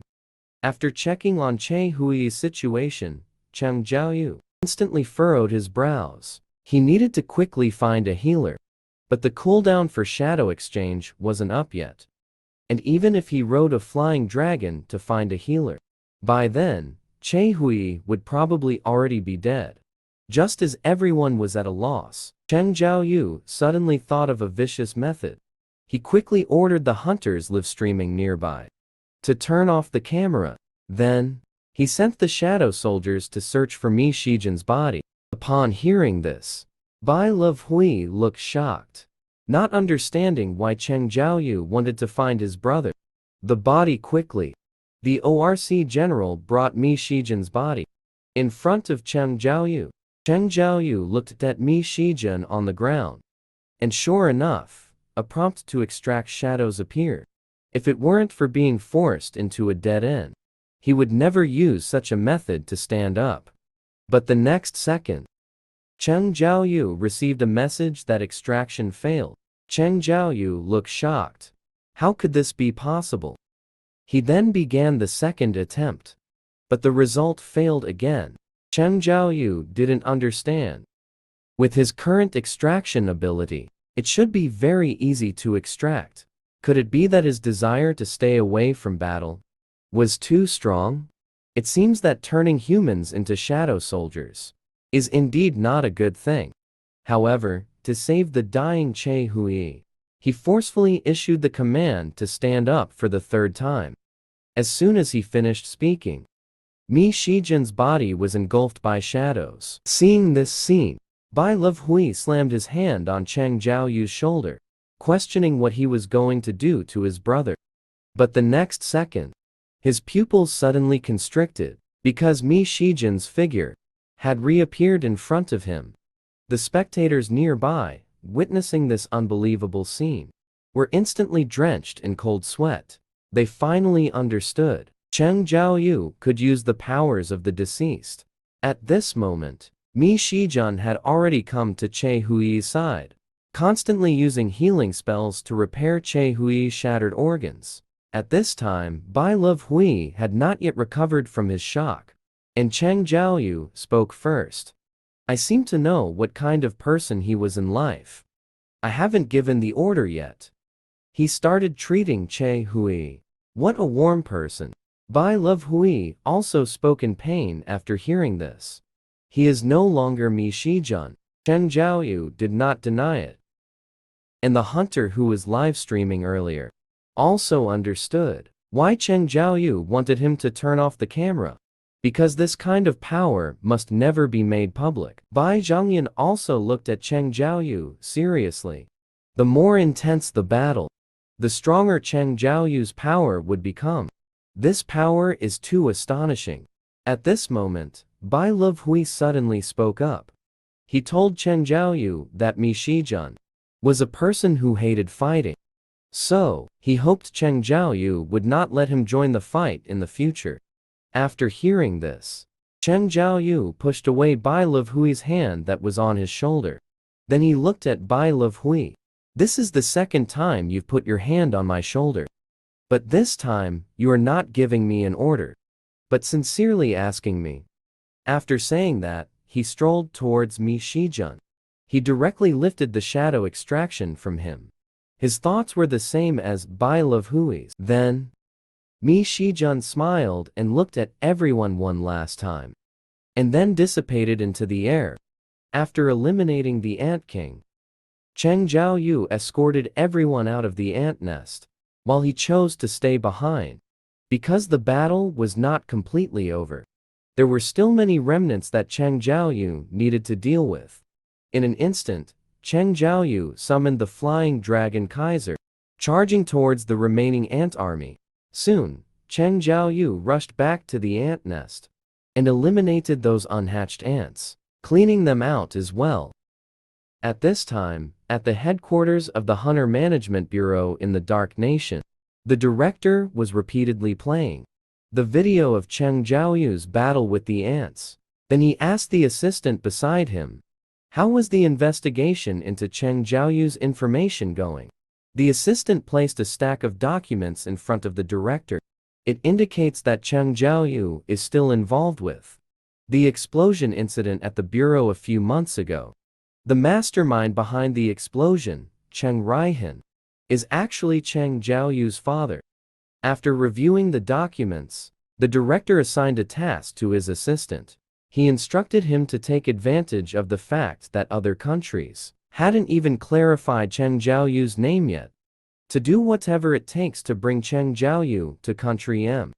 Because, in the director's view, Cheng Jiaoyu's strength might have already reached the level of national power. Cheng Jiaoyu defeated the S's level beast, Ant King Bayer. And then the most exciting moment arrived, which was to extract his shadow. Cheng Jiaoyu arrived at the ant. The powerful aura beside Ant King Bayer left him in awe. Then he recited the command and stood up. In an instant, the shadow of the Ant King began to dissipate, surrounding Cheng Jiaoyu completely. Seeing this, Cheng Jiaoyu was suddenly alarmed. In the darkness, Cheng Jiaoyu felt nothing. He thought the shadow extraction had failed. But in the next second, a puzzled voice came from behind him. Why am I back again? Cheng Jiaoyu turned around to look. The figure of the Ant King stood there. At the same time, the prompt indicating successful shadow extraction also arrived. After seeing Chen Zhaoyu's gaze, the Ant King immediately knelt down on the ground. Chen Zhaoyu thought for a moment while checking his attributes. A general level that had never been seen before appeared. In other words, his strength. Those previous soldiers could not be compared to him at all. Then Chen Zhaoyu turned and walked towards the Ant Queen. But at that moment, a voice from behind came from the Ant King. "Please give me a name." Chen Zhaoyu glanced at him. It seems this guy is just like the other soldiers, possessing absolute loyalty. Then ask him why he can speak. The Ant King hesitantly replied that he could speak even before becoming a soldier. So he can still speak now? No, the King Ain was once human. But after becoming a shadow, he couldn't speak.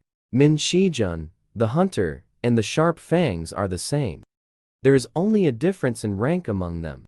It seems that if the other soldiers' ranks increase, they might also be able to speak. Chen Zhaoyu carefully examined the Ant King.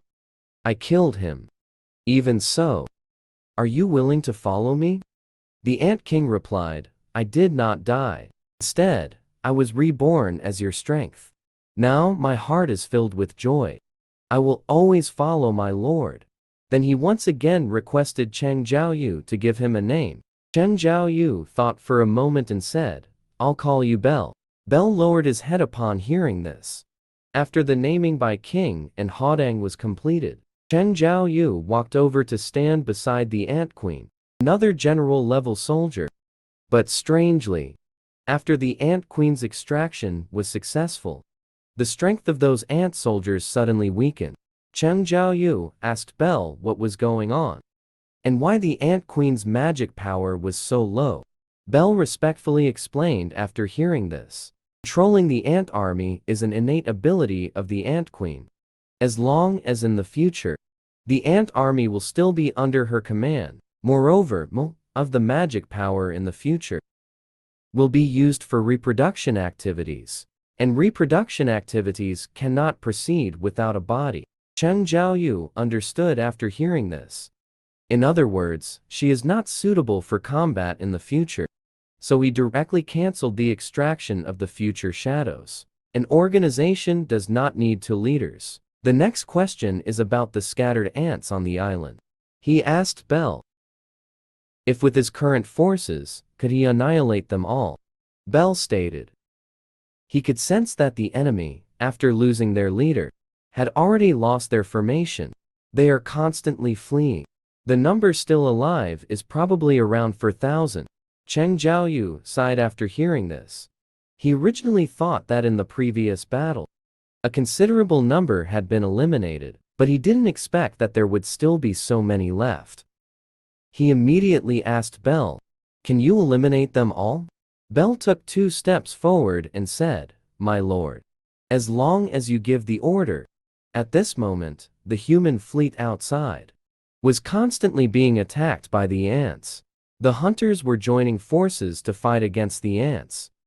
But unfortunately, there were simply too many ants. Just as they were about to be overwhelmed by the ant swarm, Ant King Bell charged in like lightning.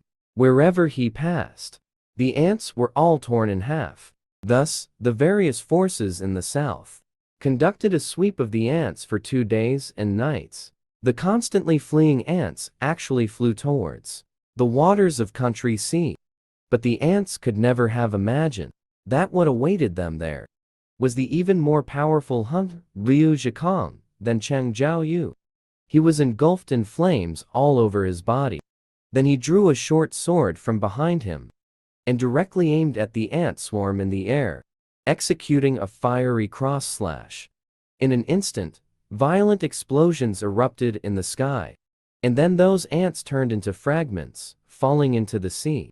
With just one move, he eliminated all the ant soldiers. Seeing this, Liu Zhikang sheathed his short sword, thinking that if he wasn't dealing with this group of minions, but rather faced the Ant King that Chen Zhaoyu fought against, then it would be interesting. At the same time, in the Scavenger Guild of Country M, a man was continuously playing the battle footage of Cheng Jiaoyu and the Ant King. He was the leader of the scavenger guild, Andre, and he also knew that there was a blood feud between Huang Dongshu and Cheng Jiaoyu. At this moment, his assistant asked him what he would do if the two of them fought. When the time comes, Andre's face immediately showed a fierce expression. The Yellow Hunter is the property of the Scavenger Guild, and the Scavenger Guild is his. As he spoke, he angrily crushed the remote control in his hand. He would never forgive anyone who touched his things, not even the government of Ongguo. 3 days quickly passed. The ants on Kizu Island had all been dealt with. The Hunter Association arranged for a collection team to come gather supplies. But just as they were preparing to work, they were suddenly shocked by the scene before them. They saw a mysterious man walking out from deep within the ant nest. But there shouldn't be anyone on Kizu Island now. They quickly drew their weapons and aimed at the man, demanding to know who he was. However, the words spoken by the man were actually in a language of magical beasts that no one understood. Just as the team was in shock, a snap of fingers suddenly rang out. In the next second, a powerful wave of magical energy swept over the team, and everyone immediately fell to the ground. It turned out to be a skill released by the old man behind the man that temporarily put everyone on site to sleep. The man fiercely told the old man that it had been confirmed it was that man who did it. The old man's expression instantly darkened. He really didn't know why he was helping these people. But the hunt would continue as planned. After saying that, he created a teleportation portal with his bare hands and prepared to leave. At that moment, the man called out to the old man, saying that a guy seemed to have already arrived here.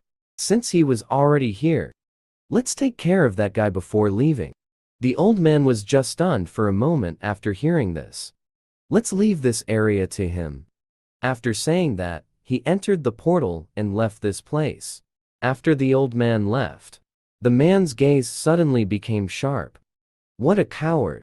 But I also don't need to seek trouble for myself. After saying that, he stepped out a red teleportation portal and disappeared from here. After successfully plundering Kizu Island, Cheng Jiaoyu had already become a big star, a hero in the eyes of the entire nation. However, there are inevitably critical voices saying that if he had participated from the beginning in the campaign to conquer Kizu Island, perhaps this group of hunters would not have sacrificed. On this day, the hunters of H country all attended Min Shijun's memorial service. Cheng Jiaoyu looked at the grieving family of Min Shijun beside him and couldn't help but feel a sense of loss. However, at this moment, Bai Hui walked up to Cheng Jiaoyu and raised his head, saying, "Hunter Cheng, you are the one who put an end to this tragedy. Thank you for saving this country." Just as Cheng Jiaoyu was about to comfort Bai Hui, he suddenly met the gaze of Che Hui beside him. After locking eyes for less than a second, Che Hui blushed and lowered her head. Seeing this, Cheng Jiaoyu was completely confused. Could it be that Hunter Che didn't drink hot water today? Is she feeling unwell? After the memorial service ended, Cheng Jiaoyu and President Gao expressed his intention to establish a public office. President Gao did not hesitate at all after hearing this, and immediately agreed. But at this moment, he asked Cheng Jiaoyu if there was any kind of barrier set up on Kizu Island, because the level hunters he sent to clean up the ant corpses lost consciousness there. Collectively, after waking up, they completely couldn't remember what had happened before. Cheng Jiaoyu immediately denied this after hearing it. He could only temporarily think that they might have fallen into the ants' trap. After handling the matter, Cheng Jiaoyu left this place to prepare to go home. Unexpectedly, at this moment, he was called by a stranger. He immediately stated that he was a member of the Anbo Hunter Management Bureau. The purpose of this visit was to bring Cheng Jiaoyu some top-secret information. To show enough sincerity, he could offer Cheng Jiaoyu once the opportunity to awaken his internal magic power again. To become an upgrader, the man simply released his own magic power. I scared the legendary hunters of country to tremble, because his ability was to forcibly stimulate the magic power within the hunters, thus breaking through the limits, achieving a second awakening. But just as he was probing Cheng Jiaoyu's limits, a phantom suddenly appeared in front of him. "Get out of here!" In the next second, Lady Sainov's pupils suddenly contracted. She let out a howl uncontrollably, out of fear. The guards beside her saw this, and directly drew their guns at Cheng Jiaoyu. Cheng Jiaoyu was dumbfounded. He clearly hadn't done anything. Why did they all become so agitated? It turned out that not long ago, a member of the Bright Country Hunter Management Bureau approached Cheng Jiaoyu, bringing him a top-secret piece of information. That was a method to allow awakeners to achieve a second awakening. Cheng Jiaoyu, curious after hearing this, followed them to the hotel, wanting to see what exactly they were up to. Unexpectedly, just after arriving there, the deputy director of the Country Hunter Management Bureau placed a set of immigration documents in front of Cheng Jiaoyu. Originally, these materials will take 1 to 2 years to complete, but they are trying to take Cheng Jiaoyu away. Made sufficient preparations, can become a citizen of country just 1 second after signing the agreement. Cheng Jiaoyu's expression instantly darkened after hearing this. "I came here because Adam's senior official said there was intelligence to tell me. That is the one that can allow hunters to achieve a second awakening." The deputy director smiled after hearing this, and directly had his subordinates invite Lady Sainov. Soon after, Lady Sainov appeared before everyone. Cheng Jiaoyu carefully observed the magical energy around her. This aura is indeed different from ordinary awakeners. When Lady Sainov saw Cheng Jiaoyu, with the look of suspicion on her face, she immediately introduced her abilities. "You also know, the limits of all awakeners in this world are predetermined by nature. If a second awakening is not performed, then the awakening level can never break through. And her ability is to forcibly stimulate the potential of awakeners to break through limits and achieve a second awakening." The deputy director stated that what Lady Sainov said is true. But each time this ability is used, she needs to rest for a long time. So, only 3 or 4 people can receive this benefit each year. Xiao Yu was very surprised after hearing this. If all of this is true, then this ability is indeed extraordinary. He then asked how significant the effect of the second awakening is. Lady Sainov stated that everyone's situation is different. But after he stimulates potential in 3 stages, it can at least increase strength by 20 to 30%. Cheng Jiaoyu was greatly shocked upon hearing this. 20 to 30% of strength. No wonder Huang Dongshu, even after being scolded by the entire nation, still wants to immigrate to country. Any hunter cannot refuse this. At this time, the deputy director told Cheng Jiaoyu that Lady Sainov's ability is a gift for their meeting. They are very confident that once experienced this feeling once, from now on, I won't be able to live without it. He immediately asked Cheng Jiaoyu if he was willing to push his limits. Cheng Jiaoyu felt a bit puzzled. It seems he is quite confident. Why not give it a try? Cheng Jiaoyu immediately placed his palm, was placed in Lady Sainov's palm. After seeing this, the deputy director grinned. He was convinced he had Cheng Jiaoyu under control. Maybe he would sign the documents on the spot after it's over. At this moment, Lady Sainov's ability had already activated. Based on the national power level of the Back Dragon 2, the teleportation point that had failed all attempts, she succeeded with an unheard of ability. In overcoming it, she was very curious about where Cheng Jiaoyu's limits would be.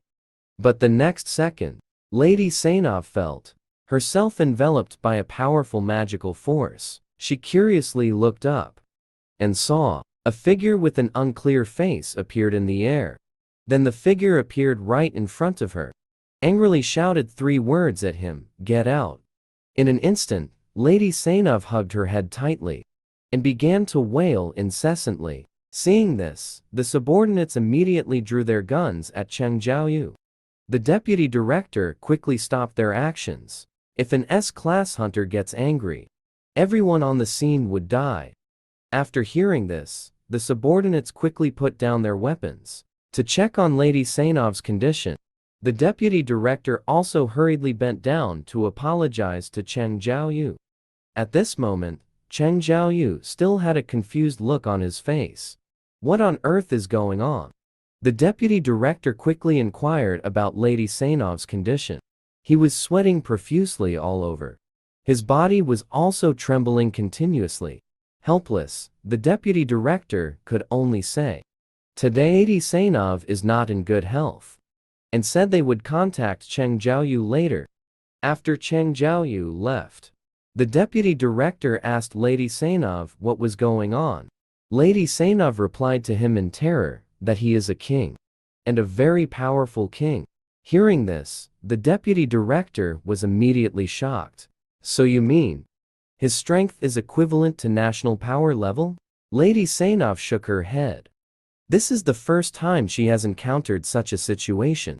Although he is a king, he is different from ordinary kings. While he was probing Cheng Jiaoyu, there was also a force watching him. That force did not come from Cheng Jiaoyu, the hunter, but from the endless darkness within him. Then, Lady Sainov fearfully said the last sentence. Cheng Jiaoyu, the hunter, has no limits at all.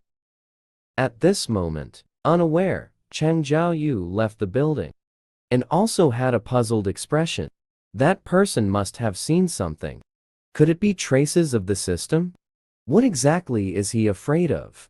Just then, the sound of a phone ringing pulled Cheng Jiaoyu's thoughts back. It's President Gao Jianxi. It turns out, a B-level teleportation portal appeared in the middle of the road. He wants Cheng Jiaoyu to take care of it. Cheng Jiaoyu asked in confusion, "Isn't a license required?"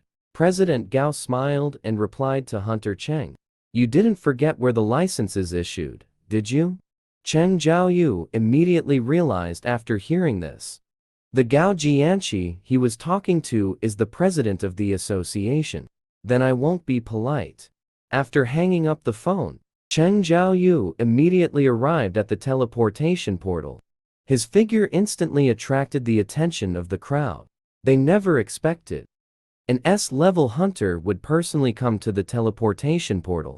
Just as Cheng Jiaoyu stepped into the teleportation portal, everyone's face on site showed a look of shock, because the color of the teleportation portal actually turned red. At this moment, after entering the dungeon, Cheng Jiaoyu had a face full of confusion, wondering why every teleportation portal he would appear unexpected, but with his current strength. The red teleportation portal posed no threat to him at all. He immediately summoned the Shadow Legion, preparing to end the battle within a day.